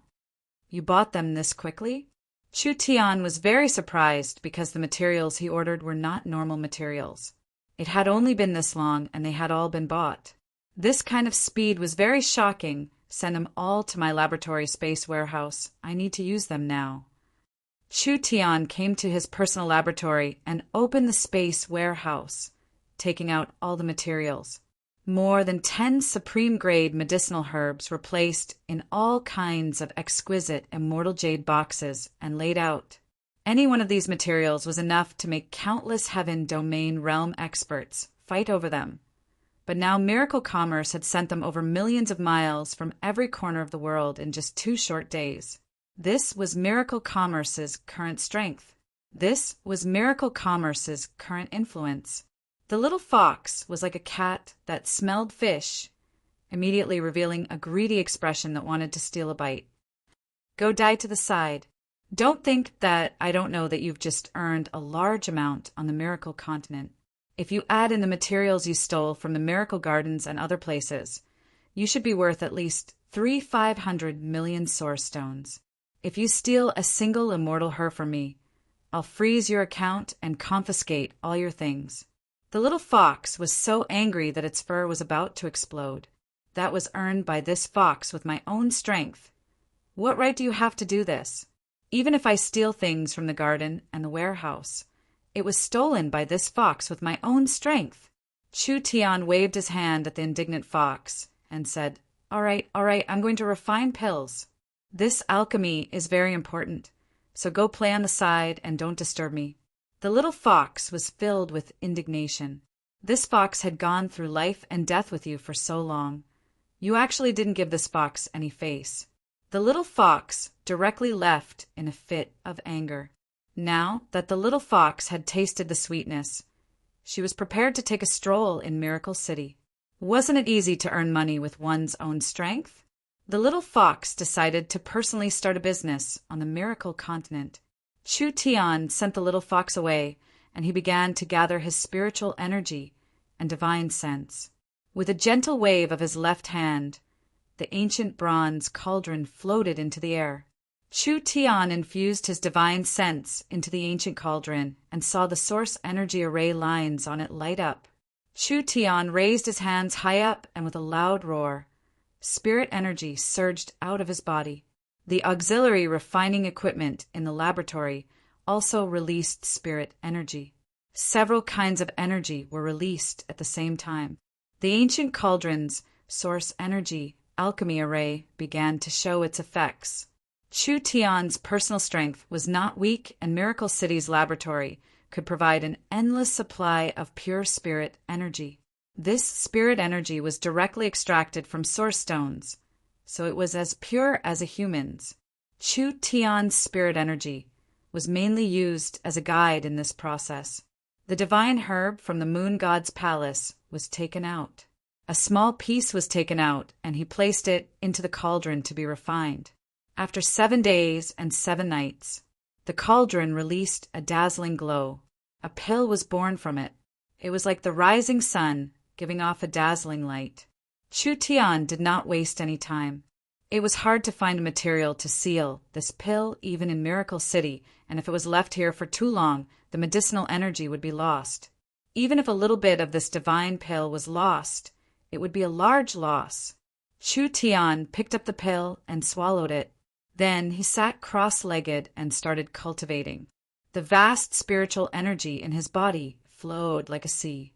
He had been stuck in the first heaven domain layer for a long time, and Chu Tian hadn't made no progress in this period of time.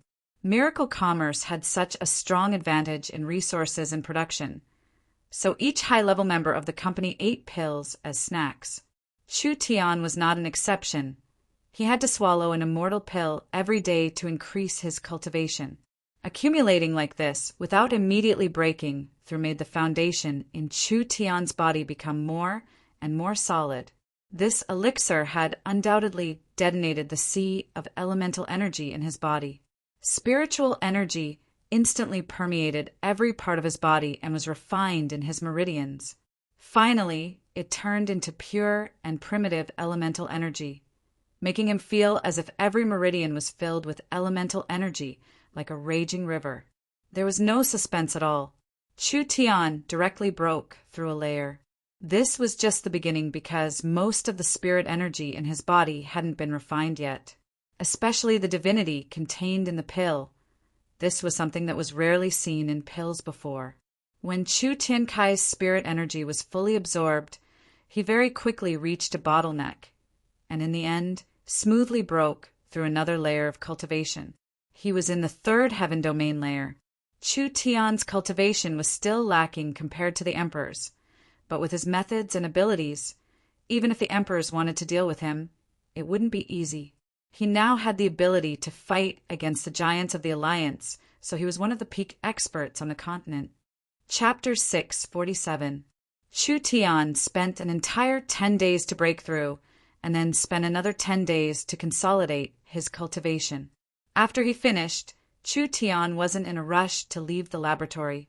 He stayed in the laboratory for a while, and no one knew what he was doing during this time. When Chu Tian finally came out of the laboratory, it was because of Meng Qingguo contacting him. Meng Qingguo had contacted Chu Tian. The Big Dry Empire's work had already made a breakthrough. It can't be this fast. Chu Tian knew that the young Miss Efficiency wasn't low, but it had only been a month. How could she have made this kind of breakthrough? Normally speaking, a month wasn't enough to walk through the entire Big Dry Empire. Chu Tian communicated with the young miss in order to understand the situation. Meng Qingguo described the entire matter in detail in the spiritual space. Meng Qingguo wasn't going to the Deqian Empire alone. Instead, she was leading a team of a few hundred diplomatic officials. Meng Qingguo didn't need to go through the trouble of running all over the Deqian Empire. Her job was mainly to oversee the central government and make arrangements. Most of the actual operations were done by her subordinates. When Miracle City's team arrived at the Big Dry Empire, the Big Dry Empire was already in a chaotic state. This was because the Big Dry Empire had suffered another defeat, and this defeat was even worse than the previous ones. The entire empire was covered in a layer of dark clouds. Their status as a large country had disappeared. The most direct impact was the diplomatic relations maintained by the country's prestige. The Big Dry Empire's subordinate countries had already decided to stop paying tribute to the Big Dry Empire under the incitement of all sides. Some of them even betrayed the Big Dry Empire to become independent or join other powers. This caused the Big Dry Empire to suffer an unprecedented loss because an empire had at least several warring kingdoms attached to it, and there were hundreds of small and large countries. The large countries relied on the protection fees and tributes of the small countries to earn large profits, which was a large part of the country's income.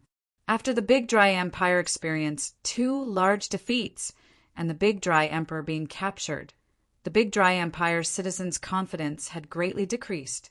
Even the nobles were very pessimistic about the Big Dry Empire's future.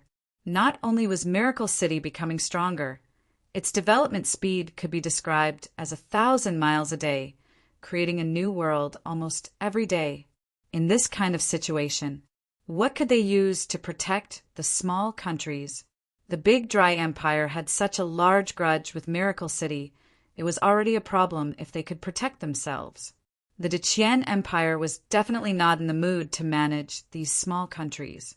Moreover, because of the possibility of a bigger war breaking out, it was very likely that the vassal countries would increase protection fees and tribute in the future. It would be strange if these small countries did not choose to defect. The Big Dry Empire couldn't destroy the Forest Alliance even at its peak, so it was even more impossible now or in the future. The only allies they could rope in were the Highland Alliance and the Howling Sky Empire, but now they had broken off relations with the Big Dry Empire because of the defeat of the Allied army. These 2 empire powers followed the trend, and like the other empire-level powers of the continent, they took the initiative to establish relations with Miracle City. This filled the Big Dry Empire with fear. Now among the empire-level powers of the continent, other than a few secluded existences that had secluded themselves for thousands of years, as long as they weren't a part of the secular world, they were all working with Miracle City. The Big Dry Empire could be said to be an orphan of the world. Miracle City's status was rising, and Miracle Commerce's technology and products kept coming out, allowing every country on the continent to embrace the new era and develop quickly. Only the Big Dry Empire maintained its original style. It was because Miracle City's status was becoming higher and higher on the continent that the Big Dry Empire's power was declining. This was because everyone knew that the Big Dry Empire and Miracle City were enemies. Now that they were fighting for technology, no one wanted to fall behind. No matter how big or small the countries were, they all cut off their relationship with the Big Dry Empire.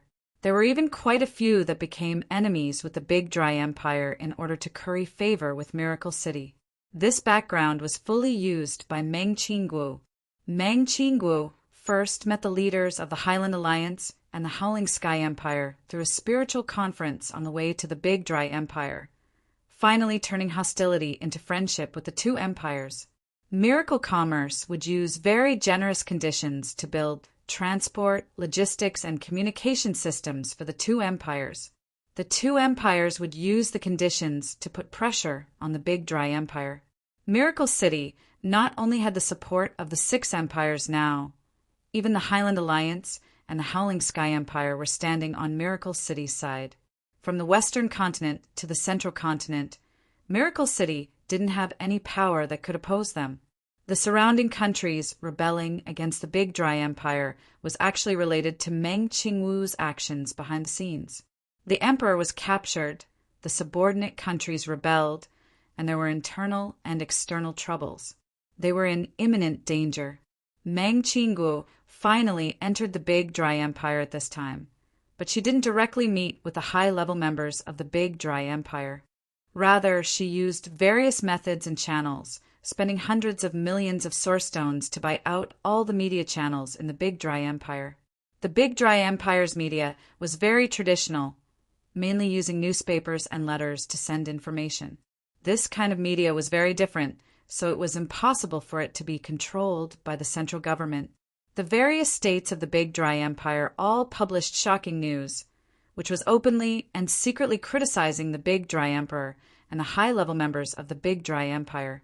There were half-truths and half-lies mixed in with all kinds of discrediting information, making the middle and lower-class people think that the Big Dry Empire's current situation was purely because of the Big Dry Emperor and the high-level members' ambition and arrogance.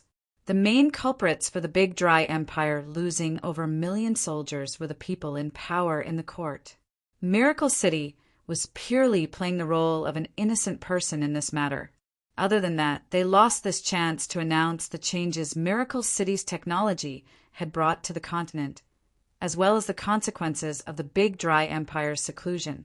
This made countless people understand and yearn for Miracle City's technology and products. It had to be said, Meng Qingguo's move was very good. The main conflict between Miracle City and the Big Dry Empire came from several large battles. Not only did these battles cause large amounts of casualties to the Big Dry Empire, it also caused the Big Dry Empire's national power and influence to decline. Therefore, the Big Dry Empire's citizens hated Miracle City to the bone.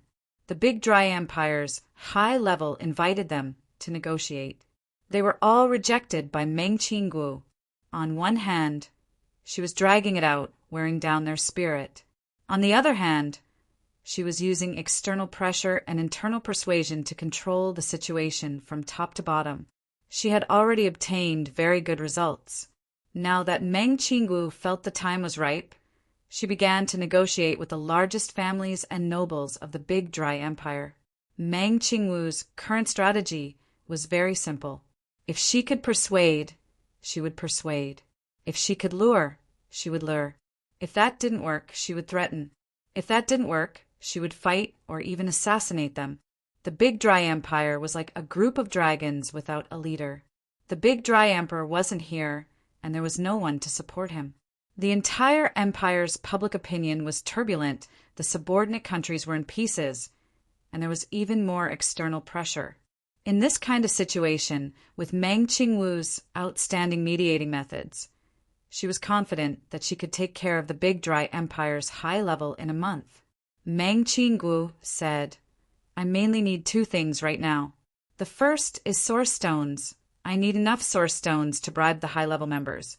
The second is to take care of the Big Dry Emperor as soon as possible." As long as the big dry emperor agrees to our request and has the strongest emperor clan side with us, it would be considered a success. Use Miracle City's source stones however you want, whether it's 2 billion or 3 billion. Even if it's 10 billion, it's worth it. If you don't have enough source stones, you can borrow from other powers. If you don't have enough, you can sell our resources. As long as we can take down the big dry empire, no matter how much we spend, it won't be too expensive. Chu Tian gave Meng Qinggu his absolute support. You don't need to worry about the big dry emperor. I have ways to subdue him. Meng Qinggu nodded. All right, since it's like this, then we'll hurry. After Chu Tian exited the communication channel, he calculated the time. The big dry emperor had been in the spiritual cage for 30 days, and he had been in the little spiritual world for around 25 years. 25 years. That little room. No matter how strong a person's temperament was, they wouldn't be able to endure 25 years of boredom. No matter how bad a person's temperament was, they should have calmed down after 25 years of solitude. Chu Tian felt it was about time, so he came to the dungeon and decided to see the big dry emperor. From the outside, the big dry emperor didn't seem to have changed at all. After all, only 30 days had passed in the real world. Chu Tian waved his hand at the undead sages guarding this place, and the undead sages came forward to open the big dry emperor's helmet. The big dry emperor suddenly returned to the real world. He looked at the familiar and strange environment around him with a blank expression, and then looked at the familiar and strange person in front of him with a blank expression. He had wanted to tear this fellow to pieces countless times, but now that this person had appeared in front of him, he didn't feel that overflowing anger and hatred. There was only helplessness and weakness. In these 25 years of living in the spiritual cage, the big dry emperor had gone crazy and cursed, but he had finally calmed down. He began to think about his life, and he began to think about why he had fallen to this state. He began to realize that going against Miracle City was a mistake from the beginning. Chu Tian looked at the big dry emperor with a smile and said, "Your Majesty, we haven't seen each other for 30 days, and you seem much calmer. It seems like this helmet is quite useful to you." The big dry emperor said through gritted teeth, "What do you want? Let me out." Chu Tian shook his head. "What do you think I'm lacking? I have money, I have territory, I have status, and now I even have a wife. Do you think you have anything to exchange for your freedom? I'll tell you the truth. I've recently invented an upgraded spiritual helmet. It can slow down the flow of time in the spiritual world to 1%, and when you are locked in the spiritual cage, you will lose your sense of touch, hearing, sight, and movement. Only your thoughts will remain. Like this, you will spend the next several hundred years, or even several thousand years in remorse and pain." The big dry emperor began to feel fear. Although he was an emperor, he shouldn't be afraid of anything. But that bastard Chu Tian was just too terrifying. The torture tools he invented surpassed any kind of punishment in time. Even if it was a person with a firm will, they wouldn't be able to maintain their rationality under this kind of terrifying punishment. Chu Tian counted with his fingers and said, "I'll consider the big dry emperor's lifespan to be 1,000 years. Even if you have 500 years left, if you are locked in here for 500 years, and you wear the helmet, then 500 times 500, you will stay in the spiritual cage for 250,000 years. Oh, this really is a shocking number. It's even longer than the ancient civilization of the continent.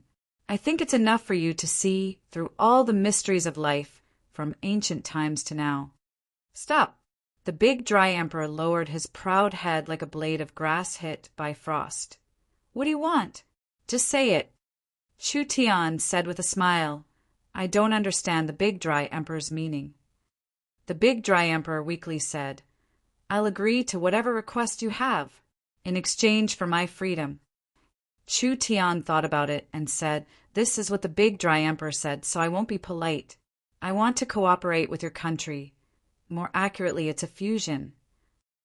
He explained the Federation's plan to the big dry emperor. After the Federation is formed, you can still sit on the throne of the emperor. possessing most of the administrative power and a small part of the military. But most of the administrative power and the military will be controlled by Miracle City. Only like this can we unite and create an unrivaled giant that can dominate the continent. The Big Dry Emperor's expression changed. He already knew that Chu Tian's conditions wouldn't be simple. He was even prepared to hand over the entire Big Dry Empire's treasury in exchange for his freedom.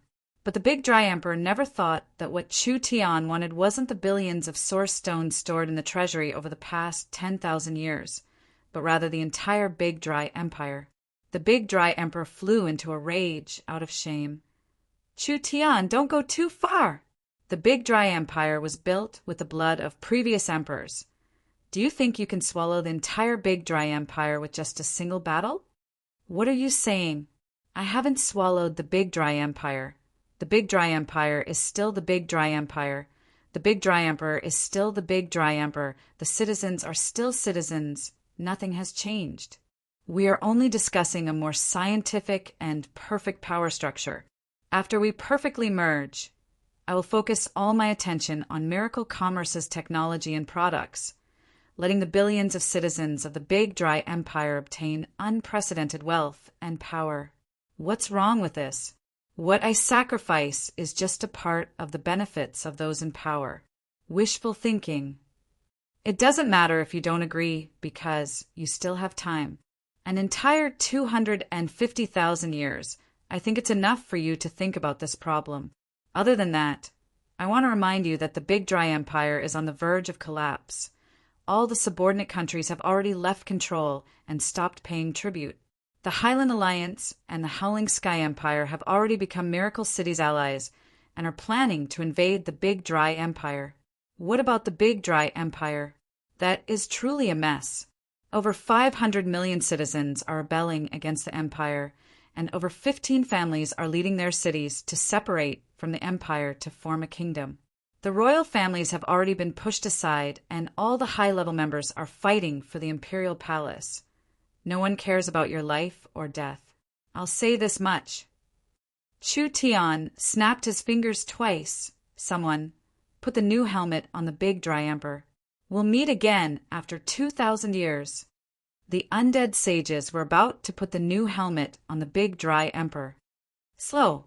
The Big Dry Emperor was filled with despair as he said in a dejected voice, "Even if I agree to your request, it's impossible for everyone to agree. This is our job. We will naturally take care of it." All right, I agree. Chapter 648. It was impossible to know what the Big Dry Emperor was feeling when he made this decision. But it could be said that the Big Dry Emperor had no choice but to grit his teeth to make this decision. But the Big Dry Emperor had no other choice. After all, Chu Tian was just too ruthless. If the Big Dry Emperor didn't agree, he would be imprisoned for 250,000 years in a cruel and painful manner. 250,000 years. The Big Dry Emperor would rather suffer all the cruel punishments in the world than spend 250,000 years in silence, darkness, and loneliness. Not to mention the 250,000 years of spiritual imprisonment in the upgraded spiritual helmet. Even the 25 years of being alone in the spiritual helmet was enough to make him feel like a lifetime had passed. His mentality, thoughts, and spirit had all undergone large changes. Chu Tian crossed his arms across his chest and looked at the Big Dry Emperor with a suspicious gaze. "How can I believe you? What if you're just brushing me off and you don't recognize me after a while? Then I'll be treated like a fool." The Big Dry Emperor knew that Chu Tian definitely had a backup plan, so he said with a tired expression, "What do you want? Don't waste time. Take it all out." All right. Since the Big Dry Emperor says this, then I won't be polite." Chu Tian took out several pills and added a spiritual contract. These pills are all thought-sensing poisons. After they are ingested, they will immediately go into hibernation, and even the highest-level alchemist won't be able to find any problems. This poison will change according to your thoughts. As long as you have thoughts of breaking your promise and take action, they will immediately release and swallow you. Other than that, this spiritual contract is just in case. both pills and spiritual insurance. He wouldn't be afraid of the Big Dry Emperor betraying him like this. The Big Dry Emperor knew that he couldn't pass this pass no matter what. Any struggle would be futile, so he might as well happily accept it. He swallowed the poison pills that Chu Tian had carefully refined and then signed a spiritual contract. He released a portion of his spirit and sealed it into the contract. Very good, very good. Chu Tian was very satisfied with this result because whether they could swallow the Big Dry Empire or not, at least they had the Big Dry Emperor in their hands. As long as they had the Big Dry Emperor in their hands, the Big Dry Empire would never be enemies with the Forest Alliance. Whether it was advancing or retreating, Miracle City was invincible. Chu Tian reported the good news to his mistress in the Deqian Empire. The young miss never thought that Chu Tian would be able to deal with the Big Dry Emperor so easily. This Big Dry Emperor was one of the emperors of the continent. Making him submit to Miracle City, Meng Qinggu thought it was much harder than taking care of the Big Dry Empire's mob. However, as the saying goes, strengths and weaknesses complement each other. What Chu Tian found difficult to do, Meng Qinggu could do, and what Meng Qinggu found difficult to do, Chu Tian could easily do. With the two of them working together, how could the great Qian Empire not be wiped out? After the Big Dry Emperor gave in, he was released from prison by Chu Tian. From now on, the Big Dry Emperor had temporarily regained his freedom. Chu Tian not only wanted to use methods to make him submit, he also wanted to make him realize his failure in his mind and spirit. During this time, the Big Dry Emperor could freely move around the Forest Alliance's territory. He could take a good look at Miracle City's technology, and Chu Tian even gave him a miracle helmet. After the Big Dry Emperor saw these things, he deeply understood just how strong Miracle City was. He deeply understood just how big the gap between the Big Dry Empire and Miracle City was. The Big Dry Empire couldn't defeat Miracle City before, so there was no hope now. So other than submitting, they had no other choice. Submitting could at least be exchanged for wealth and prosperity. If they resisted, there would only be death and destruction. Like this, another half a month passed. Meng Qinggu suddenly commanded Chu Tian. His work in the Big Dry Empire was pretty much done, so he had Chu Tian bring the Big Dry Emperor back to the Big Dry Empire. Without another word, Chu Tian called the 4 leaders of the alliance and formed a group of envoys to escort the Big Dry Emperor back to the Big Dry Empire. Both sides held a welcoming ceremony and a negotiation ceremony. In the eyes of the other powers that didn't know the truth, it was just some kind of agreement between Miracle City and the Big Dry Empire. In the end, Miracle City agreed to send the Big Dry Emperor back to the Big Dry Empire. The Big Dry Empire would most likely pay a large amount of compensation, ceding territory and other things, but Miracle City was still Miracle City, and the Big Dry Empire was still the Big Dry Empire. This was a fact that would never change. This was an international convention. After all, an emperor couldn't be killed just like that. Right now, everyone's focus was on the Miracle Continent and Miracle City's new technology. There was news on this side, but the media controlled by Miracle City didn't report much, so no one cared about the situation on this side. Another half a month passed peacefully like this. Meng Qinggu and Chu Tian often appeared on the Miracle Continent, and the Big Dry Emperor became a frequent visitor of the Miracle Continent. Everyone thought that the two sides had turned hostility into friendship. As for what kind of compensation Miracle City and the Big Dry Empire had reached, everyone tried to inquire about it, but the feedback they received was different. But this didn't seem like anything worth paying attention to. The Big Dry Empire was very far from the Forest Alliance, and there were many medium-sized and small-sized countries in between, so it was impossible for the Big Dry Empire to cede territory. At most, they would just pay compensation. But Miracle City didn't lack money at all. Even if they had another 12 billion source stones, it was just icing on the cake for Miracle City. Who would have thought that at this time, a piece of news that would shake the entire continent would be spread? Chu Tian, the Big Dry Emperor, the 6 leaders of the alliance, the sea race's representative, and the underground representative. These people gathered in Miracle City and released a shocking piece of news to the entire continent. They were prepared to form a Miracle Federation. This Miracle Federation would be the first federation on the continent, and Miracle City would be the capital of this country. The federation would be divided into 300 states, and there would only be one leader. This leader would be chosen by the Federation's parliament. When this news came out, the entire continent was in an uproar. Even in their dreams, they never would have thought that the plot would go in this direction. Actually, Chu Tian forming a new empire-level power in the alliance area was already expected by everyone, so everyone was already prepared for this. Although there was another power on the same level as them on the continent, this wasn't a binding matter for them. However, Miracle City's status and influence had already been accepted by everyone, so this result was understandable. Now it was different. The Big Dry Empire announced that they would join the Miracle Federation. Perhaps no one didn't understand what this news meant. If Miracle City's alliance could form an empire-level power, with the addition of the Big Dry Empire, it wouldn't be as simple as 1 + 1 = 2. The result of this alliance was that Miracle City would become a giant that ruled the entire Western continent, becoming a super empire that surpassed any empire-level power on the continent. Miracle City's alliance area, the Big Dry Empire's area, and the Western Sea, they all had the potential to become an empire. Once the three of them joined together, the hundreds of small and medium-sized kingdoms would definitely submit. This was equivalent to at least 4 or 5 empires tying their resources together. No one on the continent could compare to the Miracle Federation. The rulers of the continent were all panicking this time.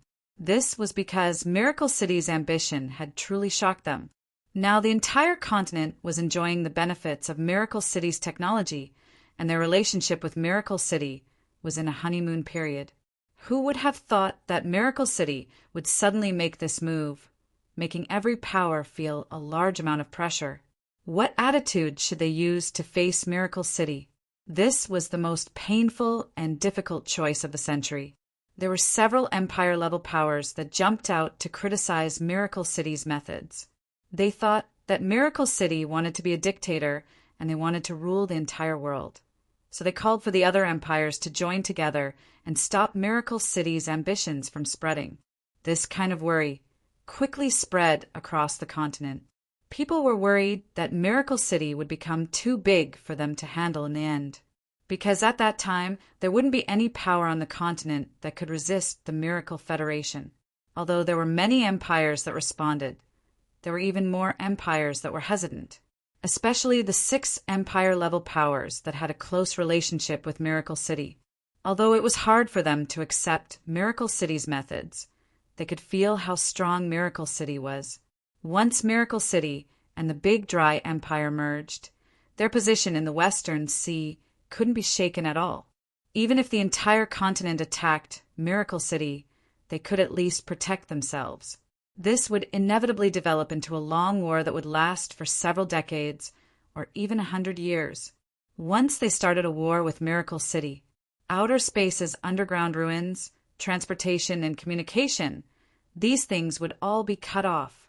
Meng Qingguo saw that the continent's situation had suddenly become serious, but she didn't panic because these rulers' reactions were within her expectations. For such a large matter, if these rulers happily accepted it and didn't raise any objections, it would be strange. Meng Qingguo sent out invitations to all the ruler-level powers on the continent.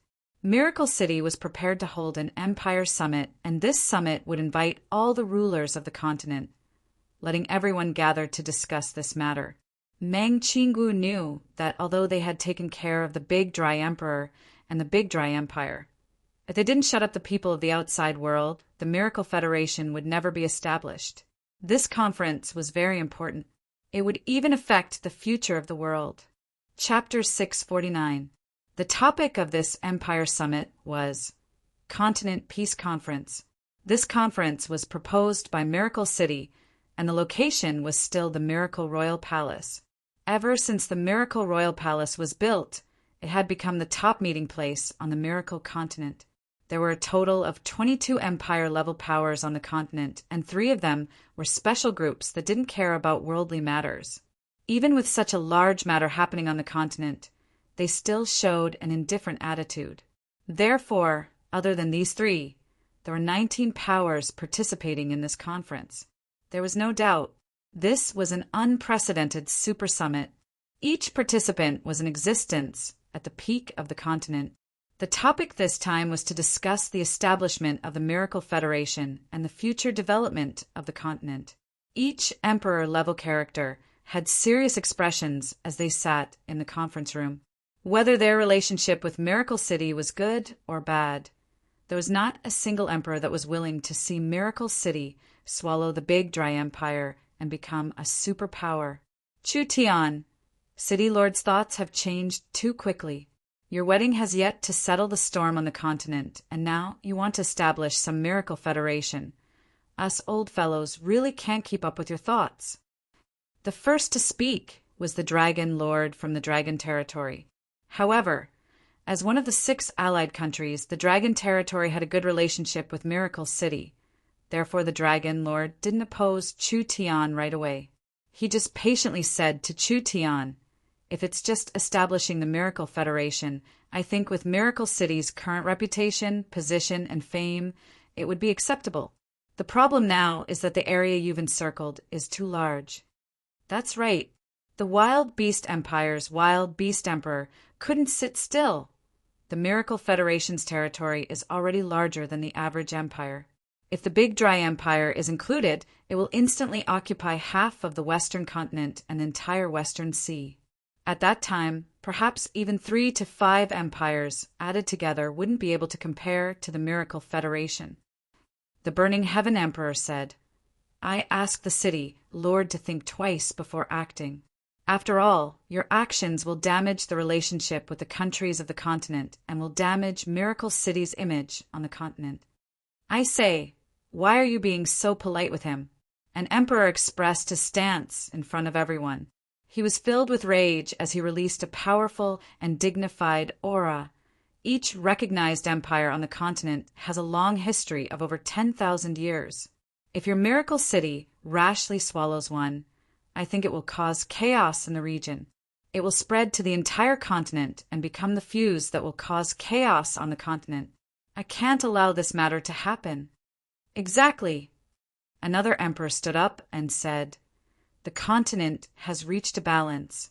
This stable situation has lasted for thousands of years. Although there are occasional conflicts between the empires, there has never been a war that could destroy a country. Miracle City wants to swallow the Big Dry Empire. Isn't this breaking the balance of power?" Objection! Objection! This kind of thing must not happen. Chu Tian and Meng Qingguo did not speak, but the whole meeting room was filled with objections. However, this phenomenon was also expected, so the 2 of them were not surprised by their behavior. They just calmly waited for them to finish speaking. My attitude is very simple. Chu Tian sat calmly in his seat. He was no longer a nobody. Even in the face of these emperors, he would not lose his composure or avoid them. Let's be frank today. I have invited everyone here to discuss how to solve this problem, not to let everyone stop us. Chu Tian, what do you mean by this? You still don't understand? Chu Tian gently snapped his fingers. Miracle City's position is very firm. Whether you agree or not, we will not waver on this matter. The Miracle Federation must be established. This is already an established fact, and no one can stop it from happening. We are here today to discuss a peace agreement based on this established fact, exploring the development of the continent in the next 100 or even 1,000 years, establishing a pattern of common prosperity and development. Everyone looked at each other in blank dismay. The emperors were already beginning to feel angry. This arrogant brat simply did not place them in his eyes at all. The people here were all famous for hundreds or even thousands of years.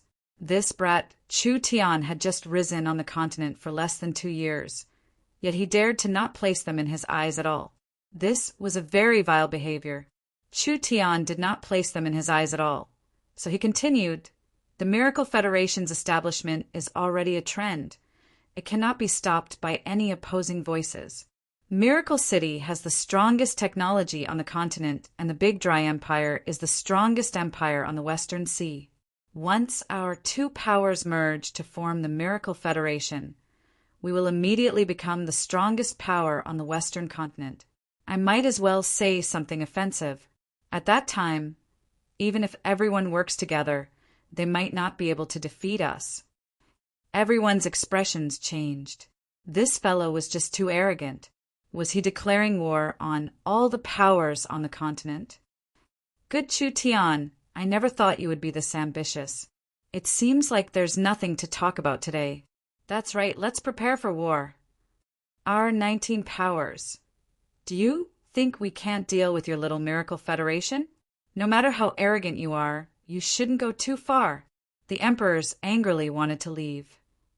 You all calm down and listen to what he has to say. A cold voice without any anger came over at this time. The one who spoke this time was the Netherworld Sea's Nether King. The Nether King was one of the emperors with the most experience, but because he was an undead, no one knew how long he had lived for. Actually, out of all the emperors present, the Nether King was the one that didn't want to break off relations with Miracle City the most. The undead were said to be immortal and would never grow old. However, those who truly understood the undead would not think so. In fact, the undead could also perish. This was because once they were transformed into undead, all of their senses would cease to exist. Sight, hearing, touch, smell, and so on. In addition, all of their physiological functions would stop. They did not need to eat, reproduce, or sleep. The undead were like a ball of fire in a cage.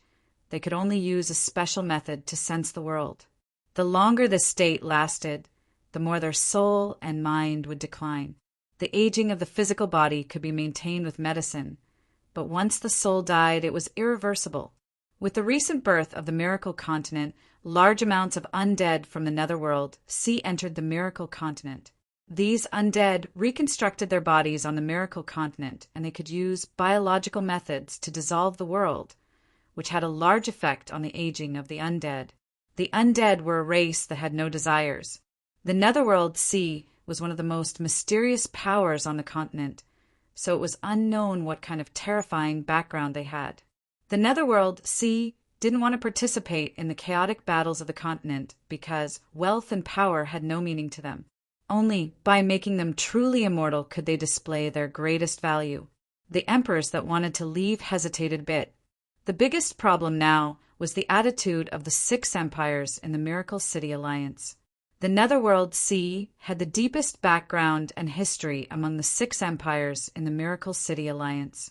If the Netherworld Sea chose to stand on the side of the Miracle Federation, there was no hope of overthrowing the Miracle Federation at all. If everyone thought about it, Chu Tian's words were a bit arrogant, but it wasn't the truth. Miracle City had developed to this step today. There were no longer existences that could be casually destroyed. The continent's transportation, logistics, and communication systems were all created by Miracle City. This also meant that if they became enemies with Miracle City only needed to cut off these things, and they would quickly return to their previous state. Not to mention attacking Miracle City at that time. The Empire's armies would cross the continent, and it wouldn't even take a year or 2 for them to gather. Miracle City's powerful transportation technology, especially the Space Gate, as well as the deep space weapons that appeared not long ago, they had the ability to destroy the continent's armies before they gathered. If the continent's armies gathered together, could they defeat the Miracle Federation? This was too difficult. Miracle City's technology was too far ahead of the continent. Every year was a whole new world. Therefore, there were too many uncertainties. When the Big Dry Empire attacked Miracle City was just a power that was a bit weaker than a normal warring kingdom. Who would have thought that the Big Dry Empire would be the losing side? History always had a pattern. Now that the continent's countries were working together to deal with the Miracle Federation, of course it looked like the Miracle Federation had no chance of winning. But who knew the result when they really fought? Once this kind of battle started, it would be very hard to stop. The Miracle Alliance was surrounded by over 20 powers. Even if they couldn't hold on and Miracle City was about to fall, Miracle City could retreat to the Western Sea, underground or outer space. This way, they wouldn't be able to chase them no matter what. After all, they didn't have the necessary technology. If they couldn't wipe out Miracle City in one go, this power would come back sooner or later, and they would become the continent's nightmare. In today's meeting, they had to continue even if they didn't want to. If they couldn't come up with a satisfactory result, the continent would welcome an unprecedented calamity.